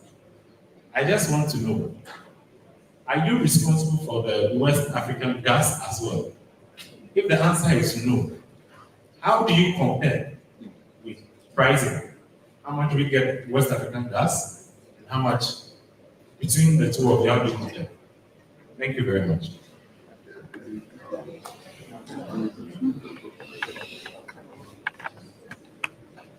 Thank you very much. My name is Pierre, Association of Ghana Industries. I want a bit of clarity on the distribution service charge.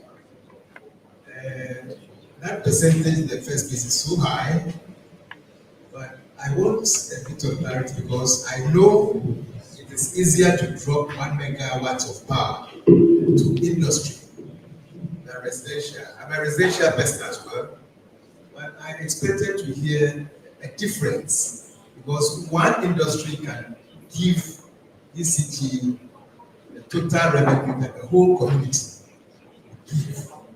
So if we are coming up with a distribution service charge percentage, I expected that in a clear distinction. It's unfair to industry if industry has to share the same percentage for residential consumers.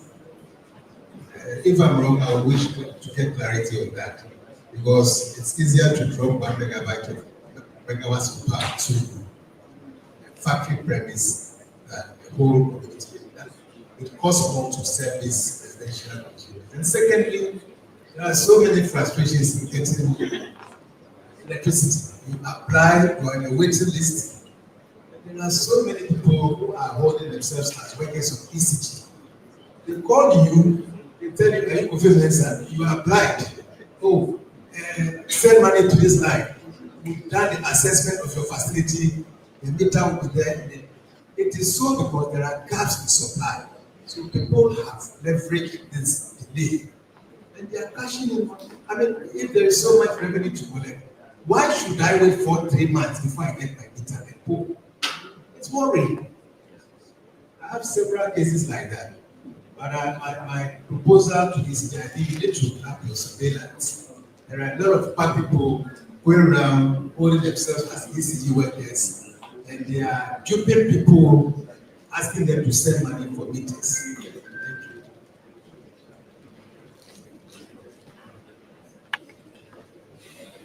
Okay, good afternoon. My name is Anthony. I work with Tariff. So I have two questions. The first one is, I noticed that the proposal, the percentage increase proposal, seems like a wish list to me.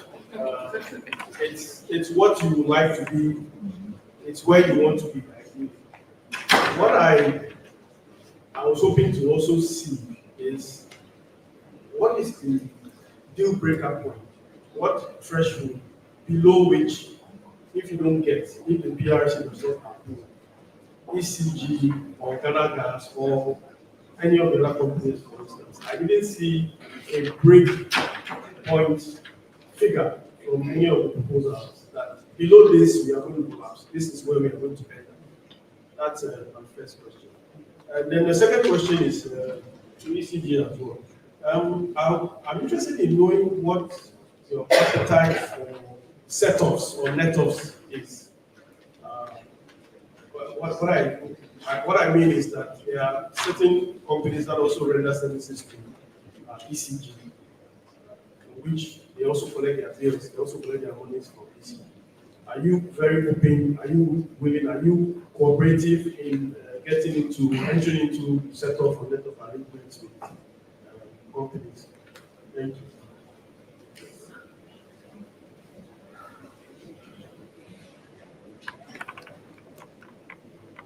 All right, my name is Henry Asabre. I work at ATC Ghana. I'm at the Tariff Chambers. I want to find out ECG. First of all, you are saying that a 2 to 5% is actually the distribution charge. So which means that we still need to know the specific increments or tariff increment as yes. Again, one thing we are seeing, you've done well. I think you've reduced it about 1% your losses. I want to raise a concern about meters and meter setup. We know that there are connections that have been done that are not billed, and you're saying you mentioned a certain number of customers, and I think you are getting it from your system, those that have been set up, which means that if it's not set up in the system, you are not considering as a customer. Meanwhile, the person, we have a lot of cases like that, and the person is billed, the person is consuming power but is not being billed, and all these contribute to the losses. And the issue is, I'm thinking, what are the measures we are putting in place? Because if a contractor goes and install a meter, and for a year or 2 or 3 years, that meter is not being set up, and at the end of the day, we need to be billing this. And these are contributing factors to the loss. And it's not that the person is stealing power, it's not a debt. But it looks like there is a gap somewhere and meters are not being billed. So it looks like even with the contractor there is a gap. So we need to, there is something that is not also right there, which I think ECG needs to look at. And we have things that we wanted to see, because we are saying the 2 to 5 is not too directly to the customer, but the distribution charge. So you hold whatever we have to say. Thank you.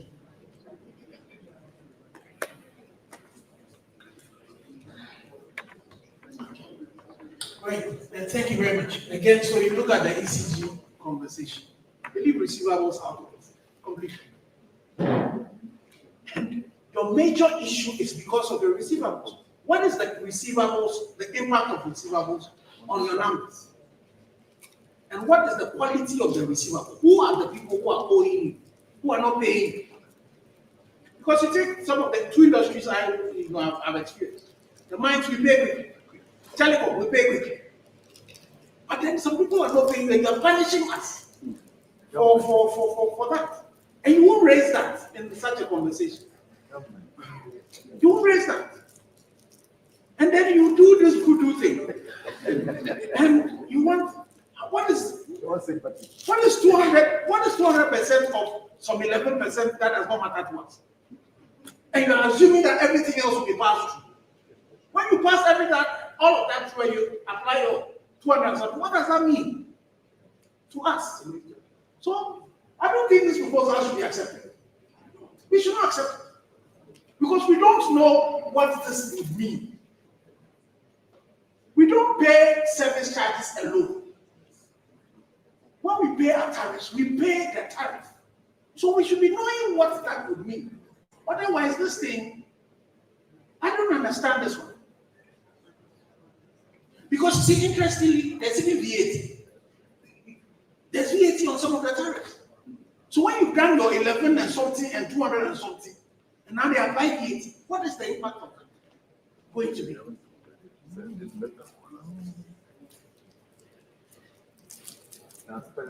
On the issues, yes, so that's very, very important. The issues of transparency is so critical. For even you yourself, you put yourselves under too much pressure that you should not be. You should be very clear in the fact that where is the problem coming from? And this is, so you as regulators, you also owe it to us. When people have to pay and they're not paying, when we brought was it PS something, some private, then they were paying. But you see, ECG people are running in the sea. There are still people accumulating that. You go into some of the places, they have fridges and all of that. They don't pay anything. Multiple fridges. We dealt with the network, we're talking about what was happening in town. Are you able to go to some of the other places like Nima and things and collect your bill? When you go to Kwame Nkrumah Center, how many of those connections that are there are you meeting? You know, so if we don't deal with the inefficiencies, throwing good money after bad, it's not going to be fair on all of us, including yourselves. Then talking about the categorization, and this one, PRC, you know, we presented papers on that. I know, for example, the steel companies. Sometimes they pay below even the tariffs that PRC gives to you. But currently, for all of us who consume telecommunication services are, most of our bills, about 90-something% of our tariff, goes into the commercial category, the most expensive. Now, but telecommunication services now a human right, it's a utility. But the cost of producing 1 megabyte of data, the electrical cost of it is so high. And so if for steel companies and all of that, they sometimes they negotiate with you and you give them below even what PRC gives you. You need to consider the telecommunication sector as we are going into this particular tariff regime. There was the issue also of capital allowance. Greenco mentioned that, where, especially where the mines, for example, we pre-finance that company. But in ECG, it doesn't happen. You would invest about 9 poles and then do all of that. Even put a transformer on it. They come and commission it. Immediately they commission it. They are connecting other people to it. But it does not reflect you. You don't get that back. I know PRC at some point was talking about some capital allowance that will be given. Where are we with that? And as we're speaking about that, because it's easy, where are we with your net metering as well? So that when I fix solar on my house, and I'm generating more that I can use during the afternoon, and I inject that back into the system, why am I not offsetting it? So again, those of you who have IIGB before your names, I know the policy is ready. Why is ECG not implementing that? You have what ING. My colleague engineers, they are the ones I am directing. I'm directing this one. So I think we need to know what the 200 and something percent will mean to us, so that we can then consolidate that. And I am pretty sure they can work that model out. So they should add that to it, so that then we're living here, we know that that means only 3%. Otherwise, unfortunately, the media, they will take it and they will say you are asking for 200 and something percent. And you'll be there to defend it. So please do that, so that we are clear in our mind what everybody, so that as industries, as businesses, we also can plan with this. But this particular one, we cannot be asking them to give this, whether they should give you 3%, 4%, because we don't know what the impact is going to be on us. And you are at the end. The rest of the people, they are not at the end. You are the ones that we pay. So don't come and tell us something that we don't know what we are going to pay. It says only 11%. Thank you. Hello,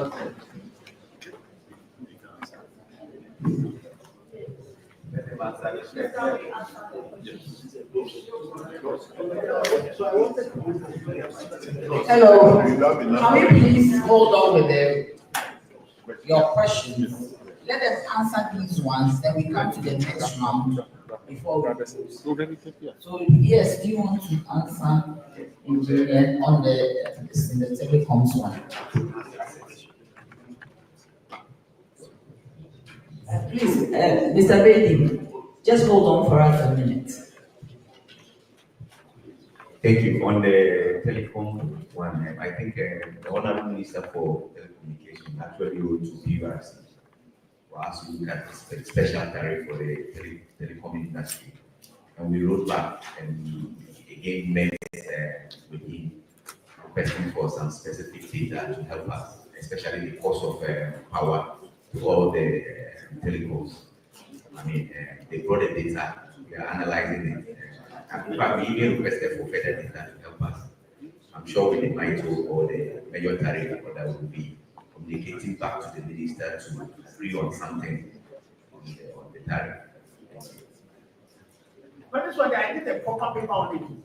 So that when the minister is giving you a scope, so let's have your paper. It is with you, I would let them please send it to them. Please thank you very much. Of the exchange of the data between us and even the chamber, we are working with the chamber. So we want to get your paper. No, they have the chambers. I just want to clarify something that you said. You are already within the non-residential class because you are not domestic. So if you are paying, so if you say that the tariff we are giving you is pushing you into the commercial class, you're already there because of what you do. Do you understand me? I then spoke. Okay. That's what I mean. What I'm just meaning is that we are in the punitive tariff that ECG has. Okay. It's where that class is where we are. Okay, thank you. We are waiting for your paper.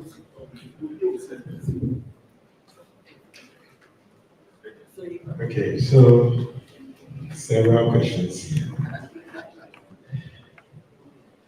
Let's start from power theft. So the first question was, how much does power theft constitute the total build-up in terms of system loss? So we have a total of 27%. 17.5% is commercial losses, so the theft is in the 17.5%, but it's also include billing errors, metering problems. Then the remaining 9.5% is technical losses. Now, timelines for loss reduction. Currently, we have a performance contract with the Energy Commission, SIGA. We also have with the IMF and the World Bank.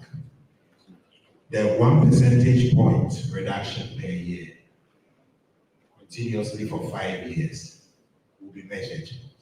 So every quarter, they are in to measure where we are. In fact, we just submitted our Q3 reports before coming for this roadshow. So there are several institutions that are on that case, trying to monitor, check, sample out, and ensure that ECG is on top of the game when it comes to loss reduction. Now there are so many programs that will be here. There was a question as to how much we commit to, or what's the cost of reducing 1% system loss. Now, here again, we've not calculated that because there are varied interventions. For example, we're funding utility and the Ministry of Justice and Attorney General to run the utility courts, special electricity courts, that will prosecute all those offenders and then help us to retrieve our funds. We are doing our normal suits through the loss control unit. Then we have multiple teams. So that's how come we got thumbs up from my friend over there saying that now his bills are being paid. Because when you go and bribe one person, another group will come in. And that group, you don't know where they are coming from and when they will be coming. So there are several teams moving out. Last month, we had a group of ECG engineers, women in engineering, who also conducted their own suit. And they started in Dansuma. I was with them in Dansuma. So we think that sometimes familiarity helps people to also now slack and all that. So when you have other teams coming in to check on the work you are doing, then it's like we are checking the police officer. Meanwhile, we also need your support because there are a lot of things happening that some people know. Oh, these areas, there are illegal connections. This person next to me has it, but he's afraid, oh, he will lose his job. Or this staff is helping me to steal power from ECG. And you say, oh, he will lose his job and all that. But once he is doing it to one person, you are sure to know that he will do it to another person. So we are soliciting support such that we can all take this challenge head on. Recategorization of tariffs for industries. It's a very fair point that has been made. We have one for steel companies, and there are cement manufacturers. There are pure food and canning industries.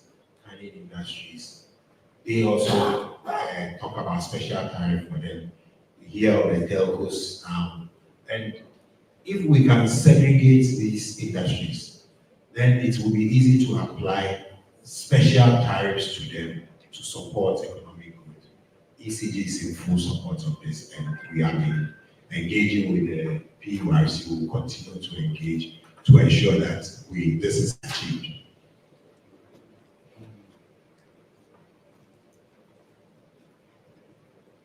Now, I also want to state that 1 percentage point reduction in system losses is about 250 million Ghana cedis. So every reduction that comes in through loss control, we track them. Sometimes we are not able to share with the public, but we engage with our regulators in our proposals, we capture them all in there, all the recoveries, the gains that have been made. The challenge has been, if you are doing more of the network extensions to rural communities and all that, you have well over 300,000 customers added year on year. Now, if you are extending the grid and then the sub-transmission on the backbone of the system is not improved by putting the switch gears, the substations, and then the large transformers in, then you are losing a lot of power technically. So a lot of these have happened. There is a special project we completed, VIT, voltage, current, and time. Now we put auto reprocess on our long radial lines, and then we're able to section them. So when there are challenges, you section that area, you restore supply to those critical subloads, and then it will be just those who are affected we're able to work on the line and then restore supply. Now this has helped us a lot because then we are reducing the customer downtime. Now the big question that came, what is the net effect of this 2.5% increase? And our customers don't know what the effect is. So you know the build-up we have in generation, we have transmission, and we have distribution. ECG's revenue is in distribution. We also have the contracts for generation in our hands. So we are able to project, for example, what generation numbers are going. But there is VRA in the midst of the generation. And for that one, it's regulated. So PURC will have to work on. So sometimes we don't want to trumpet the overall effect of that. We also don't know how much RICO will present until we come to this room to discuss. So at the end of the period, then we're able to now say that, okay, this is how much transmission is going, this is how much generation is going global, that is IPPs plus VRA. And then now you can add the distribution. Now the 225% translates into 25% on enterprise if you freeze all these other parameters. I believe this should help. 24.75. Okay. It's a magic number. No rounding up. That's the number actually, and I'm sure as we go through this roadshow, we should be able to come with a global number, say that customers or consumers are guided.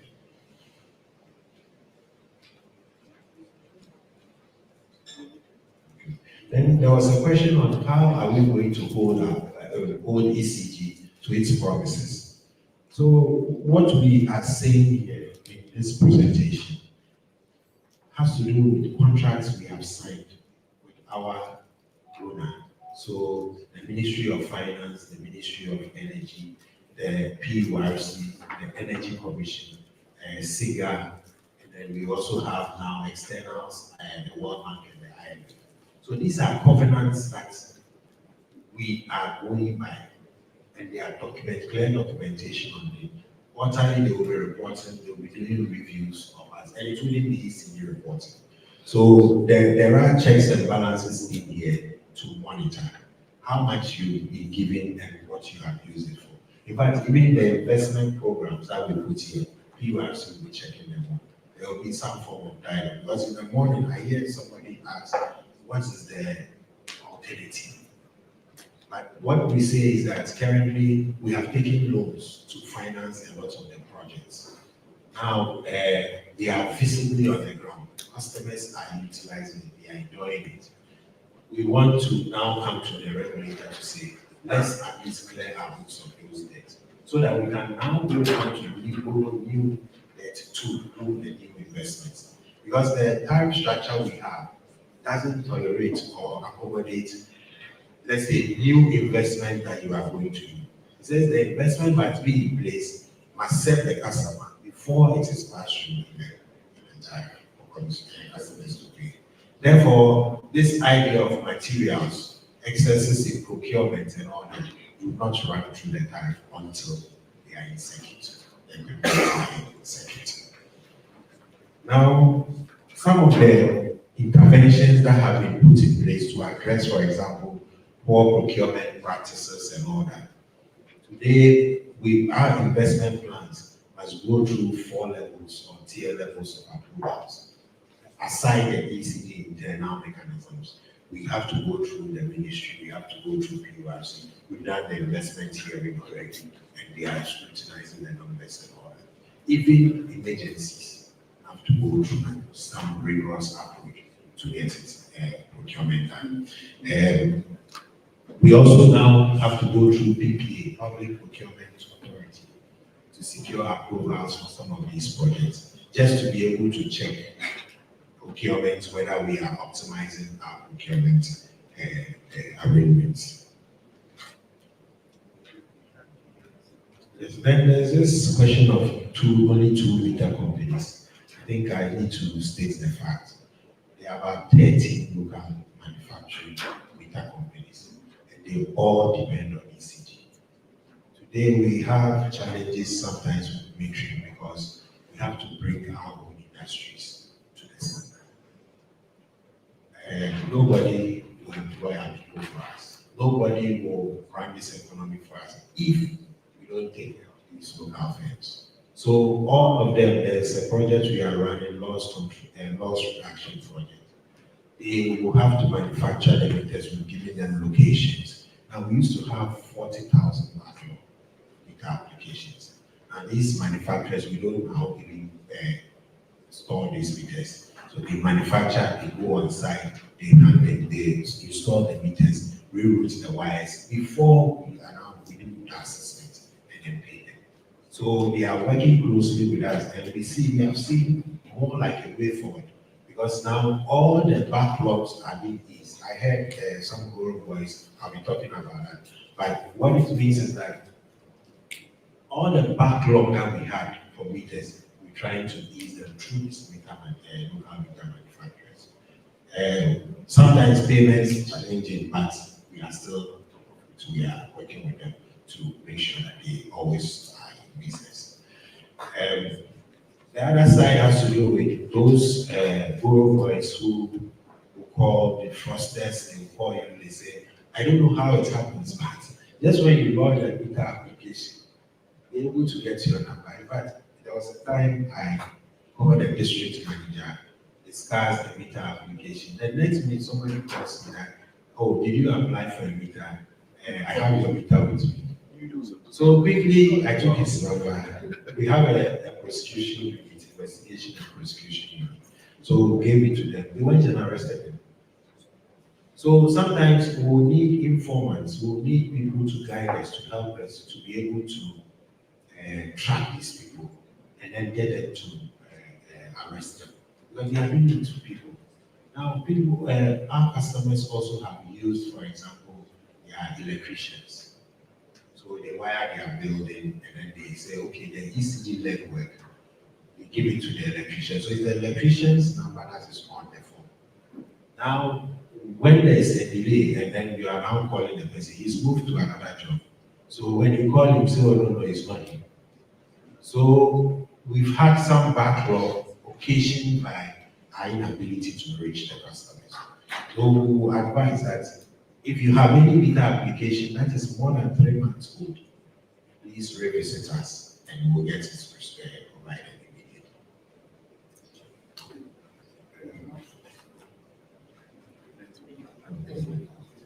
immediately. For the fairness in working, I think it's a vote for ECG. So I take it as a vote for ECG. Thank you very much. Then let's come to gaps in billing.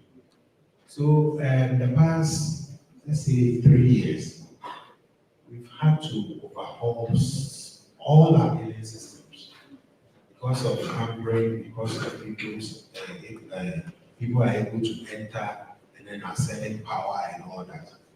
Now, we have overhauled all these and then tried to digitize. So that was the challenge we saw on, for example, the beginning of the year when some bills were not able to go. I think the SLT bills were not able to go. And we think that we are on top of it and it will not happen.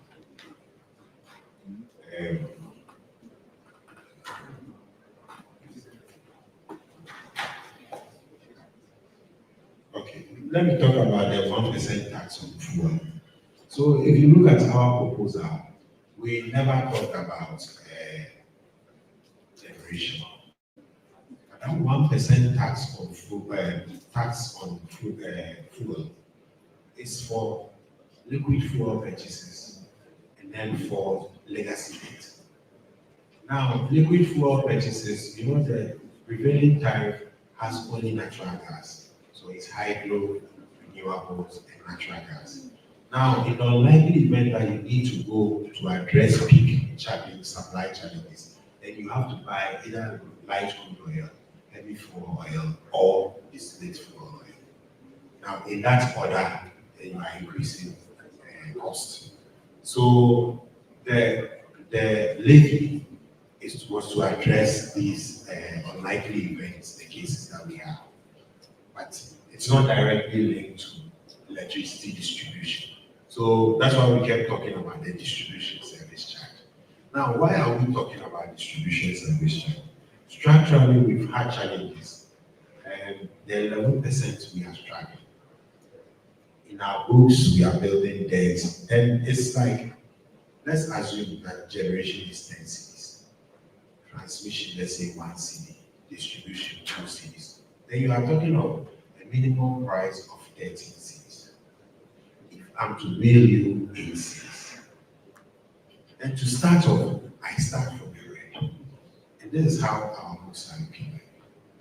That's when we take direct costs, which is not part of our operation, generation and transmission, and we go into negative. So this is how come we are talking about this. That we've tried diesel generation. Even in the home, if you do standby generator and all that, you know how the cost is.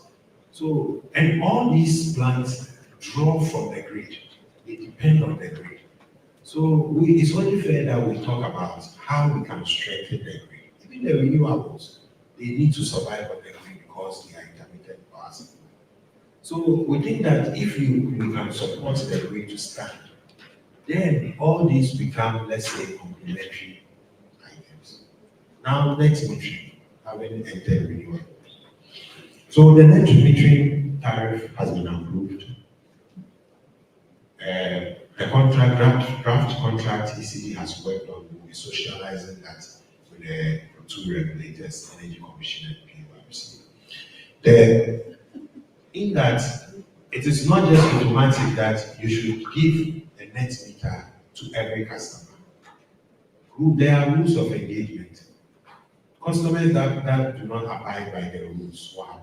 So there should be a clear contract, say that the customer will know what is required of him, and then ECG will also know what is required. Now the other side is, what are the annual allocations? Is it 1 megawatt per year? Say that when you enroll all customers and you achieve 1 megawatt in a year, then you look for the next year.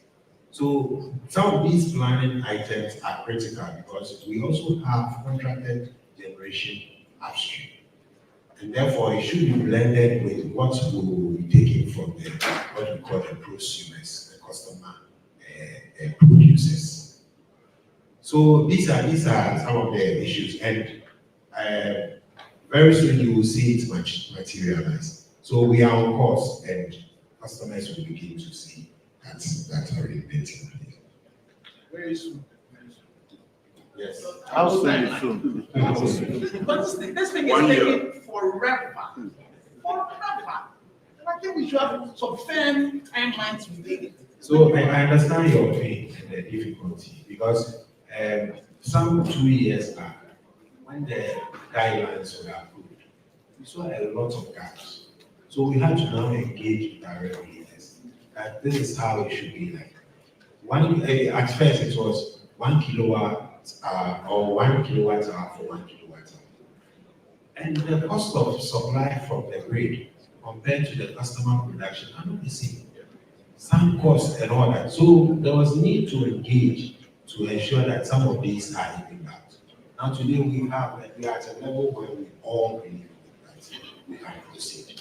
I mean, government of Ghana within this year is doing 12,000 rooftop solars for commercial buildings.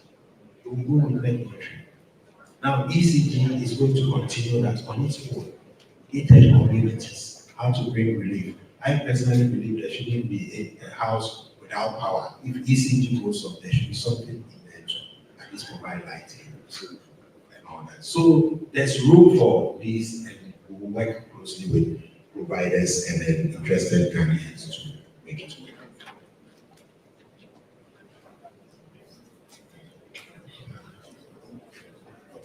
So there was a question on capital contribution and on capital contribution policy.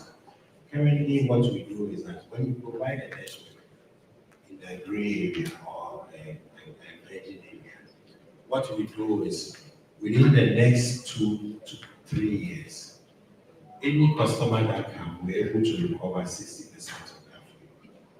And we do that now. Sometimes customers may not be aware, but we try as much as possible to do that, and we will increase the education on this. Up to 60% will give back to the customer.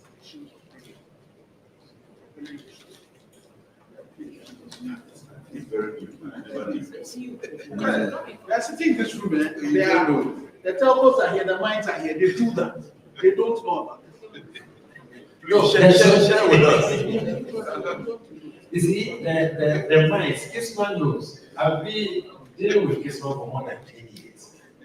He knows. So I don't want to.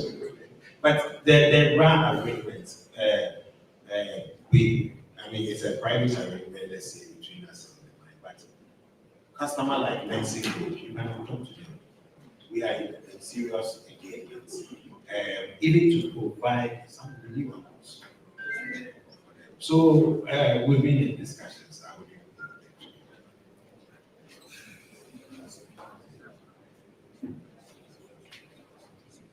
So somebody spoke about meter setups. That there are delays and there seem to be gaps. So we identified this gap. ECG goes to put the meter there, and then the ECG now has to come back and do the programming. At that time, the customer is out of supply. Then they say, oh, they're giving you some 50 cedis or 10 cedis or something. And to avoid that, that's where we got in the meter manufacturing, the local meter manufacturing.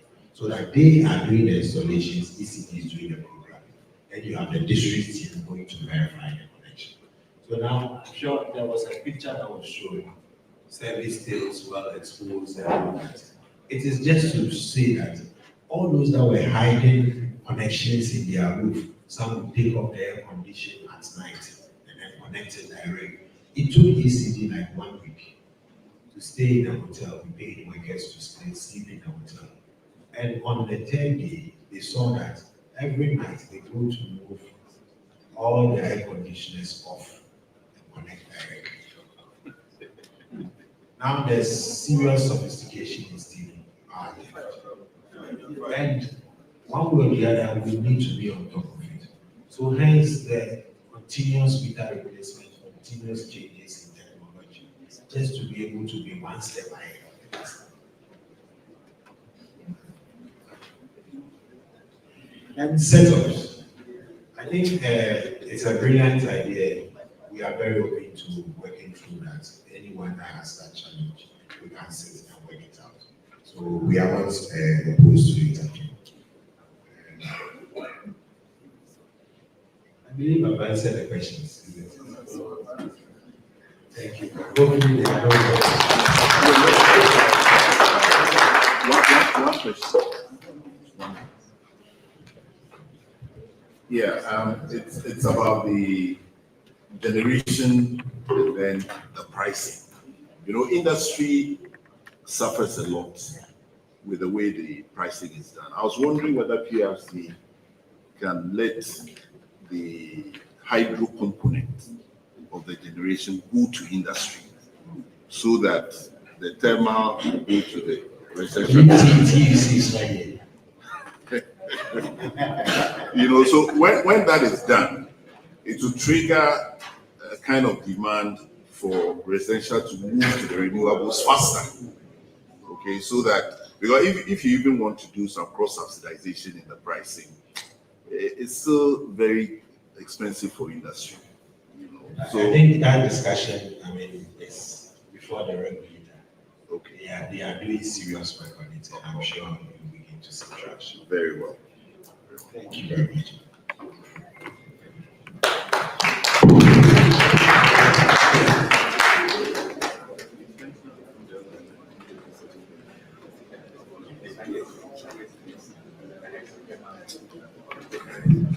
All right, thank you very much for the questions, Madam Chair. To follow from the question you asked Kwame, that whether he's AGI or GMPC. So I don't know the question to Gallagher. Is it from the GMPC angle or the AGI? But be that as it may, you provide some perspective to the questions. The first one I want to say that I heard that the 91%, 97 million was inaccurate. So I thought I should give the numbers so that we can do the calculation ourselves. I don't think there's any two ways about deriving the percentage change. So the current tariff is about 1.105. We are proposing 2.187. So when you do the derivation, it's about 97%. 97%. However, the media reported in only 1 decimal. So the first thing they did was that our tariff is 1.1, it's moving to 2.2. So when you take away the extra 3 decimals, then it gives you the 91. That's why the media has reported the 91. But the presentation we did, I think on Monday and Tuesday, we indicated that the percentage change was about 97%, and I want that to be captured on record. Now, there's also a question. I mean, I'll come to a question. I want to answer the easy one, then I'll come and deal with the more philosophical one. There's a question about whether Ghana gas, the proposal you're making, is relatively cheaper compared to WAPI. Usually, my GM commercial advises me that these analyses shouldn't be part of our presentation. The reason is that, look, gas markets can never, especially within the sub-region, it can never be, if you like, a regional market. It's always, there are always a local element in the market. But in terms of numbers, I can give you, on the reverse flow, the transmission tariff on the reverse flow is about 2.4, which is higher than what we are even proposing. Compared to our previous tariff, that is way below the 2.4 that we pay if you are being on the reverse flow. In terms of gas from Nigeria to Ghana, you'll be looking at about 4.1 for services and 4.1 or 4.2 for the commodity. So again, if you do that, okay, that will be about 8.3 there of compared to what we do in Ghana. Obviously, on the face of the numbers, we will even conclude that ours is relatively cheaper. But like I said, professionally, if you want to do that comparison, you need to do a bit more detailed work. But on the face of the numbers, then we are giving you a relatively cheaper tariff for the services we provide. Break-even. So there was a question about whether if the PRC refuses to give the proposal you made, what happened? I must emphasize that the proposals we've made is on the bare minimum. So you can even see the break-even proposal plus a certain margin. So the risk we face is that if these investments we've made does not find expression in the tariff we are giving, then of course you'll be carrying a certain losses because your tariff is not economically reflective. So it's not the case that we have added a certain huge margin or profit. If you look at the regulatory pricing principle, it doesn't even make room for that at all. The only thing you get is to recover your capital, your expenses, and then there's a margin that deals with rate of return so that it can be investor friendly. So we are not making excessive margins to the extent that if the PURC decide to give us a lower tariff rather than what we have proposed, then we are better off. No, that is not the case. Now, the first question from Kwame. Ghana Gas, have you paid the CDB loan? The answer is not a yes or no. And I want to go back into the history. So, if you look at the first tariff that was given to Ghana Gas by the PURC, it had 4 components. The first component was that there's a commodity component of 2.9. There was a gathering component, there was a processing component, and there was a transmission component. Then, of course, embedded in the transmission component was the regulatory levies. Now, when you aggregated all those 4 components, the total tariff that was given was about 8.8. Now, the principle was that Ghana Gas was supposed to recover the 2.9 as part of the tariff and pay that into the PHF or to GNPC. Because even though the foundation volume was free to the government of Ghana and GNPC, Ghana Gas was mandated under the off-taker agreement, even though not executed, to pay at least $2.9 for the commodity, for the upstream commodity that you receive. So what then happened was that you were under regulatory policy and government policy to sell the commodity. That's when you process the gas to VRA. So we process, we sell to VRA. We process, we sell to VRA. So our customer at the time, the major customer at the time was VRA. Indeed, at a point in time, VRA was the only customer. So what then happened is that all that we processed went into the power market. For over a period of 3 or 4 years, those monies were not paid. And at a certain point in time, the outstanding debt was over $700 million at a certain point in time. Now, government made a decision that instead of paying or getting DRA to pay Ghana Gas, that money will be ring-fenced. So what that means is that Ghana Gas needed to recover that money from the power market, and then a portion, if you look at how the tariff is done, there's a capital recovery, always there's a capital recovery. That capital recovery was supposed to pay for the CDB loan. But given the challenges at the time, that money never hit the accounts of Ghana Gas. So what did government do? They came with the ring-fencing mechanism and an offsetting mechanism. To the extent that the obligation on Ghana Gas to pay back the CDB loan back to government based on the on-lending agreement, that portion metamorphosed into an equity because there was a challenge with getting the revenue to pay for that. Now, as of today, Ghana Gas is still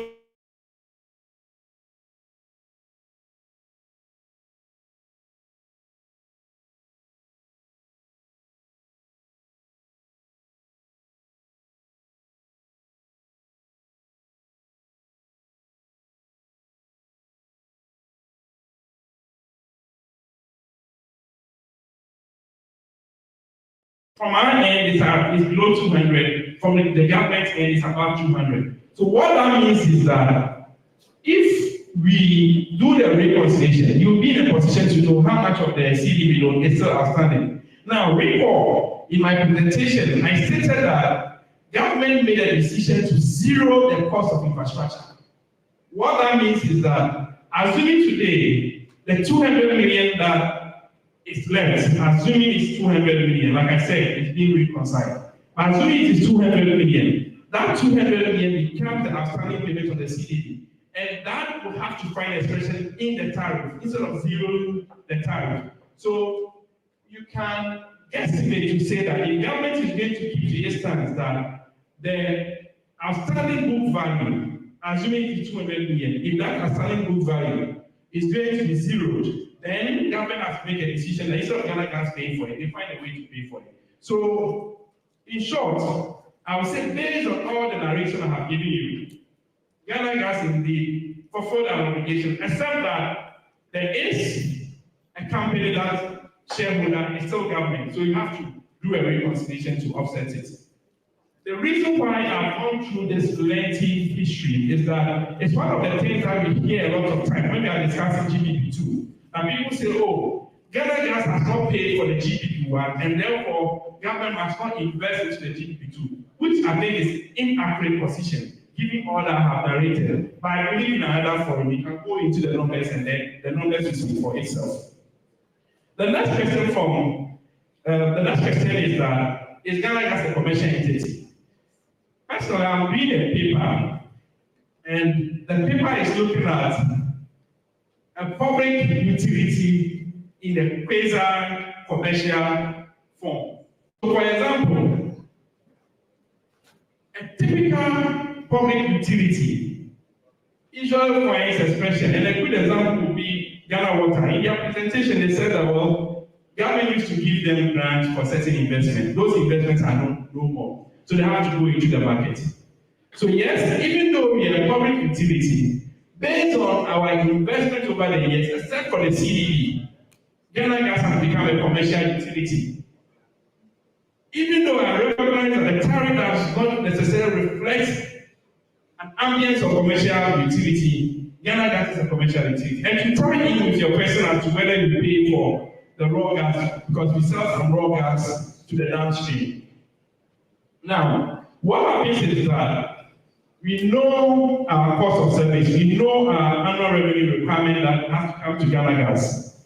Now, any gas we sell downstream, so let's say if you sell gas to customer A, and the revenue is, let's say, $5 million, the CWM has a mechanism of dealing with it. How do they do with that?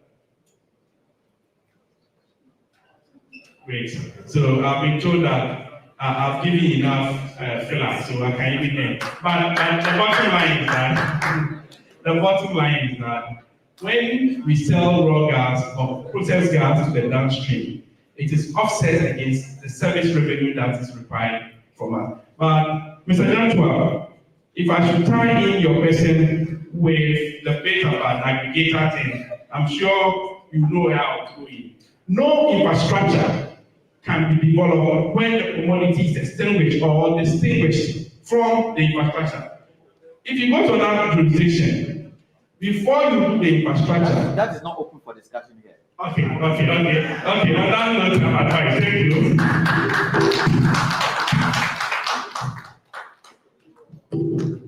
Thank you, Mr. Ganegas. We'll now go to Madam Chair for closing remarks. But before we do that, kindly scan the code and give us positive feedback so we shape our future. Oh, feedback. To shape our future. So let's welcome Madam Chair.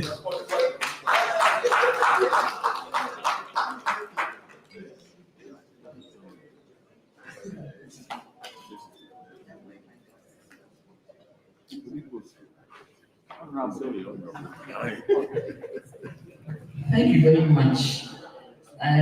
Me normally I'm informal, but today I'm written. I don't know why. I wish to, on behalf of the chairman of the PRC and the whole commission, to thank everybody for spending time with us and making this event very successful. We are most grateful. We know you are busy people and you are very rich people, and you've come to this level to be with us. We at the PRC, we ensure the financial viability of the utility service provider. And whilst at the same time, which is very important to us, looking at the interest of the consumer. We look at the domestic consumer, the non-residential, commercial, the one in industry, SLT, LV, ND, and HV. We take your interest very, very serious. And there was the issue of time of use meters. And we are seriously considering it. And I know that it is very important to the success of the 24-hour economy. And so the PRC is working feverishly to come up with modalities. The PRC is holding the utilities as at now and in the future shall hold them to the highest standard of service.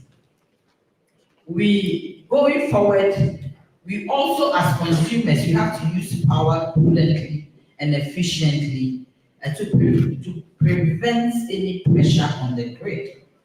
We've taken note that Ghana Water should do a lot of public education on the effect of pollution and galamsey on our river bodies, and also some of the activities that go around these river bodies. And today we have been taught that potable water is life, not any ordinary water.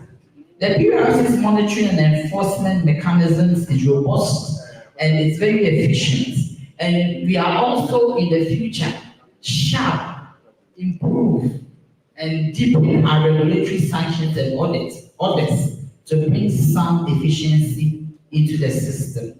You want to say and reiterate, I know you have seen it, but you want to reiterate that this is a multi-year tariff order, which will span from a period of 2026 to 2030. From what has happened before, we the PRC are going to ensure that procurement within the utility chain is sanitized.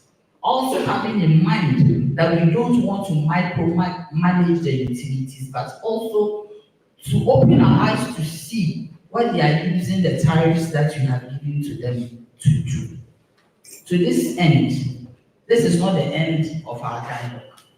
As industry and businesses, you are part of this process, and we continue to engage you. And even from here, if you have any issues, you can bring it on board to the PRC, because I've told you about the decision variable, which is key to any tariff process that we go through. Thank you. God bless you, and God bless you.